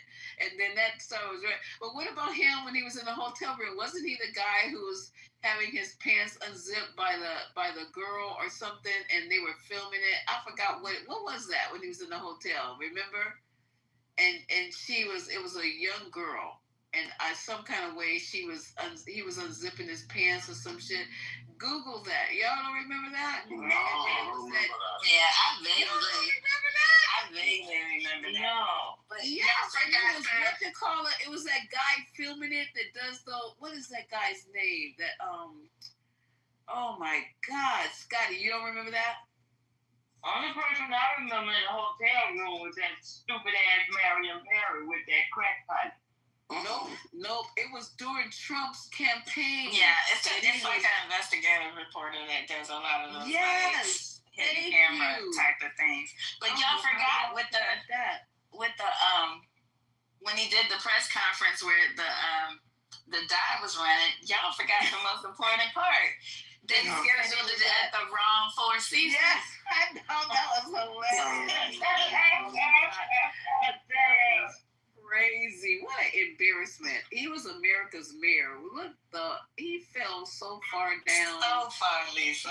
Child. Now, Mr. Alexander, the world. You know Mr. Marion had an oil burner. That was no crack partner. Come on. Oh, you talking about Marion Barry? Oh, yeah. Let's not talk about Marion Barry. Please, not. That's what they call it now, Ramon. That's what they call it now, Miss Alexander. It's an oil burner.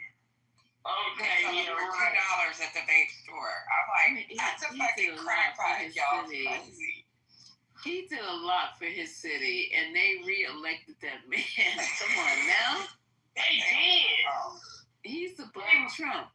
So they can re-elect him. I guess Trump said, what the fuck? That's what I'm saying. He's the Black Trump, Getting a little Trump don't want no competition now. They consider him, people refer to Obama as their forever president. They refer to him as their forever mayor.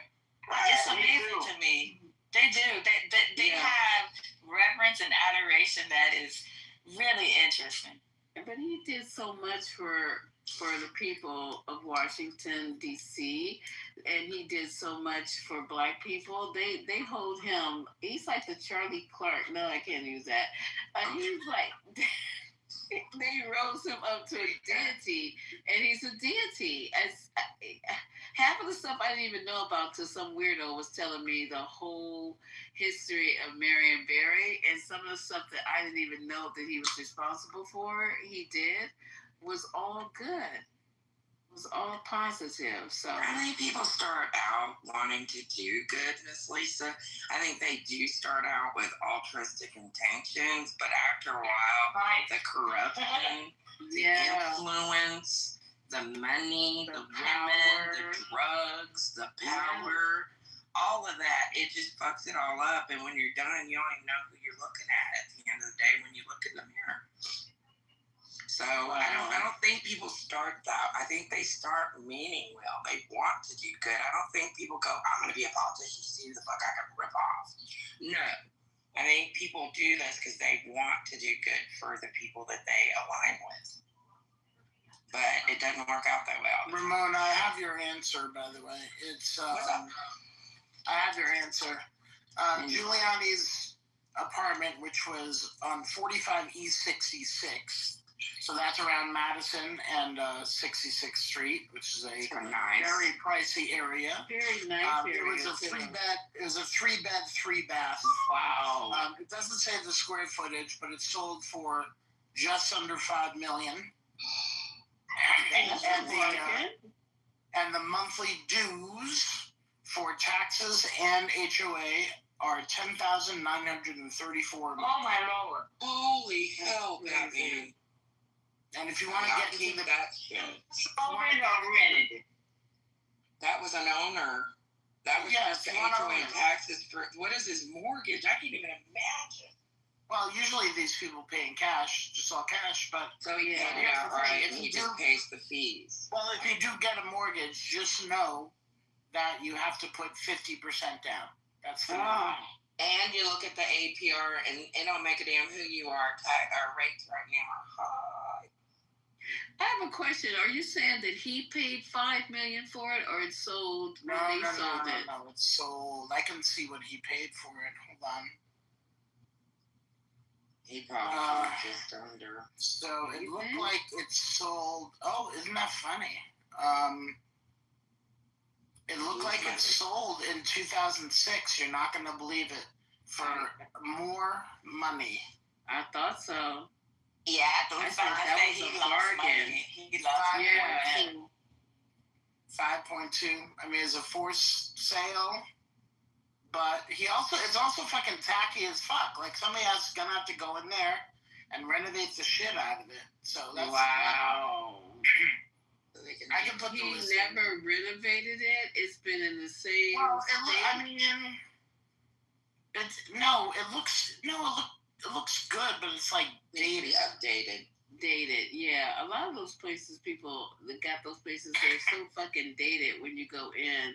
That fixtures, new wiring, that gaudy shit. Yeah. They thought it was hot. It's not hot. Don't they dress it up, Scotty, and say, and it still has all its original fixings? Yeah, they'll try to dress it up when they're just too cheap. Make it vintage. All right, do you want to hear it before I get... All right, hold on. Designed by renowned architects, Hard and Short in 1906, and classified as a landmark in 1977. 45 East 66th Street is a distinctive for its magnificent Gothic-inspired terracotta and brick facade.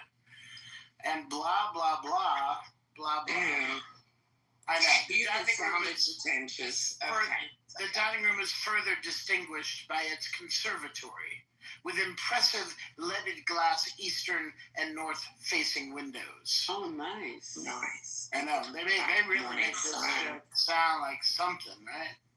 See the nook and all that. Was he on what floor is that unit? 10th floor. 10th floor. 10th, okay. 10th floor, probably 100 feet up. But it wasn't a private elevator, though.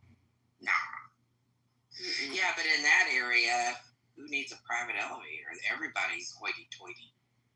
Access by a semi-private elevator landing. Semi-private. They must stop at specific floors. So semi-private. They may share it with one other person. Right. That's cool. Now, see, that's cool. That's cool. Yeah, that's cool. There you go, Lisa. You got for $5 million in Texas, you could probably get 20 acres. We don't live for $5 million. You probably get more than that in Texas. We get 20 acres with an 8,000 square foot home on it. That's okay. But the thing about Texas is here's the thing about Texas. Two things. You found a better one? I hope it's in, where is it? It's the same building. I hope it's in Astoria. Is it in Astoria? No, it's in Manhattan. No, this one is same building. It's 9.8. Damn. It's a 4-bed, 3.5 bath. That's nice. I like the bathroom. And your monthlies are only $11,699. Crazy. What a deal. I'm not doing that shit. Thank God. And that's they have no designated parking there, right? Nah, you need cones. Girl, no. So you got another how many thousands in parking? Because you know a lot of people. No, just a couple hundred, Lisa. You got to buy you some cones. You have the driver, ma'am. You have the driver. Yeah, that's true. Yeah, this is true. Where does the driver park the car, though? They want to. You pay them to sit outside. Yeah, they come around when you need them. You just holler at them. They can park. But where are they when you're not using Where them? are they? Well, yeah, they gotta park that car. I mean, they gotta go home at some point. Yeah, so do they But, take the car home? But Lisa, do you want to know if you put down half, which is the minimum?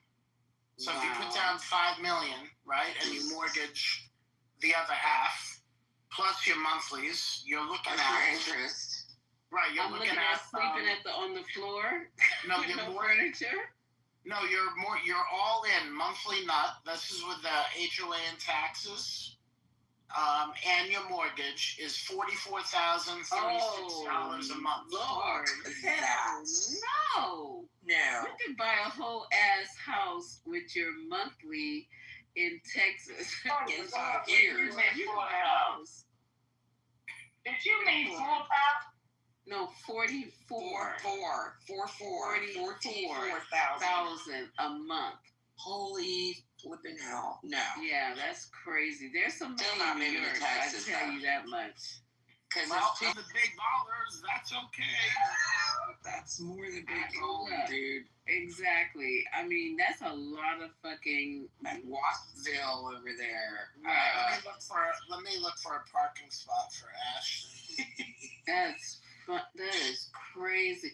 Wait, you know what? It's nothing in the world would make me move to Texas. No, hell no. How you guys feel about that? I moved over here 1,100 miles away for a reason. Don't do it. Huh? What'd you say about me? I said I moved 1,100 miles. Somebody said Texas don't want me either. Oh, shit. Right? Did Ray say that? Did Ray say that? I did not say that. It was Ashton. I was either, you know, but I don't really say nothing about it. Y'all be honest. Y'all be honest about Texas. Texas is not a nice looking state, though. I was born there.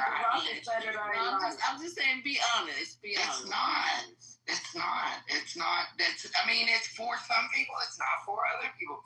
As long as they don't, as long as they've got laws against marijuana use, which they do, and as long as they have all the issues they got going on right now, there's no way I'd live there.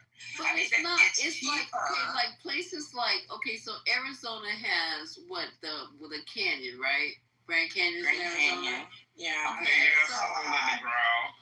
Yeah. They got a big ass hole, but it's a pretty hole. And then it's pretty. The colors are pretty. It's a pretty hole. And then it has a river running through the middle of it. It's a pretty hole. Global warming, that river ain't gonna be around in 20 years. Well, They do have a pretty hole. It's got a pretty green spot right in the middle. Right, and then so Nevada, I'm not really sure. Nevada has I think a Lake Havasu. We've got Vegas, we've got Tahoe. Those lakes are dried up. No, they're not. They're not completely dry. They're very kidding me? That's pretty. No, that's pretty over there. Yes. And then what other? Okay, so what's else is next to Texas? What? New Mexico. New Mexico, Louisiana. Nobody think about. Oklahoma is the states that border Texas. Oh Lord. Oh, damn, they all sound like hellholes. You got Texarkana up there. Too. So. What the hell is in what was that? Oklahoma. Well, Oklahoma's supposed to be flat and got like grass full of tornadoes. Oklahoma is disgusting. What? Beautiful Oklahoma, brother. No, I thought it was grassy. Beautiful. Is it flat and grassy? It's green as Tornado Alley. Tornado Alley goes right through it. You know what, Lisa? One year, the year we had my family reunion, and they canceled it. The week that it was supposed to be, they canceled it to the next week. And it's a good thing that they did, because the week that they canceled, that's when that big tornado went through. And the hotel that we were supposed to stay at, it wiped it off the goddamn map. Oh. Yeah, that's Oklahoma for you. If y'all look at the chat, I posted a link of a home in Texas and said all those 2 acres for $5 million. And I said a home. You said a home. A home. I'm tired of y'all making fun of the way. I'm tired of y'all making fun of the way I talk. No, I'm just sir. I'm not. I just want to make sure I understood you. So it's she was talking about a pretty hole earlier. But it's only on 2 acres. Yeah, I mean, I can find you other shit. No, I'm just saying for $5 million. I expected more in Texas, though. I gotta get more than 2 acres. 2 acres. That's not much of nothing. You get 2 acres in California for $5 million. You get for $5 million. Yeah, $5 million's a lot for 2 acres, man. Look at the house you get. Look at the house you get. Yeah, still. In Texas, a house in 2 acres, that's a lot. I mean, what area is it in? Is it? Yeah, it's outside Dallas. It's in Keller, so right next to Tarrant County. It's in Tarrant County. That's next to Dallas. Oh, okay, Dallas. The only part of Texas, if I had to go to this, they said you have no other choice, you being exiled to Texas, I would have to be in like someplace like Corpus Christi, someplace on the water. Corpus? No, baby. Well, go south. Go towards Mexico. Corpus, all that water is polluted by motherfucking refineries and shit. Oh, okay. You gonna grow horns on the top of your head. Yeah, well, thank you for telling me that it was polluted. So I'll go down a little bit further, but it will be on the coast. I will not be inland of Texas, nowhere. Oh, not on the border. Look, check it. So the one I just posted is right in the suburbs of Houston. It's 20 acres in Katy, Texas. I'm sure you could go hang out with Trent and McAllen. I'm straight. Bleach. Right. I mean, I can't even see me on the border. Give me shit over the border. You talking about ugly? You talking about the ugly part of Texas? Oh my God. And Marshall met him in real life. Damn, man. I feel. You know, I actually went to El Paso. I was on a bus long time ago when I was a teenager and I was a little bit of a hippie. I was on a bus going to visit my dad in Houston, and the bus stopped in El Paso, as it does. And we were going to be there for a few hours, and dude, it was so fucking dead. I sat in the middle of an intersection and smoked a whole joint, and nobody even said boo to me. Yeah, Texas is funny like that. It was funny. Marshall said creepy. I was 19 and I'm 48. Lisa had a breaking news story when she came on. She forgot all about it. No, I haven't. I was waiting for the news cycle to go over. I can't. Come back. It was about James Comey. One of Trump's tweets But I tried to rewind it, but I could not. It said you can't rewind up to this point. So I figured since it's on, the news on 24/7, they say the same shit over and over. I was waiting for just to come back around, and then I was going to tell you guys. But of course, he said something vile, talking about, I was reading it, and he's like see, this is just so interesting to me, how we can be in Alice in Wonderland, because this man who got all this stuff, it's like he's completely wiped it out of his brain that he's a felon and he got all this other kind of shit going on with him, or he's just being straight up gaslighting us to our fucking faces and thinking we're dumb, because he started off the X or the truth by saying one of the most worst human beings in the country has been exposed. Oh my God. And I was like, what? Remember how he praised Tim Walsh? Remember? And then he turned around when Tim was running and dogged Tim I'm like, it's the same thing, man. He praised the fuck out of Tim Walsh for handling that shit in Oklahoma. Oh, yeah. You mean in, no, not Oklahoma. Wisconsin. Was it Wisconsin? Okay. No. Minneapolis. Minnesota. Yeah, he's in Minnesota with Minnesota, yeah. Yes, ma'am. He praised the hell out of him. But he did that to a lot of people. He does that to a lot of people, though. He may be talking, and then the next day or a week later, he'll be prosecuted. Yeah, and this is what I'm saying. I mean, it's like when he calls people names like one of the worst human beings, does he not know that we know his story? That we know he's actually the worst human being? Right, like they don't even know. I don't think he knows. I really think he thinks he is. He probably doesn't. Right, I think he's convinced himself that he's this wonderful human being, that everybody else is a liar, and everything said about him is not true. If you tell yourself that long enough, you convince yourself, right? They got a whole write-up about it. About how he called the man and told him if it wasn't for him, the city would have burned down, and how he praised him. And then he turned right around and dogged the man. That's why he cannot be trusted. He is. Yeah, he's a slippery ass snake. He's a.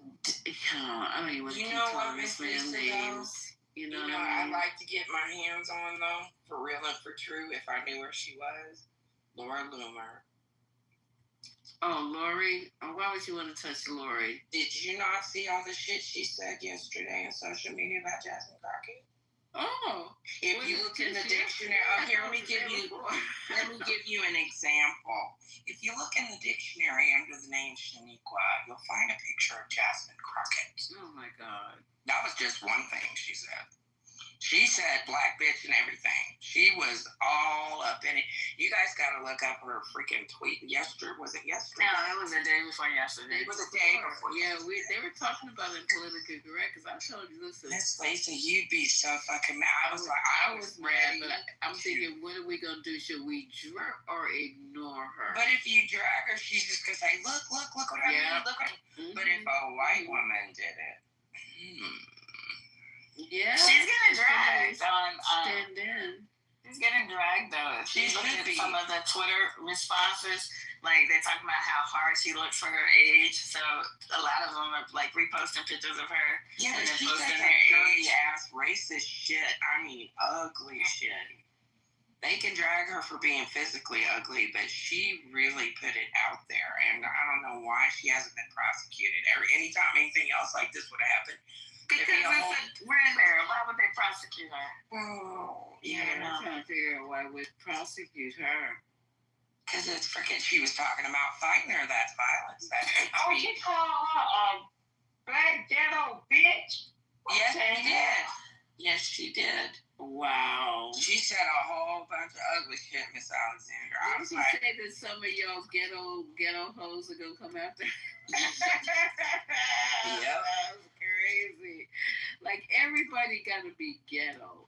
I blame a lot of this sometimes on us, because we come in the room, like, if they came into Clubhouse and listened to the way that not we, but sometimes when we get into the, our situations, because I remember one Saturday, somebody, I don't know whose room it was. I don't know if it was mine or if it was politically correct. And this guy comes in and says, it was a white guy because he had a southern accent. At first I thought it was, what's that guy that used to go into Debate the News and had that fake southern accent? We used to tell him, you're talking about Scott. Yes, Barth. Scott Barth. That piece Barth, where the hell is Barth? Barth used to come in my room when it first opened up. Barth, right? I ain't even heard his name mentioned in any of the hallway for the mega rooms either. I don't think he's on much. Wow, Barth used to come in there and have that room, tear that room upside down and debate the news. I think he might have pissed off the wrong person, to be honest, Lisa, because he pushed buttons. He did, and that was basically how he got his attention. You know what I'm saying? But he was straight up from fucking San Diego. His name's Scott Barth. I know, didn't I? And I used to ask him, "Aren't you from California?" Yep, he's from San Diego. Well, but I thought he was him for a minute. So he came into the room, and he said, first thing he said is, "How you hoes doing?" I said, "What?" I got you, hoe. No, but and then I was like, "Sir, you just came into the room. You ain't said nothing but start calling us hoes." He goes, "Well, that's what you call each other, and that's what your men call you." I was like, "What the F?" He goes, "So I have an honorary pass to be able to do that because that's how you address each other." You know, that bothered me for like weeks because I'm thinking, they listen to the way that we address each other, and then they use it on us because they feel like if you calling yourself that, then I can do it. The same way they do with nigga. With the N-word? Yeah, my mother lost it in Costco. Yeah, it was Barth. I'm thinking it was Barth, but it wasn't Barth. It really sounded like Barth. We had a couple of Barths come in, so... Yeah, that's crazy shit. You know, my mother was so insulted when she was at Costco, and the guys who were collecting the carts, the baskets, or whatever you want to call it, to take them in, they were all like maybe Hispanic. I'm just saying, I'm going by looks, but they weren't African American. So they were calling each other niggas. Oh no! Like, nigga, what you did? It's like every other word. My mother lost it. Went back into the store. She goes, right back. She went into the store and she told the manager that his employees are in the parking lot calling each other niggas. So she walks out with him to the parking lot. I'm loading all this shit up in the car, and she walks out with him, with the manager of the store. So she says, "It's them over there." But by that time, there was a black guy included in the group. So they're walking up behind them, and I'm on the side of them watching it happen. I said, "Oh shit, here it comes." And then as soon as they got up to him, one of the Spanish kids said to the black guy, "Shut up, nigga." And so then the manager was black. Oh. He did not take kindly to that at all. So I don't know what the conversation was, but my mother was proud of herself. She goes, "I didn't come to Costco and be spending all this money to hear them calling each other niggas in the parking lot. Always starting shit. Get in the car." That's the way people address people. She goes, no, they don't. And you need to stop thinking that's okay. I don't think it's okay. So I don't know how you guys feel about that, but that's what's going on, and we all know it, that, other races call each other NIGG. I don't give a damn how many people said it. They could put it in writing. They could gild that son of a bitch's certificate, and I still wouldn't use the N-word. Okay? I don't like using it, but, people address each other with what do they call it? Please, Lord, have mercy. It's not a term of endearment. This child of mine, yesterday, I said, what are you doing? Ray. Listen, I asked him what he was doing yesterday, and he said, "Oh, I'm looking up jobs for ends that have welding certificates." What did you just say? Did you just say what? No, Nick. What? He said, I asked him what he was doing. D'Artagnan, I said, "What are you doing?" He said, "Oh, I was looking up jobs for ends that have a welding certificate." And he said that. See, this is what I'm saying. It's just I'm just like, what?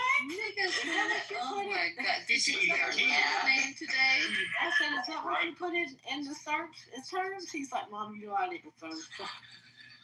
And you guys were in the room with that young who's 24. 9. Like he's giving it 9. Every 25 seconds, I was every other word. No. Every 20. No, his rate was every 25 seconds. Yeah. I remember him.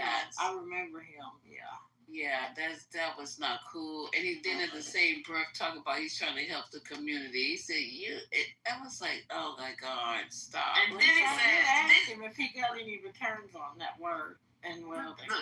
Then he said he made the announcement that he was young, like we didn't know that. Hello, really? Young and dumb. That's what he was. He was like, but y'all didn't know that. I was like, what do you mean we didn't know it? That was shameful. So that's crazy. But I don't like it. I don't like to hear other races calling each other that, and then you walk up and they call you one too. I said, wait, man, you. Hold up. Yeah. I say it at least 50 times a day. Child, for what reason? Who are you talking to? Today, when I got to the stoplight, yeah, pretty much. I got to the stoplight, and this car was like, had stoplight. He had nobody in front of him, and he was like 4 car lengths stopped back, like behind the light. I say, look at what this fucking nigga doing.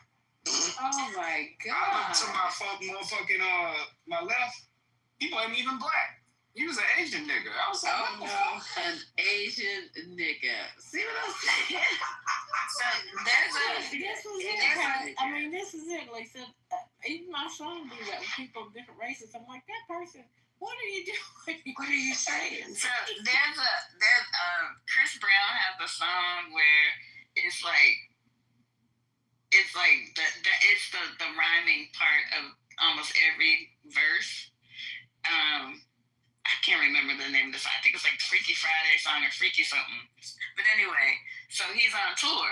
So it's funny to watch people that are recording the concert, because when that song comes on, you'll see like a black person like recording it, and they'll be around white people and they're trying to see if they're gonna say it. They're like sitting there like, yeah, you I'll gonna be say it. standing there like a fucking statue. Me, I would just be like, no, I'm not doing it. Yeah, slap. Yeah. I mean, like that word is like a part of my everyday. That was the first curse word that I could say around the house. Oh gosh. Like nigga. Oh no! Oh my God! In your diaper? And you were like, no. I can see him around his Pampers doing that. I couldn't say curse words when I was living with my moms, like at all. But when I was with my grandma, I could say all the curse words I want. Oh man. It's just something, I know that you guys are saying you take the sting out of it. There is a whole, I have to go and find it, a whole explanation as to why that it doesn't take the sting out of it. It will never, it's a word that we should never embrace because of its legacy. So, I don't know. I'm totally, I would say against it or on the fence. I don't know. I don't like it though. Would never use it. I ain't never. I think I have used it though in here. Yeah. I was gonna say you pulled it on the people sometimes. Yeah, I'm sure I have. I've said enough. Well, and I don't even know, and I'm not doing it intentionally. Like, you know how you try to say, well, let me say something and I'm gonna make it I don't make it strong. It comes out maybe because I don't like the word, but I'm wondering why it even comes out. It's an emotional word. It's only one time since I've been on the app. I said it one time, and I was really pissed that night. I said, "You said it to me." Now I tell you, my whole life I felt like I said it to them. That was water. Water hush. Water? That was not water. I know it wasn't water. It didn't sound like water. Yeah, I didn't call him the N-word. No. Numbskull is probably dumbass, baby, but yeah, Numbskull. That was great. Is he still on the stage? Was that Ray? What out of nowhere? We talking about the war in Russia, and he even found a way to bring in. He pops up with Israel. I mean, it's something else too. He said that Russia was kidnapping. Did he say Russia was kidnapping? He said Russia's kidnapping somebody from the army. All these men are being kidnapped. I was like, what? I don't know what's in this boy's head. I just think it's cobwebs and That's how them strawberries got so big. You be putting this cocaine in the strawberry patch. Was y'all here when Just busted him? No, that's not his hand.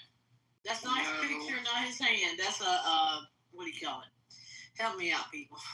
Stock photography. Mm-hmm. Oh, I was going to say, what is that your hand? What's wrong with it? Y'all got to tell people what's up. It's not his hand. It's this big, beautiful, perfect strawberry in a white hand turned with the palm face up. Oh. And it's a stock photo. Oh. But what is Water trying to say? That's nobody knows. Strawberries could go? He's trying to say white folks should get their ass out there and start picking some strawberries. Oh. Yeah, that sounds like Water. That's probably what he's trying to say. Okay? Yeah. And who came in here and said that their juice was $2.99 and now it's $8? That threw me out the chair too. Oh, damn. Because nobody's picking the crops. Y'all What kind of juice? Picking the crops. Orange juice? I don't know. Ain't no damn orange juice $9. She said they're going to the wrong store. Did you just say orange? 8. This You is are respect. You just said orange, and you did it on purpose. I'm country. I say orange. I'm gonna smack you. Orange. You gonna wash the dishes too, baby? Sometimes. Well, I'm gonna get on Sometimes you gonna wash right. It's okay. Why can't you guys go pick the fruit? That's what I'm confused about. I am not picking a fucking thing. If I pick fruit, it's gonna be up in the fruit aisle. It ain't gonna be out in the store. That's crazy. But somebody gotta do it. Why y'all can't do it? And the prices are going I did not vote for this fuckery. No, ma'am. So I will not be participating in fixing this fuckery. I didn't vote for it. So all them people that voted can get their ass out there and start picking that shit up. They can go get all them jobs. There you go. All right, we got a troll in the room, Mickey. He got a picture of a slave with a Bible on him. Oh my God. Get your trolling out. Who invites these people up? Who invites these people up? That's you, Winnie, Lisa. Zero friends, Lisa. Zero. Come on. Come on. Come on now. That's not a slave. That's look like a jail picture. They ain't really cool for real.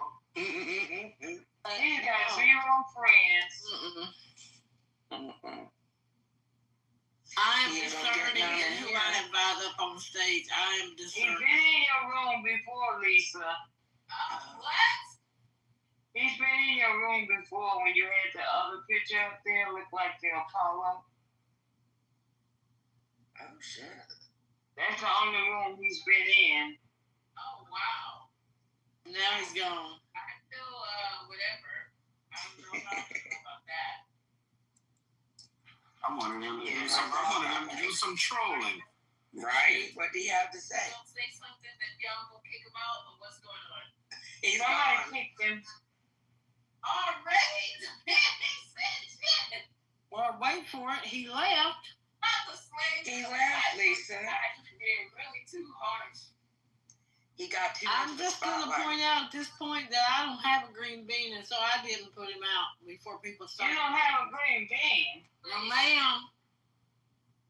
I think you guys is racist. Now you're kicking out slaves. This is too Oh my goodness.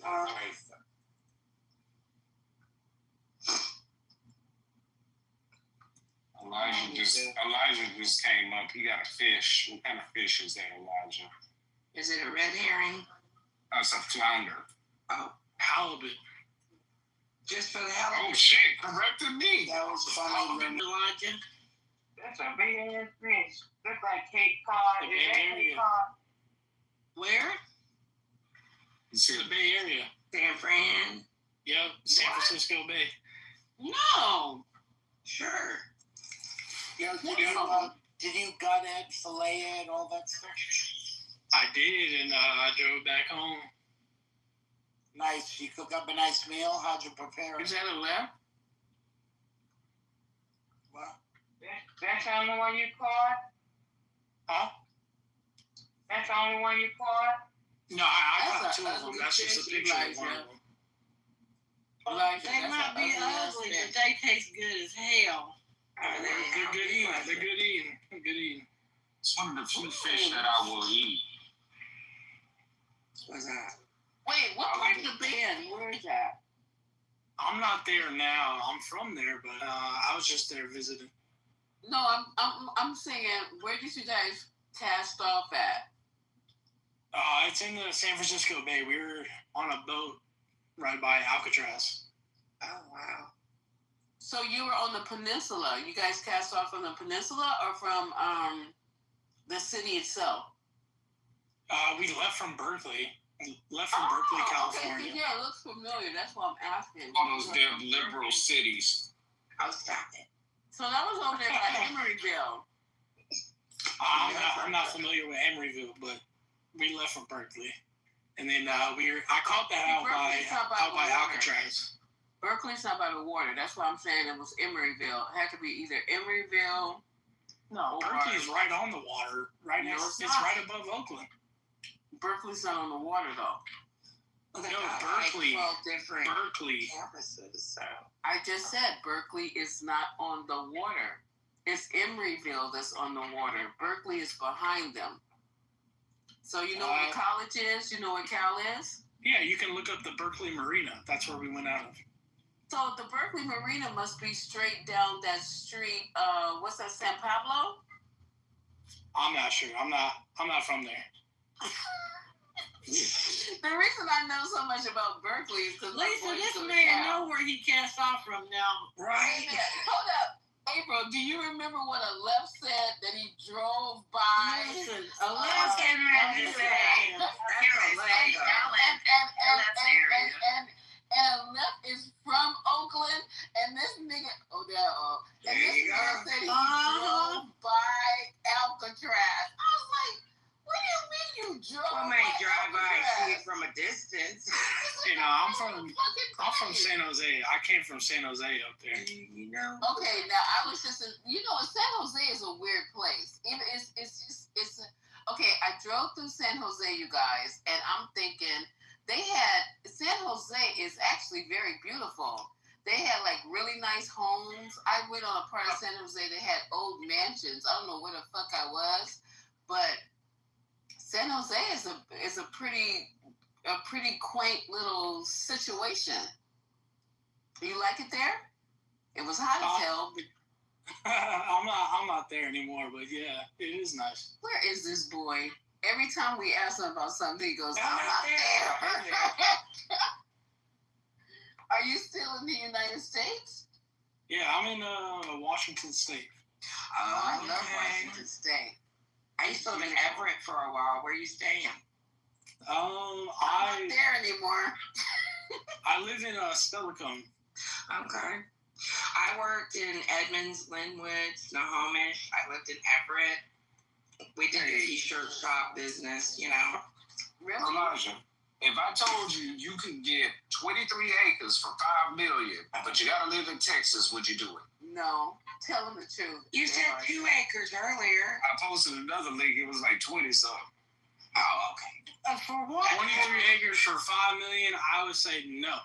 Not in Texas. Hell no. And he lives in Washington. Why would he leave a beautiful state like Washington to go to a fucking garbage dump? Why would he Hey, Elijah, we got a lot of white women. Oh, God. So is Washington State. I'm only in Washington because I'm in the military. Ray, are you okay tonight, Ray, or did you get a seizure? What's trying going to on? sell Texas, man. What is going on with him? He got himself some real estate. That's the draw to Texas. White That's why women. you there. Ray is lost. That's why Ray's there. Yeah. He's lost it tonight. They got a lot of white women. My wife, the color car ties. Oh, okay. What? His wife was calling her what? No, he did not. Ray, go to bed. Ray, go to bed. Elijah, please don't judge us on this visit right here. Because there's something wrong with these people. So I don't judge nobody. Oh my God. You don't even look like he belongs Ray in Texas. Ray doesn't go here, okay? He sounds like he belongs in Texas. Who, Ray or He Elijah? sounds like, no, Ray. He sounds like he belongs there. He can stay there. No, Elijah don't. Elijah don't. I don't get Texas from Elijah. He said his wife is black as car tires, y'all. Was that breaking news? Huh? Was that breaking Yeah, news? did they come back around on the thing yet? Yeah, it was Donald Trump doing his True Social thing, talking about James Comey as one of the worst human beings as country's ever been. I'm just paraphrasing. James Comey, one of the worst human beings this country has ever been exposed to. Is he okay? Is he okay right now? Is he having a seizure? It's like, hello, have you looked in the mirror lately? And he went on to talk about he's a former corrupt head of the FBI. Do you know who's from the FBI right now? Isn't he like a Cash Patel. Cash Patel, something wrong with his eyes. He might have a thyroid condition. I don't know what the hell is going on. He ain't got no thyroid condition. You know when you have thyroid. Some people it's just bug eyes, okay? He just bug eyes. And cross eyes, okay? I'll send in my prosthetics. Well, I'll lend him. Listen, when somebody's eyes are needs a slap across the face. when somebody's eyes are open that wide 24/7, they get dry. Okay, you get dry and everything. He probably I got some silicone drops. We can help him out. I'll let him use my prosthetics. Why are you trying to help him? Why? Just because something needs to help that poor man. No, we do not.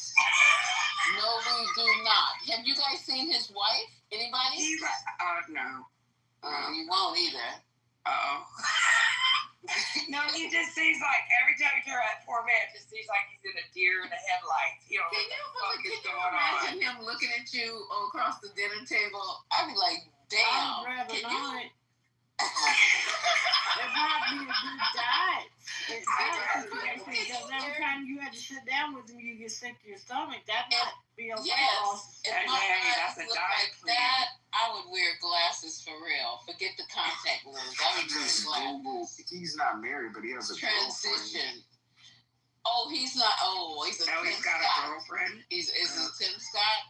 How expensive is she? I mean, she looks pretty expensive. She looks like she didn't have some money. Okay. He definitely outkicked his coverage on this one.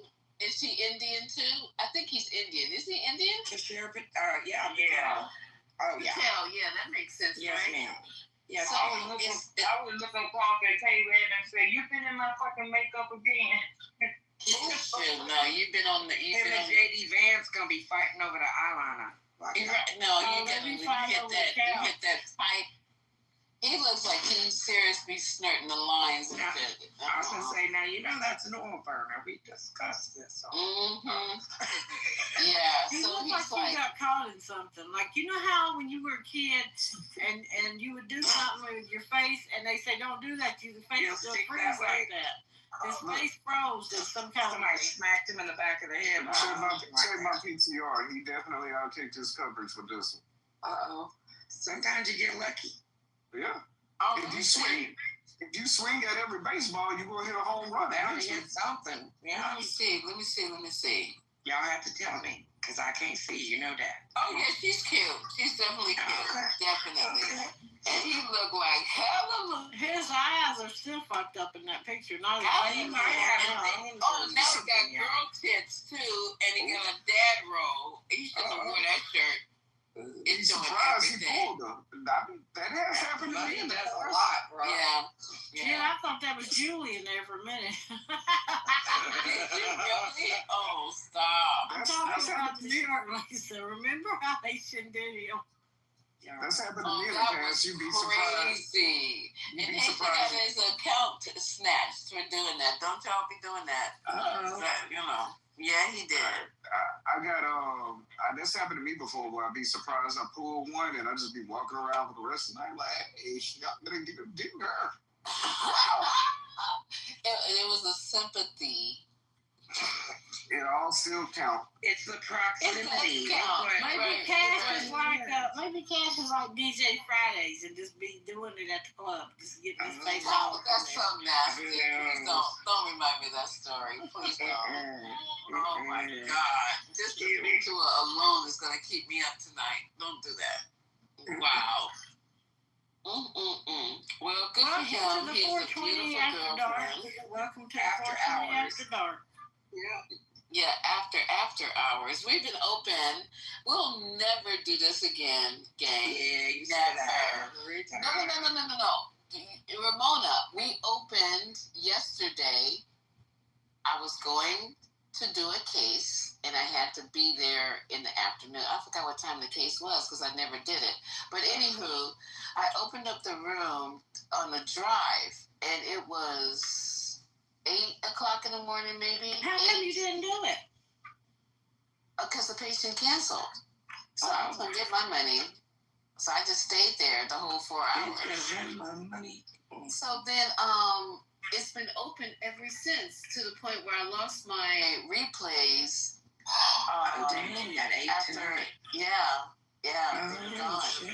It was a great room because it started off with just listening to Urban View. That's how the room started. It was only supposed to be open for 30 minutes. And that was in the title, 30-minute AM update. No, you said 30-minute lunch commute or something commute. Something, right? It was a commute, like you was on your way to work or something. Yes, I was. I was on my way to work. And then it just turned into like an all fuck fest for 24 hours. A fuck fest 24 hours. I didn't see it open when I got off work because I went right to political correct because usually you're not open when I get off work. And usually, yeah. I couldn't find this room. I would have kept it here out. I didn't hear it. Because it was down at the bottom because it was open all day. It was way at the bottom then because I scrolled and I was like, God, let me see. You ended up in the evangelical rooms looking for it. I had to scroll back up to see where my friend was. Where's everybody at? I just go to my profile. Yeah, I just go to my profile anymore, and you just click on the room and tells you if there's a room open in that house. You can do that? Yes, ma'am. I don't fuck around with that hallway shit. That's crazy. I don't like scrolling. I be dropping into every. Go to your profile. Down at the bottom of your profile, it's got your rooms. And if there's a room open in the house that you have added or that you're a member of, you just click on it. Oh, wow. Yeah. That shit is dangerous. Can somebody tell me the purpose of that with Clubhouse where you know, because if you stay there, and come to find out they can actually see you. I didn't know that. What is that about? I mute it. That's why I hit the mute button when I first get in there on the hallway. That way you don't get dropped. Why in the hell, if I look at my profile, does it say I was invited into the room by Monica? That bitch don't. Yeah. She's fixing to find out tonight. She can wake up tomorrow with a gift from Santa up her stocking. That is too funny. Monica is like, I don't know why she's in my chat. She ain't gonna be for much longer. I'm just like, girl, I don't be. Oh, I forgot to tell Haitian to put the 420 Telegram, the other one, And when it happens, I don't want you being upset because this. I said the other one, not the one that we go to. The other one. I'm talking about the one that's on here. No, I won't tell you. You're talking about the 420 the house. cat. Yeah, the house. The house cat. Yeah, that. Why don't people her nose into me doing anything now? That thing is going off all day. I know, I hear it every time it does. Stop. I'm just like, why are you guys in the chat like that? That's weird. It's just that's why yesterday I was like, Maury, why don't you just go into the private chat and talk? Because every time you fucking leave a message in the house chat, you do it. Maury's already talking, so why are you in the chat and you're talking at the same time? I don't understand that. That's weird. These people, Clubhouse brings out the worst in people. It really, really does. And then he got to open a room. I need to be alone. And next thing you know, he's back in the room. I'm like, dude, I thought you said you need to be alone. Did he say I need to be alone? He had to reopen the whole room. That I need to be alone. He sounded like, what was that, Jar Jar Gabor? But you know what, you guys? There's a mental illness in this country. What was the guy who was screaming and yelling at the bottom who was here the other night? Something is wrong with him. Seriously. What's his name? Alvin? No, it's not Alvin. Chipmunks. It was Alvin. Yeah, it was. Is that his name, Alvin? I was fucking with him. I was like, the Chipmunks want you back, dude. Jesus Christ, he's talking crazy as hell. I didn't think they got any crazier than Mike P until I met Alvin. I was like, Lord have mercy, Jesus, what is going on? Yeah, what is going on? There's some folks that come up in here, man. I just wonder what the hell, because like PP and Jeremy Green and Jeremy is still on the app? No, not in a while. I hadn't heard his name in a while, but yeah, so horrible. I mean, he used to turn Debate the News into Inside Out. It's like, what the fuck? And he said some horrendous shit. I was just like, why has somebody not beat his ass? Oh, yeah. He said, and he's like, I'm sorry, I'm going to turn over a new leaf. I really am a good person. He just about got his ass beat one night by a little squirrel because he was doxing him. Yeah. Oh, yeah, That motherfucker was dangerous, though. I'm telling you. He was, you know what, Lisa, was you in the room that night he got into it with somebody and he told them to call their mama and ask their mama to look on the back of their computer, see what their IP address was? Oh, yeah, And he said, look on the back of yours and see what yours is. Just that quick, he had gotten their information, the person, mama, and theirs. I was like, God damn. Yeah, people are crazy. That, the classic was TC and TC's credit score. That broke the internet that night. That broke the internet that night. Well, when they opened Chatter, him and Nelson and what's his nut, Jonathan Bing got into a row because he was building bots for them to fill up the rooms in Chatter. And on X, remember they went to X? Yes. And he got busted, and then he was saying shit, and they were like, we don't know what you're talking about. And he took money from Barbara. Barbara was so upset she didn't see straight. Barbara Majeski, yeah. I thought that was Lindsay on the horse that did that. Lindsay on the horse might have done it too, but he definitely did it. Yeah. Lost 40 grand, 45 grand. I remember her. I remember Barbara. Wasn't she on the TV or something? And she had she was a TV host or something. Remember where she was? Yes, I remember her. One day somebody was bothering me because I always get into it with her, and I said, "Ain't nothing going on. Nothing's wrong between me and Barbara." She emails me every day, and she's like, "What? What? Your emails? I'm on your email list. I get emails from you every day." That was crazy. This freak that went down in there was crazy because Lindsay on the state deal, and Barbara got ripped off for 40, 45 grand, something like that. Shit. Y'all would have been saying the black lady on Clubhouse. Yeah. No visit for me. 41. It was to build a website for her, Lisa. Right. $44,000. Yeah. Shit. And they took her and she didn't get shit. But let me tell you something.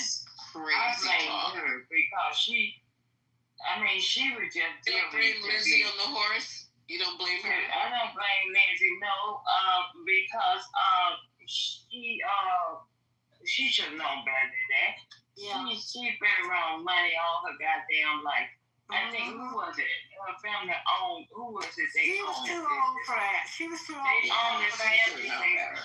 They own the San Francisco Giants, I think it is. Yeah, she fought for money. Barbara? Yes. Her kids went to one of the best schools in New York, Lisa. I forget which one it was. New York? Where was she? Wherever her kids went to one of them top schools in New York. No. Like no, it's not colleges. It's like a prep school our kids went to. Really? No wonder she can write off $44,000.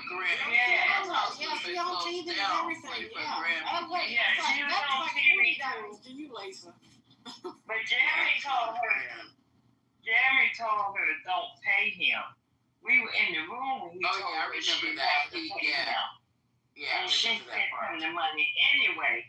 And he sent it back, and she sent it back to him again, and he kept it. I mean, what the hell did you do?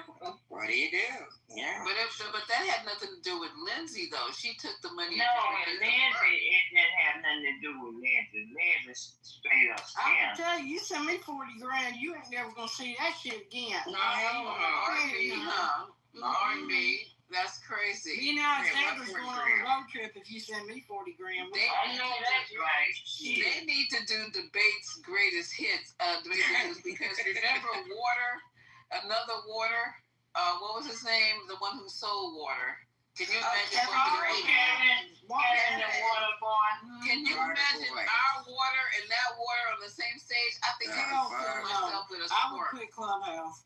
Me too. I would kill myself with a sport, but they were on the stage together. I swear to God, I would go, and I don't care what restaurant I go from restaurant to restaurant till I find a sport. Go Popeyes, they got it. And I will stab myself in the neck like that dude tried to do. The kid tried to attempt And then you see it right, you would never even know that she would be married to Kevin. Oh God, is that bad? Oh no, she's beautiful. And she married to Waterboy. Yes. Yep. You know, they dogged the shit out of him though. Joe, what's the name of her show? Joe said she had a show. Barbara. Joe put it in chat. She know what? Joe Blackster know. I have no idea. I didn't know anything about her. I just remember. Put it in the chat, Barbara. I mean, Joe. And remember when they were giving away money? Oh my God! They did, yeah. On the floor like they had. Okay, who had the truck that they? Whatever happened to him? The one who probably back in front of him. And he was asking for them to fix the. That was just, you know what? That was just content. That was very hurtful that night because they had people on there asking for money. That wasn't it? What's his name? The one who's running for governor. What's his name? Is that man running for nothing? Yes, he is. But what's his name? Cardone. No. Okay, remember it was him. Oh yeah, they're giving away the money. And I think it was him and Cindy. Was it just no, it was him and no, it was John too. Jonathan, Nelson, Cordone. No, it was John before the lawsuit. That must have been before. Yeah, it was. Okay. It was. That was a sad day on Clubhouse because these people were coming to ask for money. I was keeping my fucking mouth shut. And they were people that hadn't been on there before. They were people that hadn't even been on there before. They didn't come back again. That's true, but I'm just saying the one with the truck. I can't think of his name for nothing. Yeah, what was his name? Wayne, are you? Yeah. Yes. Oh my God, I was so embarrassed. And then Kevin Do you remember literally that? was crying. I seen you in the room because we got tattletales in the room. I seen that. Oh, okay. I don't give a damn. I'll tell it myself. Public room. I'll tell it myself. They can go tell the well, we telling the truth and they like it was a public room. It was not a private room. It had hundreds of people in there. And I was like going, oh, this is not going to end well. I just felt it in my bones and it didn't end well. I was like, why are you having these people ask for money? And then what did he tell Kevin? And what did he tell everyone? He said, what did he tell him? Go get another business. One of our old Skeletor friends, one of our Skeletor preserve friends. You know, they only got King C-Mac, they only got 250,000. I counted it. Wait, who got 250,000? They got Shaniqua, what's her name? The one from North Carolina who friends killed her. Oh, that. Okay. Yeah, he said her family got 500,000. I'll let them know they only got 250,000. Wow. Yeah, I remember that day. I donated to that cause. But I was talking about when they were asking us people come up on stage and tell why we should give you money. And how long that was sad. Because Kevin has been on that stage forever, and he started talking about how he needed the money for whatever this business or whatever. He needed $1 million for his business. Was it $1 million? It was $1 million. No, it wasn't $1 million. It wasn't. No, Ramona, it wasn't when he was on the stage, but when it came out to it, he needed it to keep his business, the production going on his water. But I thought he needed. Oh, you got the wrong person. You talking about Kevin? We're talking about M. Swain. I'm talking about both of them. Yeah, M. Swain was the one with the truck. And what Grant Taylor? You talking about? Grant's so damn crazy. Grant said, how many trucks you got? He said 2. Grant said, you can only drive one truck at a time. He had drivers. Grant was an asshole. That was crazy. Listen, to have somebody coming up there let me tell you what was going on. Your truck fixed. Let me tell you what was going on, because M. Swain had written a book, right, about his... Oh, yeah, I forgot about the book. Let me finish now, about his sex points and exploits, okay? Wait, jail. I thought it was Listen, can I finish? Finish. Good girl, people in prison have conjugal visits, okay? Like, you don't know this. Listen, let's think about it. Okay. He was on there, and I went in there and I listened to it once or twice. It was titillating, I will say. But in any case... Listen, somebody that we know, this old whore. It's a lot. She apparently got really titillated because she was like trying to get him to stop by her home in the desert I remember out that. west with her old crypt keeper ass. And, crypt keeper? What? He was mad because she was mad because he never would do it. Yeah, he wouldn't come by. He wouldn't drop by her cave dwelling. Yeah, I remember. Yeah, that conversation went on forever. It's like, and she would just be out on stage begging begging for that shit. Yeah, I was like, April said he wouldn't stop by her cave. You said the crypt keeper? It's like, oh my God. Look, I was willing. Hey, April, I was willing to supply the gas. Just girl, please go over there. I wouldn't wish so like she that. Can stop because you know what? You to come over. Listen, if M. Swain had stopped there, she would have sucked the life out of him and let the husk out of man in that truck. It would have been over with, girl. He would have been empty shell. You know how you see them cicadas after they molt the shell is left? That's what M. Swain would have been looking like. Oh my God. Let me tell you something. That I wouldn't have paid a half a penny for that goddamn book. He had a book reading one night. And it sounded like he was hooked on funny. He needs some. I said, goddamn, you can't read your own book. That wasn't. Wait a minute, but okay, so we're missing the good old days. What happened to what was his name? The gangster, was it Arbery? The gangster guy. Old gentleman. Is he still alive? The old pervert. What was his? I thought it was Arbery. It's not Gino. It's not Gino. Uncle Ori. Oh, Ori. I said Arbery. Or I haven't heard his voice. I haven't heard his name on here in a minute. About a year. What I said is he's still alive. Look, Corey's not a gangster. Y'all better settle down. That's what I mean. Everybody came to attention when Ori was talking. You better. He wrote a book too. That's what I mean. That's why I brought him up. Because he wrote a book. I never did get a chance to purchase it, but I really wanted to read it because I'm like, I like the gangster books. And he was a real gangster. Yeah. He used to talk about it. We're not saying nothing he ain't said on this fucking app in an open room with other people.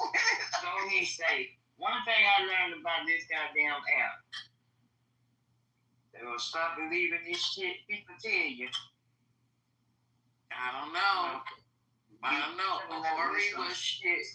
Ori was a real gangster to me. He had me believing it. With AI and all the rest of this shit. Well, he was a good storyteller. Yes, he was. That he was. He did do that. I mean, whether it was true or not, he had people riveted. Like he was sitting there. He did it. I like hearing him read his book. Yes. Well, to be fair, I think M. Swain just needed help with the exposition, maybe, and maybe he should have used Grammarly. That would have helped. They said Grammarly. I don't know if I'm falling off for real. Grammarly. Yeah. But was it actually the book was written in that style, or yeah? The book was terrible. It was written the way he talks. Well, April said. Listen, okay, but what you guys don't realize is there is genre of fiction like that, and it used to be called it's not urban fiction. Urban President. Hello? Hello.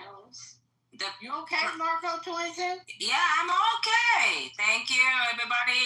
Racing. Okay, here we go. What's up? And President Trump, is you a president or not? No. You are president. You are president. Yes, USA, United States of America. He's the president of Russia. President said to the medicine. Double price to the medicine. Okay. You can understand this. How did you vote for Donald Trump? Your social situation is changing. You're gonna be on the plane. Very high river tax country is the United States, not Russia. United States of America is a high tax country. Get you some sleep so you'll be ready to get on that plane tomorrow. Listen, this is a bot. This is some bot shit going on. If you check her profile and shit, yeah, she was down there. She's gone now since I got her ass out. But if she had shit, she had that stuff about ICE shooting in Dallas. That's all she had in her profile. She must some have other voted language. I don't know what she's doing. That's some bot shit. She voted for Donald Trump. It's a that's crazy. She ain't voting for nobody. She can vote for whoever she want to vote for. Goddamn, these people actually do get paid to come in here and disrupt. Oh yeah. Those are people who actually do get paid to come in here and disrupt and start shit. We weren't even talking about but she was drunk though. Wait a minute, they get paid for that dumb shit? Oh yes. Where do I get a check in? Can you sound as crazy as that woman? Can you sound as crazy as that woman? They might pay you. Otherwise, they don't pay you. Don't sound that hard, April. It's not that hard. I know it ain't that hard because I've come across lots of You people. said TC or Anthony, they bots too. They definitely on the payroll. TC. They on the payroll. Let me tell you something. Let me tell you something. Y'all can joke about TC all y'all want, but that motherfucker got bread. I'm not joking about TC got bread. I'm telling you. Y'all can joke with TC if y'all want to, but TC ain't no broke Negro. He said business has slowed down quite a bit because nobody's trying to have expensive ass weddings. So I bet you he ain't. I'm not convinced he got money like that. I don't believe he got money. Oh, he do. No, wait a minute. Wait. He went to Can we go Liberty back to talking University. about how? Wait, hold up. Can we go back to talking about how Jeremy Green said no black man has a credit score of 850? Yeah. You know, let me tell you higher than him at first. Higher than him at first. It was the bet that TC's credit score wasn't higher than his. Right. And then TC is like, oh, I bet you it is. So I was like, oh shit, TC about to lose some fucking money. So Jeremy Green's, I forgot what his was because he only vocalized it. And then TC put his whole ass He put his experience on there and everything. and his PTR. And it was like 850. Wasn't it 850? Yeah. And Jeremy had a stroke. I've never seen a stroke in real life, like right there in front of you. He had a fucking meltdown saying, oh, this is, and then TC had it with his name on it, all kind of fucking shit. They had bet $1,000. He ain't got a nickel of that because he went on and on and on. And TC said, just send me my money. It was just crazy. Jeremy was mad about that shit. He didn't like that shit. God damn. He's like, I don't believe it. I fucking don't believe it. TC said, what is there to believe? TC's credit score 850. And I believe it too because That I pulls went to him TC's up. website. Him up that a black man my has a God. credit score like that. That just was a whole new reality, girl. Yeah, see, that's what I was trying to do. Break through that his brain. Yeah, it did break his brain. He was done. He ain't been back since. Right. That shit was not right in the head. We were done. He was sick his ass couldn't cash. That was the classic. He did. Cause Jonathan wouldn't let that shit go, boy. Jonathan when teasing Jeremy, he wouldn't let that shit go. Oh, it was like, God damn, Jeremy. Yeah, it is. And he got an alligator mouth with a hummingbird ass. Yeah, and something talking. Then, oh my God, the doxing that goes on in this app. Then they were talking about after he was talking about his credit score, kind of find out that Jeremy didn't really have a credit score. It was his mama's. It was his wife. It was his wife. Oh, his wife. My bad. I was like, you guys, please stop. Well, you know, Jonathan Bean got doxxed too with his bullshit. That he remember that thing where in the room where he was doing all the sound effects. Oh yeah, he got doxxed bad. Oh, you mean when they were over there? He pissed off the Muslims. Yeah. That was not good. That was scary. The wrong people. That was not good. Yeah, they called him a job and everything. They didn't know he owned the damn company. Right? I'm called to make a complaint about what you're employing.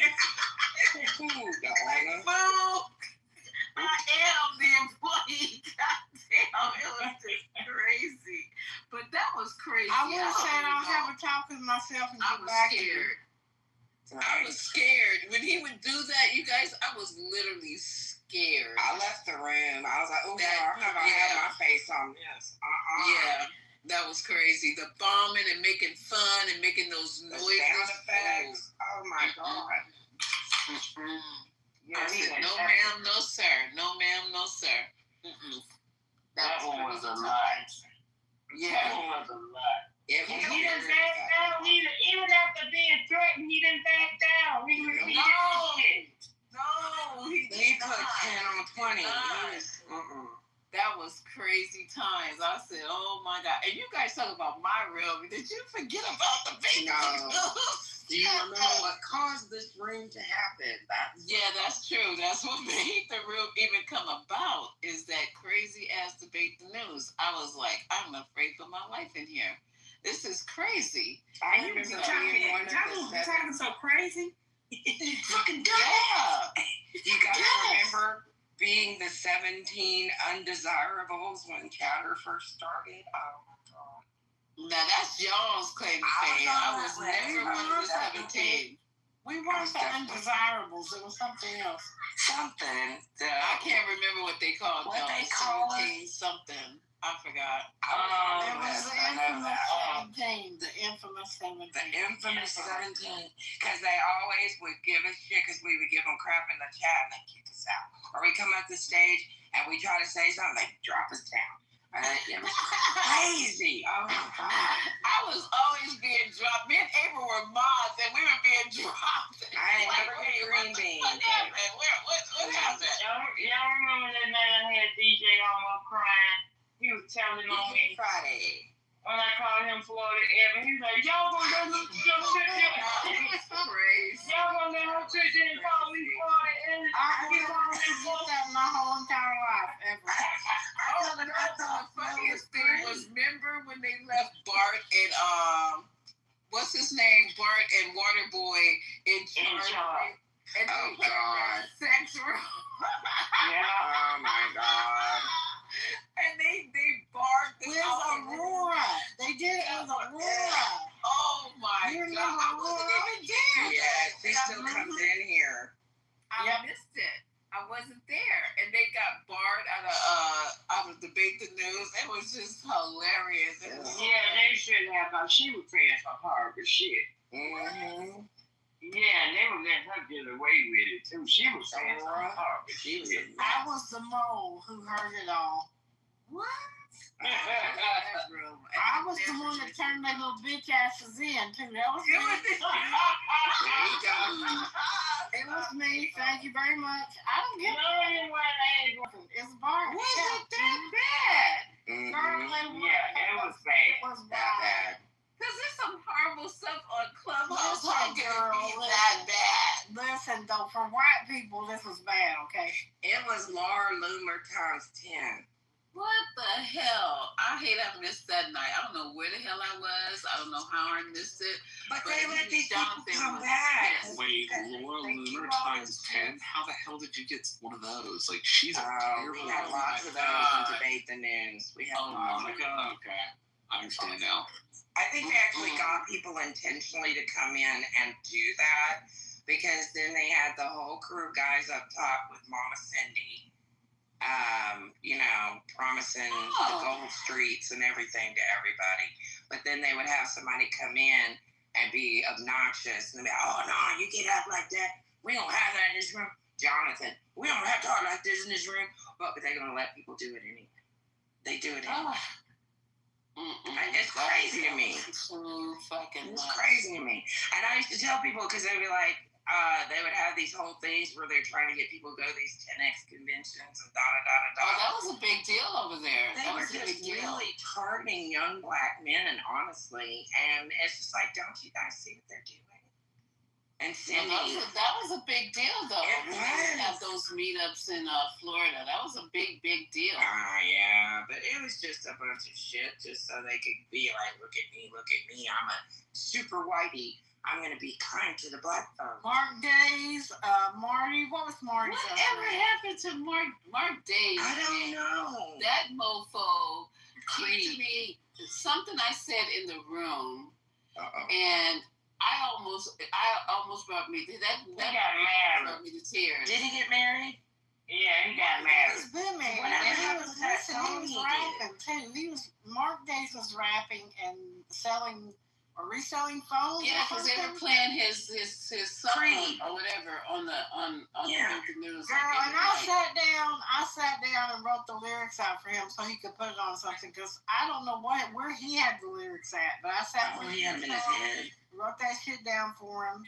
I didn't write this was after he put the song out. This wasn't any time before that. This was after, and he hadn't written or he lost them. Something he did with the goddamn song, and so I sat and listened to it and gave it to him. You got to be kidding. This was he before didn't remember his own song. Girl, listen, they had a thing where they had it wasn't Debate the News or Million Marathon. It was another room. And because this was really fun. This was when they first started doing the friend rooms, not friends of friends, but if you could go into a private room, right? Your friends could open a private room. Mm-hmm. And he was in there and a bunch of other people there, and it was like a wrap off. It was so freaking good. But I ain't gonna say, I don't want to slander the man, but his shit wasn't that good. Well, yeah. He kept getting beat by this other guy, and he was getting pissed off by it. This was not with Million Marathon. This was I remember the room because it was this guy who is supposed to be a white guy. Remember him that was rapping? And him and Ori, he would be in the room. I forgot who that was. Stupid Kevin. That was White Carrot. Pack the sack or whatever. That was Kevin White Carrot. That was Kevin, what's his name? The other player. Yeah. Mm-hmm. Oh, he was faking to be a white rapper? He was. Yes, he was faking to be a rapper, not being white. He was like doing the caricature of a rapper kind of. We got lawyers coming on as fake rappers. Where they what's his name, Ramona? Bookies. What's he? Ramona. What's the guy name? What's his name? Oh, Steve. Are you talking about Bart? No, whose room it was. Stack the Pack or something. Oh, it was Mike. It was Mike.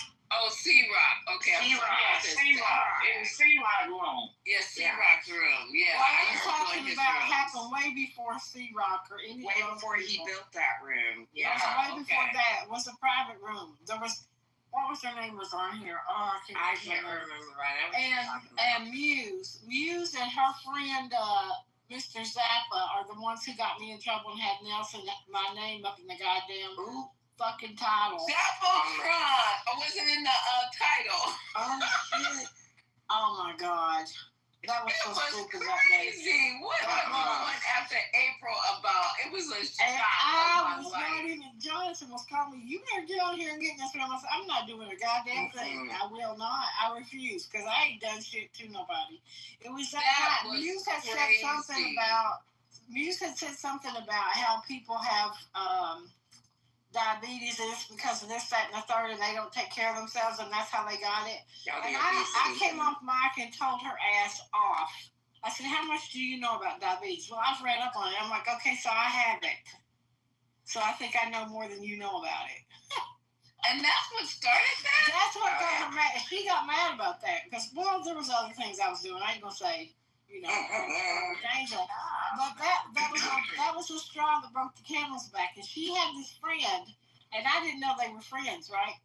And so he was in there also, like, serving me up. Like, yeah, she said this. It was because not Dr. Copeland, but Dr. Priya had a room about I remember that. I was in there. Okay. I went in there. And I was listening to it, and Marty and Maze and Jonathan and Nelson were in there. And I was telling Marty was in the chat saying she's not even a real doctor. I'm like, stop being stupid. She is a real doctor. I said, what's wrong with you? Why are you acting like this? So they went back and told Jonathan and Nelson that I was talking about them in the chat. That wasn't even. And then Nelson put that shit on up there and called me on the carpet. Like, I'm like, what is wrong with y'all? This is a nap, okay? This is a nap. Y'all are stupid as fuck. And then Nelson's messaging me. You need to come in here. But I'm not going to be your content today, sir. No, I'm not going to be doing that. Mm-mm. That was great. But they had your name in the title. What are you talking about? Girl, I'm famous. That was crazy. I was like, I thought they were featuring a book and shit. I was like, girl, they was tearing this up, and I was not participating with them. That was crazy, April. I went downstairs to eat lunch, girl, left and right. I went downstairs to have lunch without my phone that day. I came back upstairs and my phone was blowing up. Do you hear Yes, we were defending the fuck out of you that day. It's like, what is going on? Mm-hmm. Yeah, it was crazy. Yeah, that was not good. That was not good. Not good. Not good. You know, last night you guys missed it. TC came in the room. He was already asleep, I think. Lisa. Last night? Yeah. And he and I started chopping it up. And he's like, yeah, Monty, you remember back in Millie Marathon when I said, TC, you and I ain't never been friends, baby. You've been booty clapping your whole time. You just changed cheeks, that's all. Yeah, TC used to be cool. And then he used to be Biden, and then when it come up, he started Trump. Remember that? He used to be cool, though. Now he didn't turn to. Yeah, and then I don't know what happened, but all of a sudden he got a voice, and they let him talk for like half an hour at a time in fucking Million Marathon. And so he decided that was his spot. Yeah. You know? I was just like, what the hell's wrong with you, dude? You know? And he just changed. But he stayed the same ever since then. I guess he found his groove. But he tried to come in here saying, remember when? And I'm like, dude, you and I ain't never been friends. You've always been, you know, weird. So, he left. That's crazy that he came in that late at night. I've never seen him that late. Just for a few minutes, yeah. That's crazy. Maybe he had to go to the bathroom when he took his phone with him. That's only because he never, you know, even at Debate the News, he'd be out of there at a certain time. Right. I never would expect him to be, you know, in the room, but that's crazy. Yeah, he popped in for a few last night. That was funny. They said y'all had a good room. That after I went to sleep, I had to say, well, let me go listen to it. Yeah. I haven't yet, but they said it was a, you know, these people in their descriptors, it was so productive. I said, what was productive about it? LOL. It was TC, CEO, wait a minute, who else? I forgot. Shit, I forgot. Oh, girl, every day kind of blends into the next for me. It does. On this I just know we did have some good conversation last time. It wasn't that deep, but it was enjoyable. Nobody was fighting. You know how it is late at night when we're actually able to talk like humans and not be like constantly dealing with morons. No, it was pretty good. It always is, though. I mean, we can always have real good conversations in anything like this. Yeah, that's true. We should start off this late at night. Don't even open the room till like midnight. See how it goes. Because but I think we need that first part so we can get our daily shit off. You know? Oh my God, really? Do we actually need that part? We're here every day. We must. Because everybody's talking about they're gonna stroke out. They come in, like they forgot Debate the News used to pit us against each other in that room, and we were all supposedly, they had Republicans, because what was her name who wouldn't say anything but make them sound effects? What was her name? She would always say, praise God. What was her name? Y'all know who I'm talking about. And y'all used to always say, you will never contribute. You always got something to say. Brittany. What's her name? Brittany? What's her name? No. Brea. Was it Brittany or Brea? Bree? No, she was Brittany. No, hold up. No. She was friends with, what's her name, in Arizona. They were partners. Laura. Remember her? Laura from Arizona? Okay, yeah, but what was her friend on the stage? Oh, Real? She was a hot mess. What was her name, y'all? Real? Huh? Not Real. Oh. No, Real stays in Passion. And she hangs out in Passion. You guys remember her. She would only say something like, that's right. That's right. Oh, Brittany. Yeah, her husband. Brittany. Did love. No, it was not. She had a real thick twang, and I can't think of her name. Amen. That's right. Wouldn't say nothing. That was Brittany, I'm telling you. Brittany. Because I said you don't come up your damn Brittany. It's not Brittany. April. Are you there? April. It was like my name Bennett and I ain't in it. April. Yes. Okay, so what was the lady's name who was Laura's friend on the stage, and Laura they did from business Arizona. together. And she would go, "That's right, amen." What was her name? I do not know who that was. Oh my God! We used to get on her all the time, and it's not Brittany. She's Caucasian, and I think did she do business with Laura? Did a business? No, Laura did business with her. She's in real estate. Candace. Thank you. If you had said Kevin, she used to do that with Kevin. I wouldn't know who you were talking about. She always did that with Kevin Waterboy. That's right, Kevin. Fucking annoying. Amen, Kevin. Amen. Oh, wait, what was her name? Candace. Y'all don't remember? Oh. Every single day. A cheerleader. Every single day. Y'all don't remember that? Something dirty or something. Yes, I remember. Yeah. You putting her with Laura was what threw me off because she was mainly backing up Kevin all the time. Right. Yeah, but they told us they had some kind of business. Yeah, that was right before we got waylaid. Excommunicated. Yeah, they did a real estate deal right before we broke off from Right. The news. That's the last thing that stuck in my head because they kept talking about it. She really made some money and blah, blah, blah. She just did a deal with Candace, Yeah, Candace always sounds like she got something stinky on her upper lip. Yes, it was so annoying night after night after night after night. And we think we got characters. Y'all just, come on now. Candace will be up at Mar-a-Lago with Trump, and then she Yes, she took the party. picture. She tried to say she went to a duty party, girl. I bet Oh, she did. child.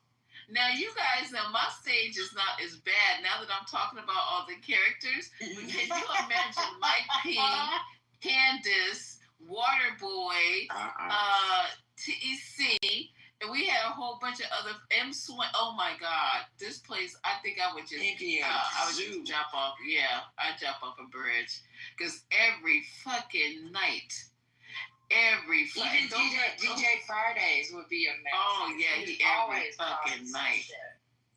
Every fucking night. The one that I blocked years ago, and I still have that dude blocked. His name was Jaguar. I don't know if you guys remember. He was so rude. Jaguar. He was like he would talk shit to anybody, like just off the rip. But that was like back in 2019. Oh my God, I still have him on my block list. Yeah, somebody, the person who I still have blocked from Debate the News is that weirdo from New York. They always have to be from New York. His name was, he would come in screaming, and Jonathan loved him because he would come in screaming with that fucking Harlem accent. I can't think of his name for nothing right now, and I blocked his ass because he came in my back channels and was talking. I had to tell Jonathan. He came in my back channels. First, he called me all kind of names on the stage for some reason, but then he came into my back channel and said the most disgusting sexual shit to me I have ever read. You're not talking about Joey, are you? No, and he used to be, y'all know who I'm talking about, because he used to be screaming to the top of his lungs. Of course, he was a Trumper before we even knew what the fuck that meant. But screaming, I'll think of it, because I got that fool blocked. He's all the way at the bottom of my block list. He will never be unblocked. And I never even talked to Jonathan until that happened, because Jonathan, let him talk. Let everybody talk. Yeah. And I mean, I remember you saying that, but I don't remember what his name was. Yes. We probably know him if we heard him. Yeah, I've never heard him again, to my knowledge. But Jerry hated my ass. Jerry hated me so bad. Oh, Jerry? Really? Mm-hmm. He had blocked me out the room for like 3 weeks, Lisa. What? Jerry can't stand me. He can't. Why? What the fuck? I will never forget that day that Yvonne, is that her name? The lady from Canada? Oh, I forgot all about Yvonne. She went and made a room. She should go up. Oh, I remember that room. She made that room about him. Yes. She these 2 women in California somewhere. Yes, I remember that room. Oh my God. Yeah, I can't say what I was told in the back channel about it, but yeah, that was wild. That was wild. That was horrible. That room turned it backfired. I don't know who it backfired on, but it was horrible. It was so bad. They could not believe that she had opened a room like that. They were scrambling. Yeah. Yeah, I know exactly. I haven't heard her voice. She went off script. That's years. Wow, that's crazy. Super crazy. Dang, you guys have, oof, I don't think I could sleep after that, because I didn't know how bad it was till we started talking about it. It was bad. There was some bad shit going on in them spaces, man. That's why we left. Wow. That's why we said we had to leave, and we started different. The Red Room you started, and then that led into the 420. Yeah, that's and politically correct. Politically correct was about the same time.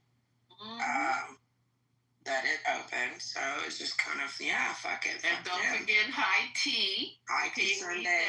Yep, High Tea Sunday. Yeah, the rooms just splintered right off.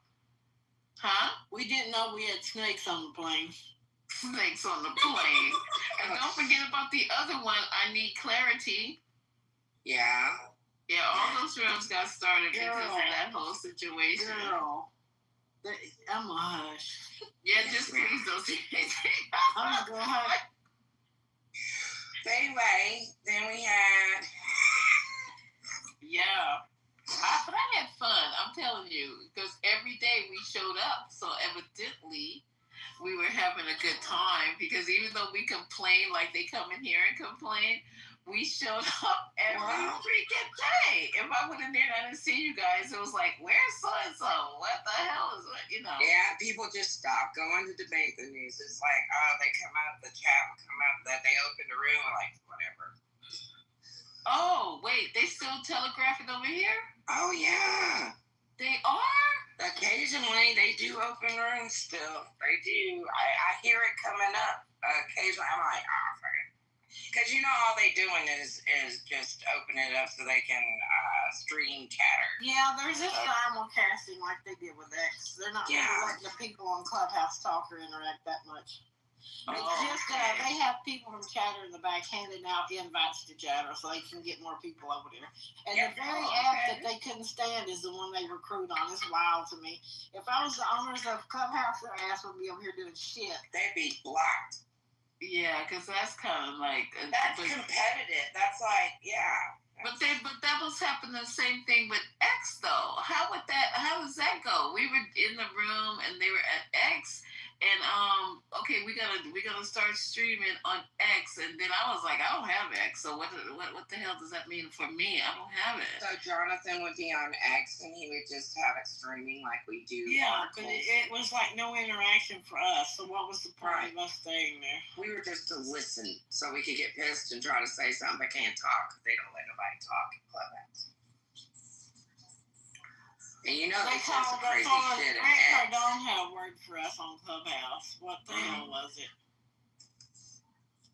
He used to call us something. I forget. I thought he called us the undesirables. Count was taken because of something I said to Candace Owens. And then it got taken again when I said something. Me and William Shatner got into it. Believe it or not. And I think that's hilarious and random. Yeah, it was very random. William Shatner as in Captain Kirk? Yes. Ew. Yes. He was on X, and he was like a Trumper. And I lit into his ass. And he had my account. You sign on, and your fucking shit don't exist anymore. I called Candace a bitch. That's what happened. And they pulled my account before it was turned into X. It was Twitter. And then the guy who used to do the dating game, Chuck Willery, I got my account suspension for that too. Yep. And then all these red flag folks, what's wrong with you? And then Larry Elder, I was in his I probably would have got my shit willingly canceled for that. Yeah, Larry Elder. Yeah, they were pulling my shit left and right. And then after that, I never went back. I said, fuck these niggas over here. I don't give a... Because they be talking shit and you can't talk shit back. I didn't even know who Candace Owens was. But I saw she had a big-ass following. She was a black girl. I thought... Then I went in there, started listening to that shit. I said, what the fuck? She was a flip-flopper. Yeah, I said, what the fuck? You talking about, you dumbass bitch? And next thing I know... Woodland creatures. I'm not going to say it's a woodland creature. I said, what are you talking about, you dumbass bitch? And next thing I know, I saw him going, I couldn't turn on. I said, what the fuck? And they gave me a notice talking about you violated Twitter policies and shit. I was like, okay. You got a warning. Yeah, they snatched that, Ramona. I wasn't able to log on, I think, for a week or two. You should have screenshotted that shit. Yeah, I kid you not. I got a 3-week suspension from Facebook from something I posted 2 years ago to do with COVID, and it was a Tylenol bottle making fun of Trump and his Clorox thing. Oh, yeah, from 2 years ago, from 2 years from the time that they should have paid you for permission. The 3 weeks. And after that, I was like, okay, yeah, I'll just keep it because I have it. I don't even do social media that much anymore.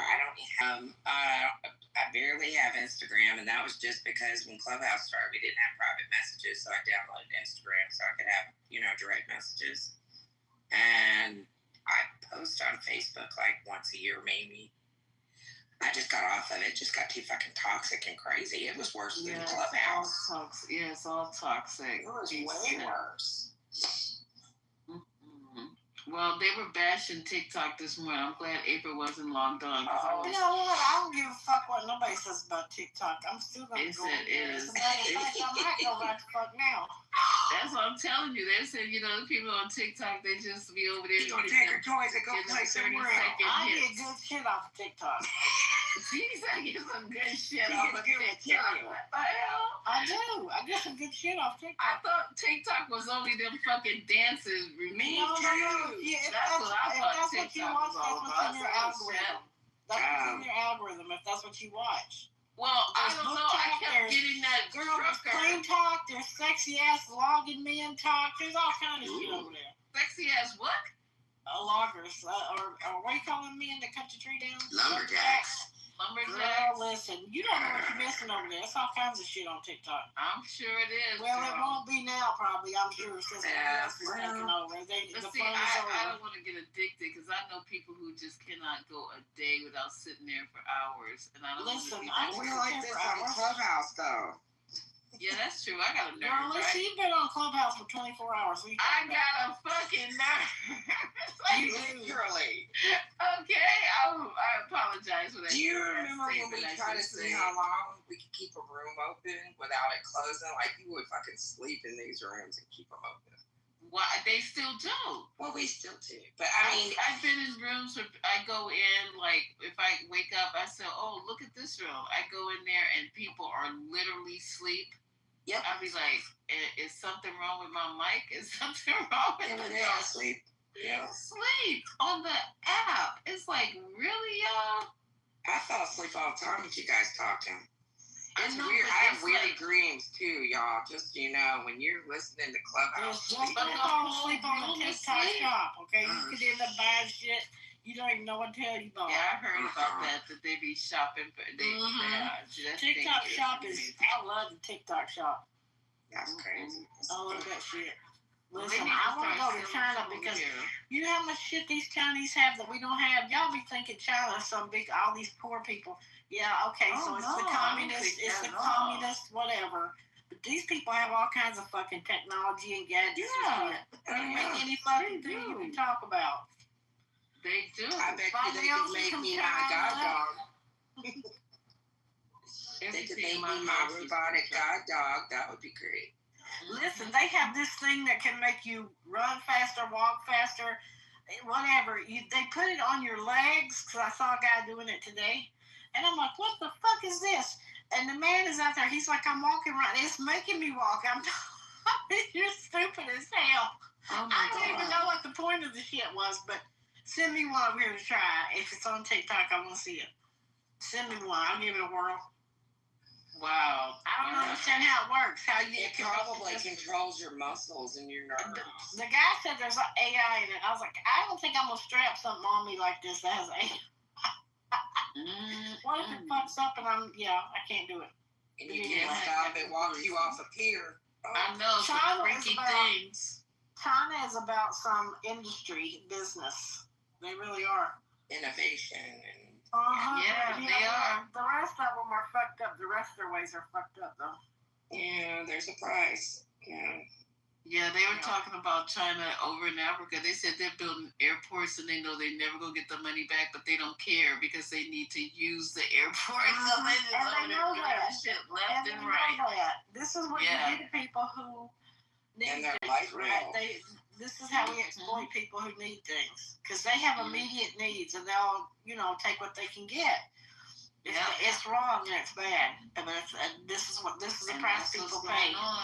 That's what's going on. They want the minerals over there, so they building whole ass airports and hospitals, knowing that they're not gonna get the money back nor use them, but they need to use the airport and they need to send their workers to a hospital when something happens. They have to build the shit that they're gonna use, and they're doing it over there in Africa. Well, these neighbor people up here are going to lose their teachers because Trump took the visa up to $100,000 instead of $5,000, and the school system here, I want to say they did. Is it 30 some people that they have come from other countries to teach up here? It's so diverse up here. People don't believe me when I say that, but they're not going to be able to do that anymore. Have those teachers and those programs anymore because you can afford $100,000 per teacher to bring them here. Yeah. That's well, and when we pulled out about Afghanistan, the first one that showed up to Afghanistan's door with Castro was China. They're like, ooh, because they want all those minerals that are in Afghanistan. Yeah, but I don't think they're going to be doing. I haven't heard of them doing too much in Afghanistan because, for one, the terrain in Afghanistan is very difficult to mine.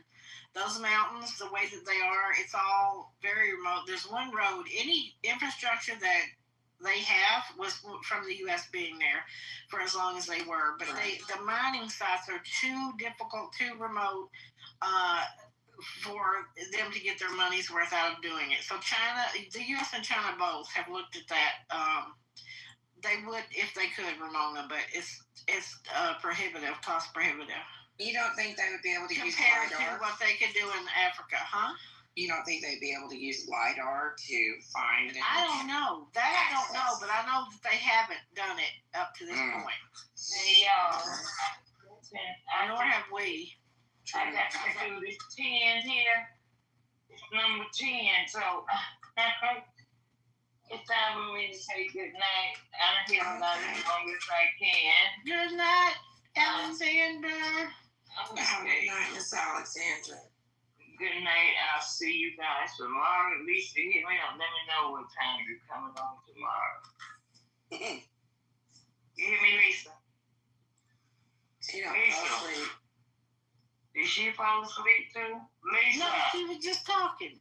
She was. I was just talking. I accidentally fell asleep. Accidentally? Listen, she came out like the 30-minute commute and she been on here for 20 hours. That was a long time. And listen, I was on here with her too like a damn fool. I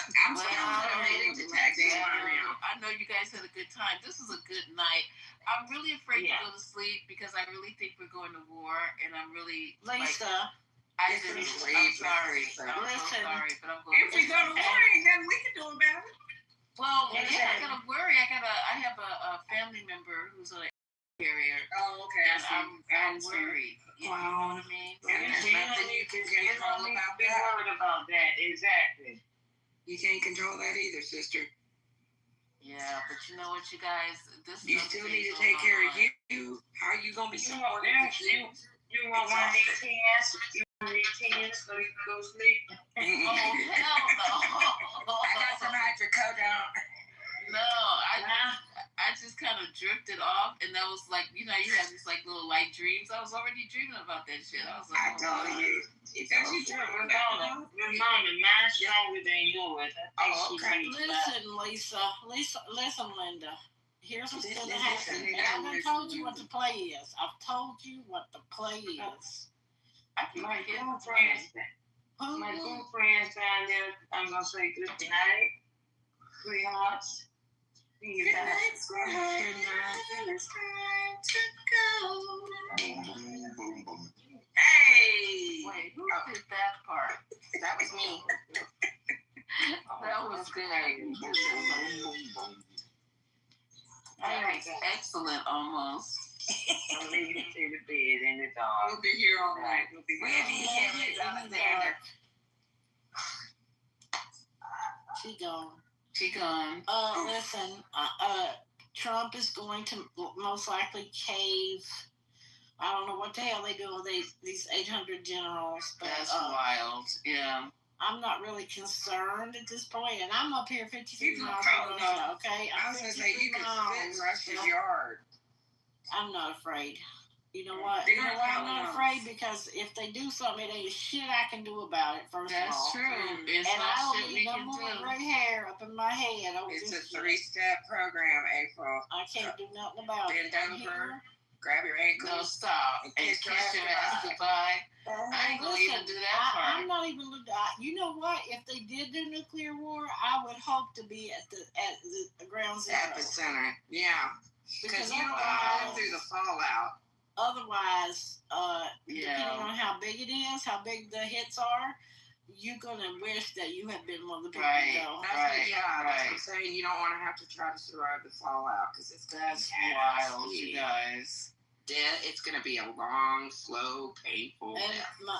Well, there's been, let's just say, things put in place because of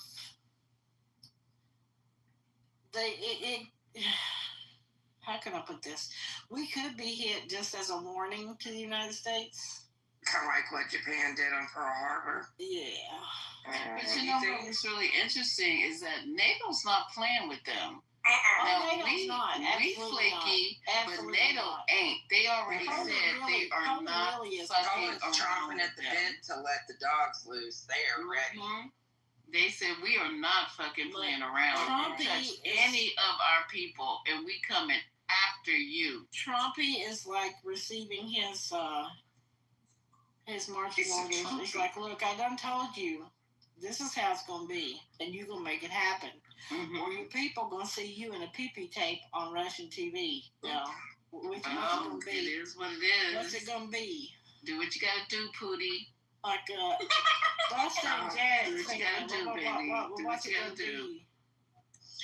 Well, he keeps going back and forth, man, gonna lose his nuts. He's riding a fence somewhere. Well, and if it isn't this, if he's just got a ploy going to try to say he ended the war between Russia and Ukraine. That's exactly what he's gonna do. I don't trust or believe none of the shit that this is going on at all. And now it makes perfect, you know what, you guys, and now it makes perfect sense to me why Russia doesn't want Ukraine to be in NATO, because they ain't fucking around. They don't play around. So if the more, he starts going over there doing, he got the wrath to come in after him. Here's the thing, though. He's not abided NATO by on his border. He's not abided by it either. He's not abided by the Budapest memorandum that said once Ukraine gave up their nukes, then people have to protect them, and you can't come across here. But he did it anyway. Yep.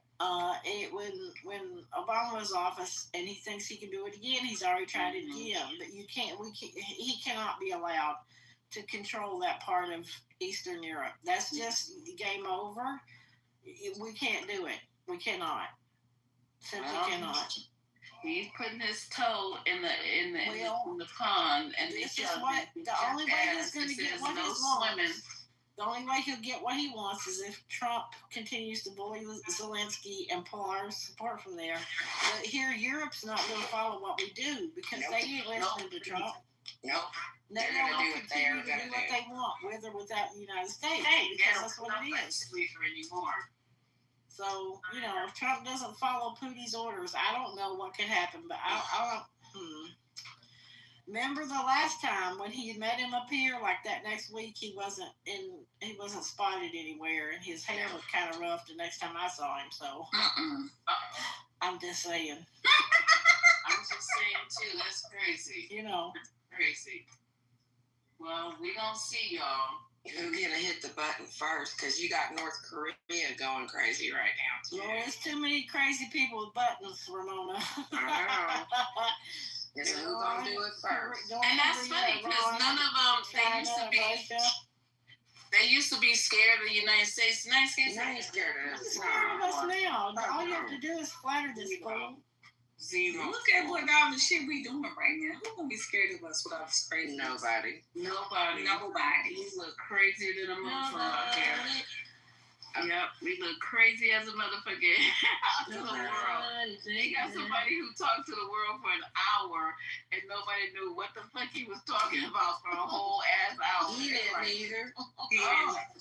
And you just now crying about the escalator. You will be found. You will be. It was an emergency. You stopped my escalator, Dad, and I'll be carrying my fat ass up from the bottom.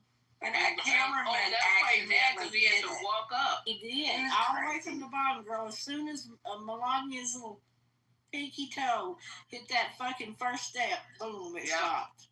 And you know, after he walked up that escalator, I don't know how many flights that was. He was musty as hell. Girl. He was musty. So he was mad. With his like that anyway. Insufficiency. Oh, Lord. Ew. He has that venous insufficiency. That's hell when you're trying to get up some stairs. And that diaper rubbing against his thighs.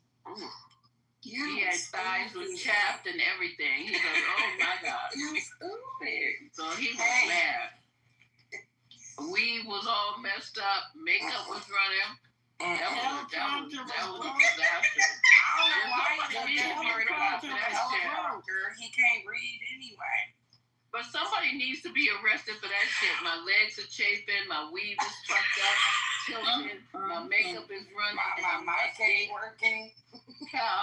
You hear me? That's irritating. I stood up here and talked about really important shit for a while long, and nobody heard a word of it. Melania, I think she said that just to fuck with them. I heard nothing you said, okay? I didn't hear none of it. Please don't make me hear none of it again. Excuse me, sir, did you say something? He said he asked her how he did, and she said I didn't hear any of it. Don't they all listen on headphones anyway? No, I would say, bitch, you lying. You sitting in the front row. Melania said I ain't heard nothing. Oh, she lying. She always looks mad any fucking way. No, you blame her? They showed some video of them somewhere. I don't know if it was some kind of service, and he was sitting there looking like he was falling asleep, and she's looking at him out of the corner of her eye like, you bitch, you. She looked like, I have to take your old ass everywhere I go. I'll be right there. Not really. What was I thinking?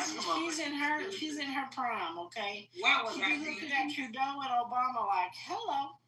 I know she stopped sleeping with him. The last time she slept with him was when Barron was conceived. That was it. Oh, girl. All I can do is this is all. And she probably was conceived in a paper cup. I don't even think he really went down like that. The squirt here. He could have all the women that he could get and wanted, as long as it wasn't me.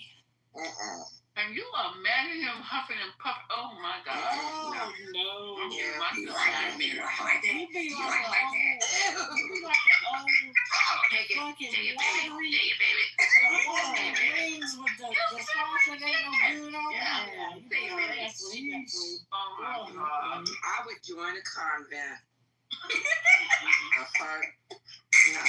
I would dip myself in a vat of Clorox after that shit. Yeah. I would be on my period every There would be enough Massengill. When people say, would you do such and such for money? Let me tell you, there's never been that money in the world. Prior, in all of creation or going forward that would ever be enough to make There me ain't do that. enough I'll just be Klondike poor, bars in give the me a world. sack of beans and let me send me down the road because it ain't no way. That's right. No, ma'am. That's right. No. There ain't enough Klondike I bars would catch in the world. squirrels in the woods first, honey, before I would ever. That's the definition of nasty work right there. It is. That's disgusting. I would be singing the see songs of that my face? people and catching squirrels in the woods, dear. Happy as well. And can you imagine the sheets with all that orange shit on? Yeah, I'd be like, wait, get your ass up and go wash your Greasy, face. just Yeah, greasy. He's Yeah. greasy. And the hair. No. What do you think he looked like when he? With none of that shit on? Girl. I bet he don't trim his toenails neither. When that hair come down, it's like, you know how they do the come over? Like that little sort of come over. Trump's come over, when it comes back down the other side, goes down to his shoulder. I'm sure. Swirl that around like that. Because it's so long, because he was taking a fucking circle. Can you imagine that coming at you, Lisa, in the middle of the No. Hell no. I would In the middle of the under my pillow. In the middle of a downstroke. Somebody has to be screaming. Oh, girl. I would have a pistol under my pillow. And not only that, let me tell you that little tiny mouth, can you imagine where it would be? Oh, Girl, my that gosh. cat-ass mouth had better not come within 5 feet Better of my not face. even The think other about part of it. my body, it looks like a cat's ass. That, yeah.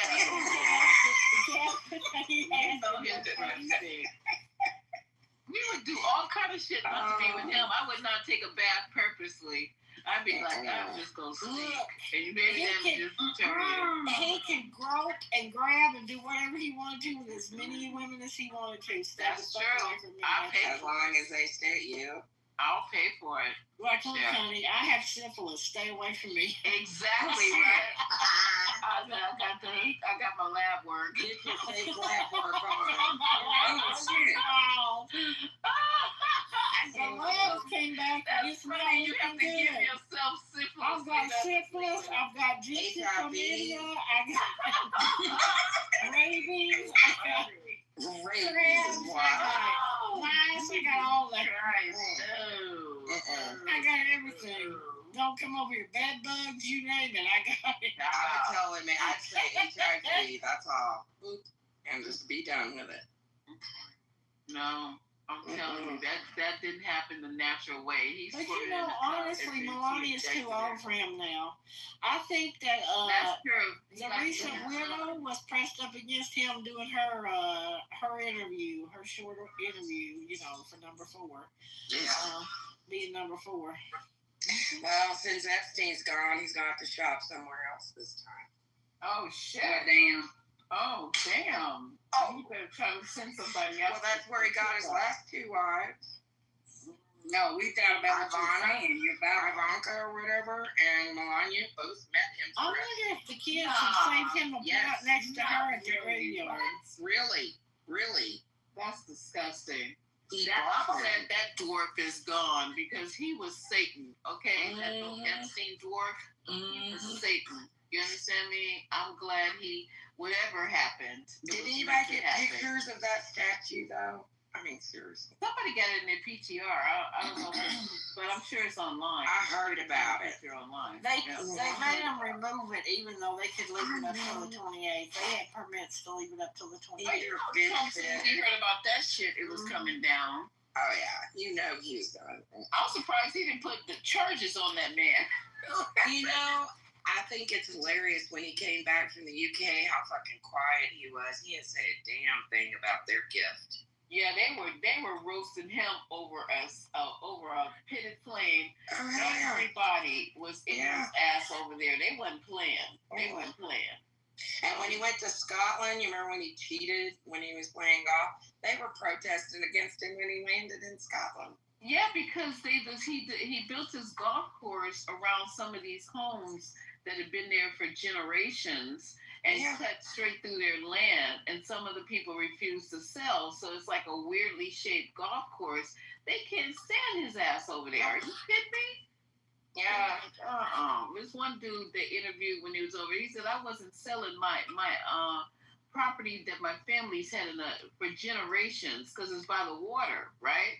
Yeah. Oh no! So the golf course looks like some misshapen disaster because these people didn't want to sell their homes. I don't blame them. I have got to leave now because my TikTok time has been delayed. Oh, let's go. We can all go. Y'all go to sleep. I got to go get my TikTok on. Ace, come back tomorrow. Ace the Base. Yes, Ace the Base. Make sure you show up tomorrow about 7 o'clock. You guys are so fabulous. Oh, we had a good time. I hope you guys had a good time. Okay, everybody downstairs, please check into your pink tickets and whatever. I don't even know what I'm talking about right now. That way you don't miss rooms in the future. Right, join the house so you don't miss the rooms. Even though we start talking about shit you probably weren't interested in the last hour. Are you going to do the commute in the morning? Ooh, maybe I should. As long as politically correct is not open, I'll do it. But if they're open, you guys go to politically correct and support the room. Other than that, yeah, because that's always a good idea. To support when they support, we support. So yeah, let's do that. But all you pink tickets down at the bottom, so we don't have to be pinging you in manually. I get tired of the manual. Just join the house and you'll be notified automatically about what's going on. We had a very good room. And you know what, you little crybabies? They like these mega people. Otherwise, they wouldn't be coming in here. They like listening to their crazy shit that they be spewing. I know it irritates the hell out of the regular people, but, you know, these people like to hear these MAGAs. So we'll invite them back, except for Mikey. Mikey is too much for me now. I'm talking about Mike P. He's too much. He's a mess. Yeah, I need to detox. I need to just woosah and get all of that toxic. You just leave that back door open, April. You let them in there. Oh, was it the back? I thought they shoveled up from the bottom. I didn't know they came through the door the legal way, but I thought they shoveled from hell and came up through the floorboards. That's what I thought happened. Well, they went down, then they tried to take over, so they sent them away, so they came back here. The child. Yeah, you're right. There's too much for Satan. He said, like, oh, hell no. Go back. So, anywho, you guys, we'll see you tomorrow. Thank you for coming up for 20. And you guys, remember, the struggle continues, but always to God will be the glory. Okay, I gotta see you guys tomorrow. Night. See, it was during Black Lives Matter time, and everybody's wearing masks on the field, you know, because they're going to catch COVID out there on the baseball field. Remember that? Because they were upset that some guy supposedly was killed and about $1 billion worth of damage across the nation, and basically they were forced to hold these moments of silence for a guy who's... All of the Marlins and Mets have come out of their dugouts. Takes off his hat, and all the Mets on the field are removing their hats as well. Yep, there they are. Moment of silence. Remember that? And they took a long time. I'm just letting this prolong so you guys know how long they took to take their time to, you know, one guy looks up like, are we done yet? And they're still waiting. Rojas is waiting. Black Lives Matter shirts everywhere. The silence that lasted 42 seconds. 42 seconds. The day before we celebrate Jackie Robinson Day, the Mets are exiting the field after both teams exchanged a wave of caps to one another. So it would appear as though, after a poignant moment, that the Mets and Marlins will not be playing baseball tonight. No, they're not going to even play.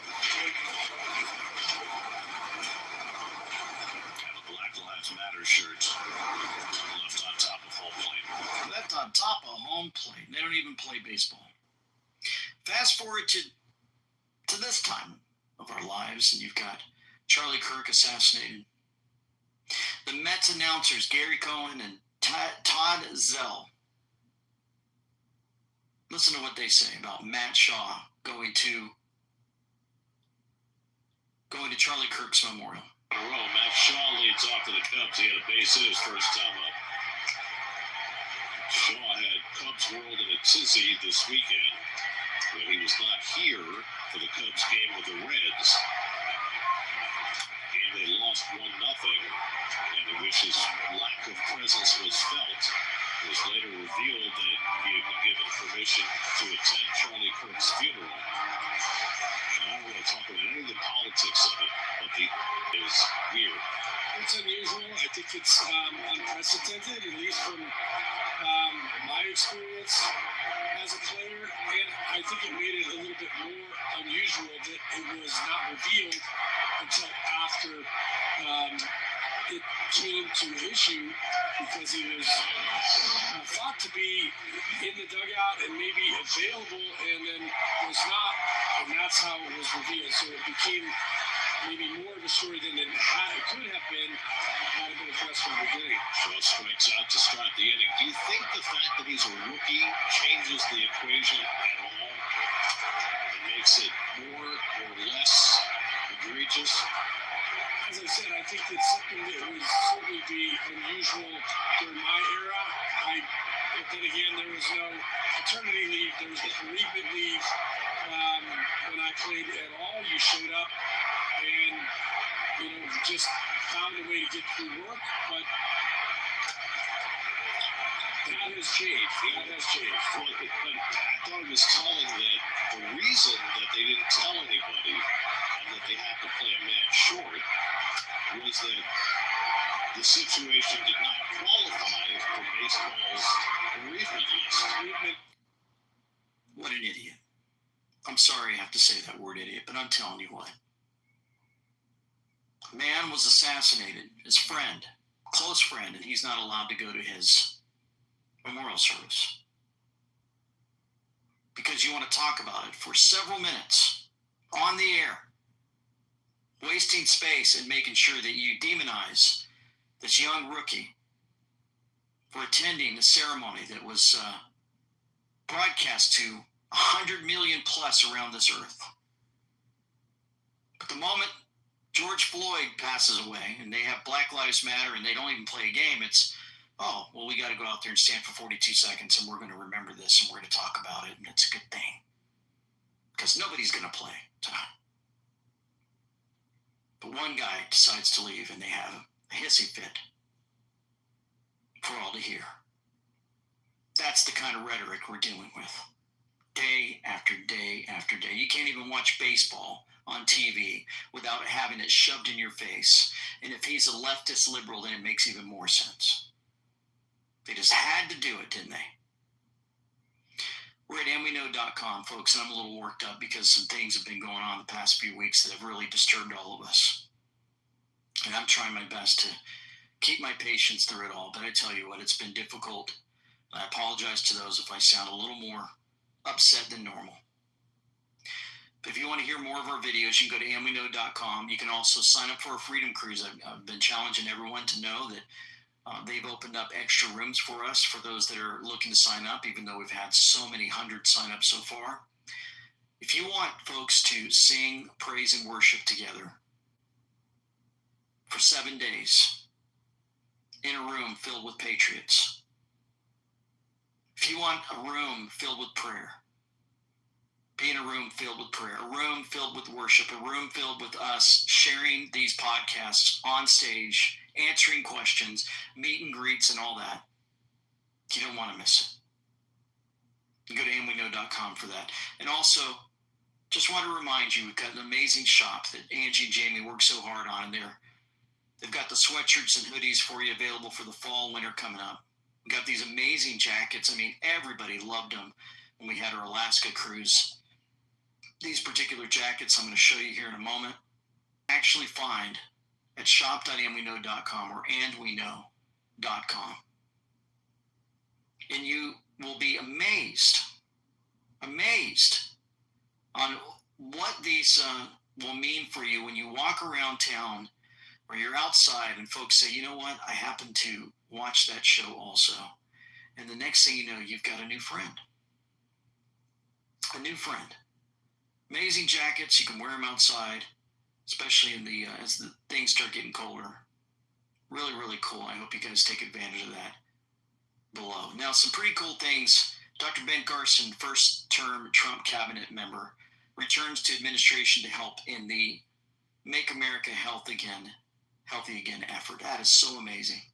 So amazing. I'm so glad he's there. Of course, he's a retired neurosurgeon, served as President Trump's Housing and Urban Development Secretary during the president's first term. Scott Turner holds that position now. The USDA said Carson will be advising Trump and Agricultural Secretary Brooke Rollins on policies related to nutrition, rural health care, quality, and housing accessibility. And I was watching him, folks.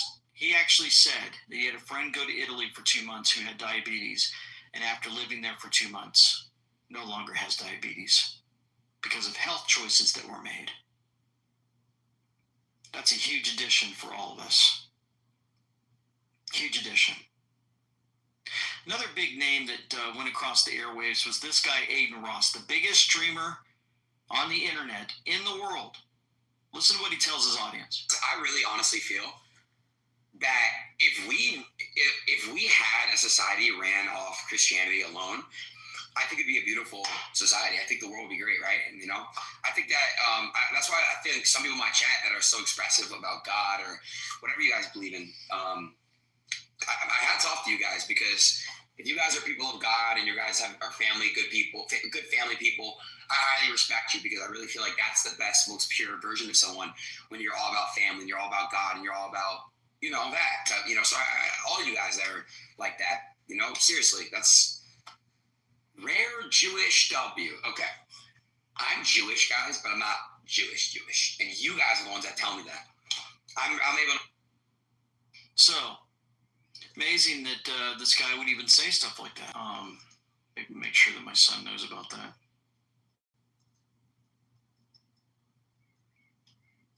I want you guys to know that a video was unleashed that nobody's ever seen before. Sit down with Charlie Kirk about a year ago for an hour before the election. This is what he said about the Republicans playing offense. Playing offense. Why? Because it seems like we're always playing defense. And he had enough of it. Playing defense against what? Well, before I play that, Obama was the one that introduced ISIS on offense. The Caliphate. The Black Lives Matter. Antifa. The war on police. All of it started under his watch. He started it. The divider in chief. And we're still paying the price for his evil ilk on this country. The biggest mistake America's ever made. Of course, he was a puppet, right? He had puppet masters that made sure that he did all this because it was part of the 16-year plan to destroy America. And what's sad was so many people couldn't see how corrupt he truly was because they were too busy worshiping him simply because of his skin color. I know that, folks, and just a side item, because we had friends that came to my retirement ceremony in the Marine Corps in 2009. And they couldn't stop talking about how amazing he was. And I couldn't believe it because we sang in church together. We were in the worship team together at a Calvary Chapel in years prior in Ocala. And we went over to their house to visit them later on. We're good friends. Loved him so much. We walk in the door, and right there on the right side where we're taking our shoes off, they have a gigantic picture of him as if he's God. He was just elected. Nobody even knew who he was. And I got most of my talking points just happened to be from Sean Hannity and all that. And when I got to Germany after I got my job and moved, not even 2 weeks later, I was in Germany. I was walking around all the offices, and most of us from Germany who worked on base had pictures of Obama on their screens of their computers or around their office space saying he was one of the greatest leaders of all time. I'm like, you guys even know who he is? That's how much they brainwashed everyone. Charlie Kirk was one of those that was on the front line saying, you know what, we're going to have offense. Enough defense. I want you to hear this. You're living through a moment where this is the most consequential historical climax, since the American Civil War. That's not BS, that's not spin. Yeah, this is, I mean, like 1776 Tea Party. Yeah. Yeah, and so it's like, it's a question, right? And I have no idea if we're going to win or not. So, yeah, you have a thought? We're trying, man. Why? That's a good question. I like it. You're the only one that I see. Well, it's because thank you. And I'm not the only one. But let me tell you why. By the grace of God, I am not in federal prison. By the grace of God, I'm not indicted. That's not a joke. That's what these people do. Okay? That's right.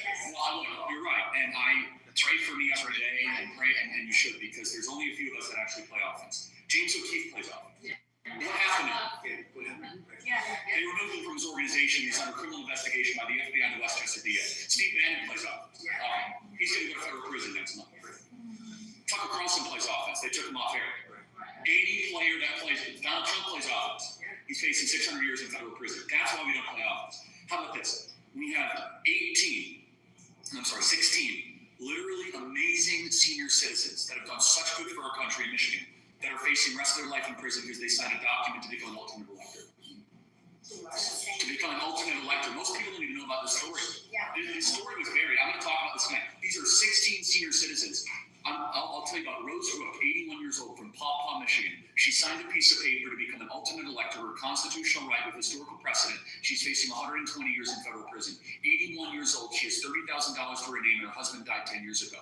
And the Michigan AG is trying to show her as a domestic terrorist. She can't defend herself.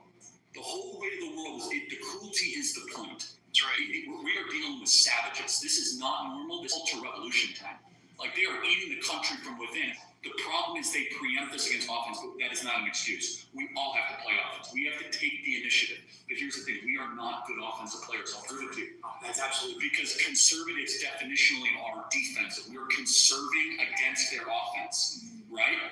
So like, by our temperament is to build businesses and churches and be agreeable. Our temperament, we don't think like revolutionaries. Well, we got to change that. Some of us do. I know, but my next book is literally called Right-Wing Revolution. Like, I'm trying to make people think in a way where we're trying to stop their refounding of America. Here's the good news. If you want like the good news of all this, the founders have given us this unbelievable opportunity. The fact that we still have some semblance of a constitution gives us hope. Like, if we did not have the founders, God bless them. Like, I'll give you an example, the Electoral College. If it was not for the Electoral College, this is game, set, match, we're done. Now we have a chance, right? A collection of states. It's still going to be very hard, right? But there's still hope, is what I'm saying. There's a roadmap. The founders saw this. They were like, we're going to make it really hard. Not impossible, really hard to destroy this place, right? They put so many checks and balances in. Think about how much we've survived. Right? The fact that we still have to fight, and honestly, it's a gift from Madison, Hamilton, and Jay of how they saw this, right? Like that, I tell people, the North Star is our founding fathers. The North Star is our own documents. The North Star is the Declaration, the Constitution. Like, that's what we're trying to get back to. We're trying to defend them. I want to win. No, but I want to win those. Why do you think we will win? I believe in the spirit of the human. Just our humanness, so that we will step up when we have to step up. So it's so interesting. I totally disagree because I'm going to tell you, I got in a debate with an atheist. So he and it ties to this. Like, he said, okay, Charlie, I can't believe in God after the Holocaust. And I said, I can't believe in humanity after the Holocaust. I said, I still believe in God. I've lost all faith in humans. So I want you to think about that, right? I have zero faith in humanity. Like what humans did to Christ. Yes, I mean, they didn't stop Mao, they didn't stop Hitler, they didn't stop Mussolini, they didn't stop, I'm not saying, you might be right. Now I'm an optimist. But I am too, but I don't do hopium, right? I don't do hope, and hopium feels good, it's really bad for you. I'm right in the middle. I'm like, this we could win triumphantly, or this could get really bad. And I'm just being honest. Like, I don't think what I'm getting at, and I'm not trying to think, I'm just having fun, right? I don't think our victory is inevitable. I don't. We'll have to work for it. Yeah, and rededicate everything. And by the way, that last paragraph of the Declaration, I think, just rings in our soul. Our lives, our fortune, and our sacred honor. That's everything, right? And we are not in a place where Americans are willing to do that, right? Well, you are, but it takes 3 to 5%. That's if you get to 3 to 5%, you can save the country. So that's a good question, right? Are we there? I'm not being pessimistic. I'm being real, right? But what's the method? What is this? That's what's missing here. What shows and books and what's the all of the above. All of the above. You have to first and foremost. Politics is a vector, right? California's in a different spot. I'll be honest. The all-out, weak-kneed, spineless red states. You would, if you came in and you did not know the composition of this country, you would think Democrats control every governor's mansion, every AG. What is the method? The method is Oklahoma, Kansas, South Dakota, South Carolina, Arkansas start acting the way the Blue States act. I've said this publicly, I'll say it again. We need Republican AGs indicting every major Democrat across the board. We need DAs starting to indict. That's not going to happen because they don't want it bad enough. That's right. They're a bunch of Mike Pences. This is what gives me hope, though. What gives me hope is that the actual rank and file of the Republican base is on fire, energized. I can't stay ahead of my body. I do this for 3 hours a day, and they're better researched than I am. I do this for 18 hours. They're sending me articles of WHO treaties and did you know about Obama repealing the propaganda? It is the most informed audience I've ever dealt with. Yep. That's a massive shot in the arm of optimism, right? That shows that good things are happening. That's right. And you know what I showed you earlier, folks, with all the booing of Hochul in New York, shows that we're finally getting the point and we're the most informed ever. The problems that I have as he speaks, of course, is the fact that the churches don't get involved in politics. They've been lied to for all these years. You're not allowed to talk about who to vote for. You're not allowed to talk about politics, blah, blah, blah. We are supposed to be involved. You can go throughout Scripture. Who set up government? Our Heavenly Father did through Moses. He pinned it all together to teach us how to set up a government. And then very, very disappointed throughout the years where we've been lied to. And these poor pastors who went to seminary and then they believe these things and they go to their congregation and they think, well, I'm not supposed to tell everybody who to vote for. I'm not supposed to get involved. I'm not supposed to be part of the community and help people to get involved in all of their the meetings at the local schools and in the county and in the city. I don't want to tell them about all the stuff we're dealing with. No. Imagine if all the true believers in Christ got involved and played offense 5 years ago. Not long now. We're also told September 25th, 2020, judgment is coming. Some will take the easy path and exit early. Big judgment's coming. You know, there's been some terrible things happening throughout the United States, and we catch it. But you know what? There's some very, very strong folks out there doing the best that they can to still set up on college campuses and say, hey, let's have a debate. They went to Tennessee State University, I believe. Tennessee State University. And look what happened to them.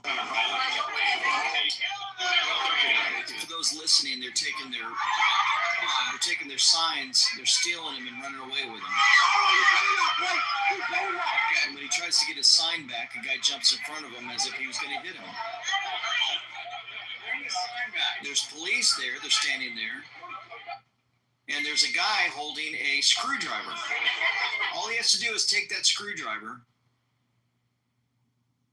a certain direction, and in 2 seconds, he can have taken somebody out with that screwdriver in his hand. Why is he holding a screwdriver? You think that the police can see it? Do you think they notice?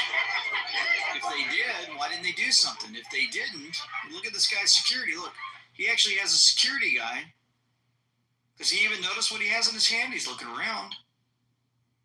He's wearing a Make America Great Again hat, and then look what they folks do to him.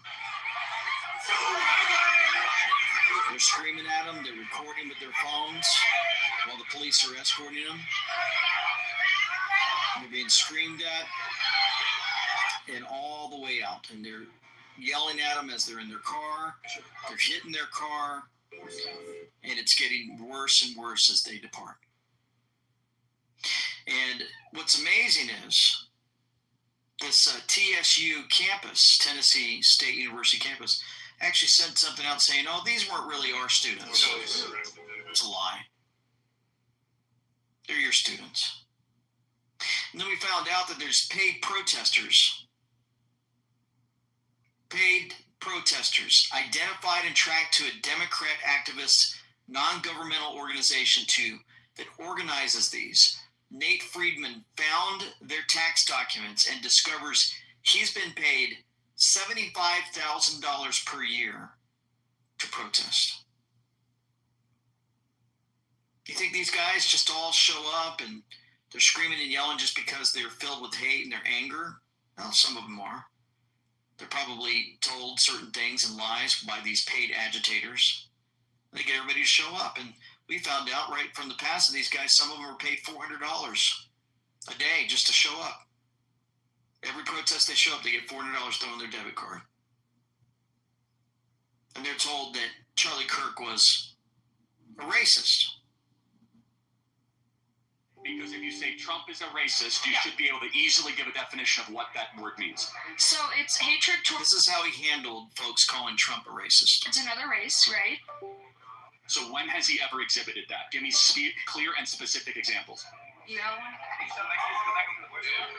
Well, yeah, I heard someone say he told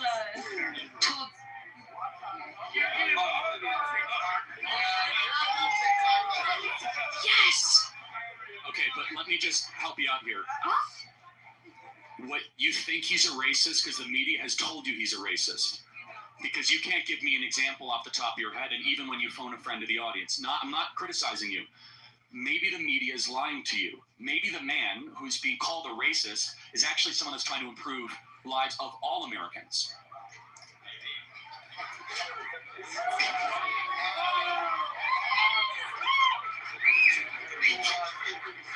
I think this is fun, guys, so... Okay, so let me just ask one final about that, huh? Pretty smart, asking those questions and teaching us how to work with the masses when it comes to answering questions. White House Budget Office threatens mass firings if the government shuts down. That's right. They're telling federal agencies to prepare plans for mass firings. The directive outlined in the Office of Management and Budget memo to agencies and obtained by CNN, there's the Communist News Network, represents a sharp break from the government's handling of past shutdown scenarios. Talk about money, talk about issues going on in that way. We look at the positive side because we have these interviews set up with Dr. Kirk Elliott. And he's telling us about this volatility. It's about the surge. And we're going to see silver shoot through the roof, folks.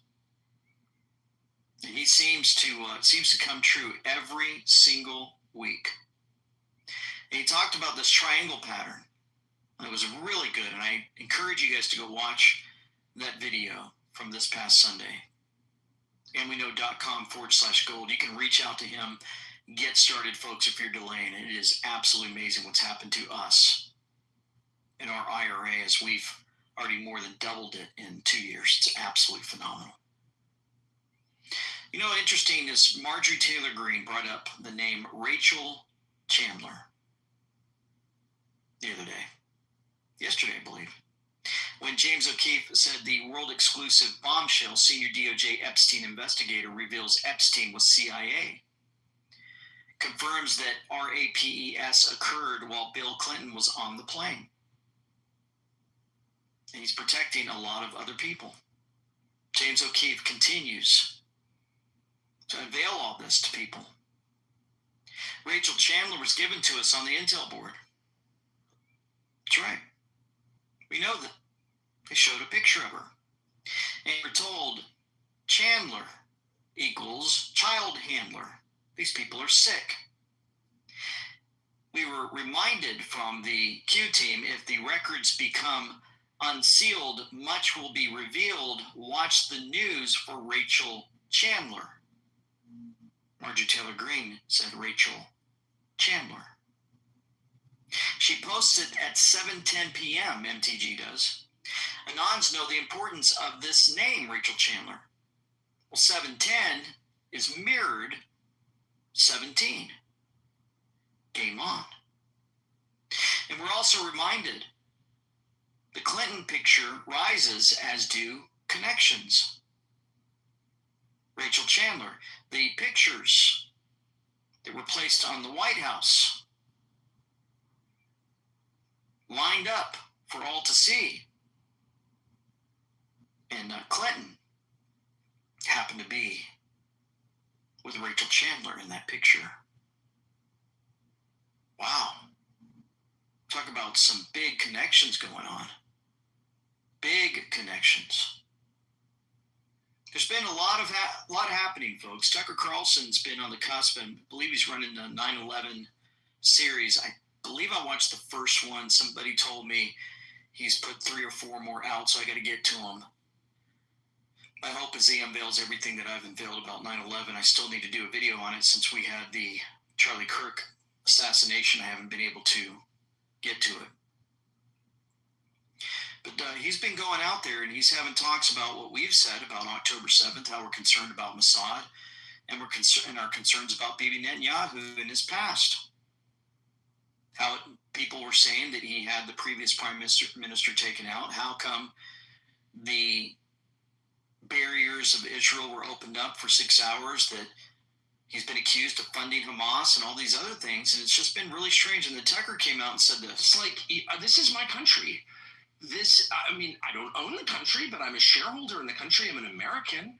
And you can't use my country like some kind of disposable product. Like, you just can't. Bibi's running around. This is a fact. I'm not guessing about this because I talked to people he sent it to. Is running around the Middle East, his region, and his own country, and telling people point blank, just stating it, I control the United States. I control Donald Trump. He's saying that. And again, I'm not guessing at all. That's a fact. And I dare them to say that's not true, because it is true and they know it's true. So I'm an American. How do you think it makes me feel? Even if I didn't vote for Trump, which I did vote, I campaigned for Trump, but even if it was Joe Biden, I'm an American. You can't it's too humiliating. I can't handle that. And I shouldn't have to put up with that. This is a country of 9 million people. I'm not even attacking the country. I'm attacking my leaders who are allowing my nation of 350 million people to be forced into doing things that are bad for me and my children because of some other country. Like, that is a violation of the most basic arrangement we have with our leaders, which is represent us, please, at least most of the time, and they're not. And there's the ongoing humiliation ritual designed to make us all crazy, designed to turn us into haters. I'm not going to give them the satisfaction of becoming what they call me. I'm not a hater, and I'm never going to become one. But I will never accept this. I shouldn't have to accept it. I have nothing to be ashamed of. I have no unexpressed views. I'm not hiding anything. I say exactly what I think all the time. This is wrong. And if it's not wrong, tell me how it's not wrong. Why don't you stop attacking me and trying to get family members fired, which they never stop doing? Why don't you instead tell me how you disagree with me? But they can't, because they don't actually have an argument. There's no way to justify controlling the U.S. government for the purposes of another country's, whatever their plan is, expansion.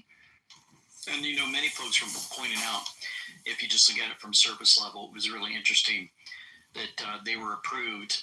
I believe it was a lot of money. Can't remember the amounts, but I just remember like 85% of the folks in Congress voted together. Democrats, Republicans don't agree on anything. They all agreed, just about every single one of them, to shut down anybody that talks about Q back in October of 2020. I'll never forget that, because all the exposure that was happening on them. And then, of course, they all seem to come together and agree when it comes to things dealing with Bibi and supporting them. So it's just interesting, right? The rhetoric that's been out there going back and forth. And many people have their opinions now, and it's just growing and growing. And Tucker's a big voice in all of that. So I just want to make sure you know what's been going on there. And let's see what happens in Colorado State House of Representatives. Speaking of representatives, these types of laws have been used to ban drag shows, to target individuals who use the restroom of the sex that they identify with, a public restroom, to charge them with felony charges. I'm very concerned about the attacks against the transgender community that are happening across the country. Really? The attacks against transgenders, not the transgenders' attacks on everyone else. 27 Democrats in the Colorado House voted against making indecent exposure to minors a Class 6 felony. They said the bill targets drag shows in transgender community. They're creating legal loopholes for grown adults to flash children. Everyone's getting tired of it. How they get by with their evil is just beyond me. Sometimes I just don't get it. But maybe something will happen soon. And, a lot of good stuff has been happening. I'm not telling you that nothing's happening, because there are people out there who say, folks, there's a big chessboard. A lot of things have been set up, and I think we're seeing it. Chuck Grassley said the green soybean on the left is a start. Now you see in the center mature pod and open pod, so you can see the developed soybean at this stage. It's about ready for harvest. The ideal time to harvest is when moisture of beans is about 13%. Happy harvest. Chuck Grassley, when he posts these things, people get excited, and we start thinking that he's got some things to share. We're told to trust Grassley. His X post tells us it's about ready for harvest, right? Ultra Magadine Erickson says he ends by saying happy harvest, timestamp of 9:02 a.m. Eastern Standard Time, so it's about ready for harvest. Wow, that connects with a post that's a 5-year delta today. That was yesterday. Important data point, the third person in charge after President Trump is Chuck Grassley. We're told on September 24, 2020, Chuck Grassley, not long now, it's about ready for harvest. Then there's the timestamp of 9:02. Seals, where there was once darkness, there's now light. Sea to shining sea. Godspeed. Not long now, Patriots, and the seals, whether it's the seals being broken off the sealed indictments or the Navy SEALs, we are going from dark to light. Godspeed. Nothing is secret that shall not be made manifest, and neither anything hid that shall not be known and come forward. Let's pray. Heavenly Father, once again, you know all that's going on this earth. You've watched the exposure of evil. You've seen the people, how they've been receptive to this. You've watched many and their reactions to a believer in Christ and his life taken away in a moment. You know all the key players. You know where those are standing on the lying side, those are the liars, and you know where the folks that are standing on the good side. And we just come to you and ask that you would continue to do a great work through great leaders and exposure of all of this, and help us to stand up in our local communities. Give us the strength to be bold in our school systems and speak up. Be bold to make phone calls to our representatives and tell them how they should support us, and allow us to continue to flourish in the places that we are. With our voices, may we be able to be filled with the Holy Spirit and share the love of Christ with many around us.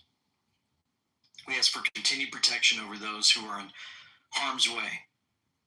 Our own family, we know, affected by so much rhetoric now throughout the United States. So many people are filled with anger, and we ask that you would help us somehow, some way to reach them through prayer, and that you would be able to reveal yourself to them through your word.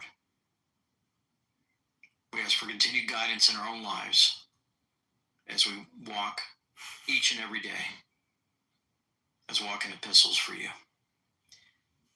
We ask this in the name of your Son, Jesus Christ, our Savior, Yeshua. Amen and amen. Folks, thank you so much for your prayers. Exhaustive past 2 weeks, you can only imagine, right? Thank you guys for your letters of encouragement you're sending. You said you've noticed that it's been difficult. Yes, it has, but at the same time, your prayers have helped to keep us going. And we are doing all we can to provide support for all of you, get the information out, and help you to move forward. And we just thank the Lord. This is his channel. We dedicate it to him, and we know that he's doing a good work through many voices out there that are helping us here. For now, this is LT, Semper Fi with him we know, signing out.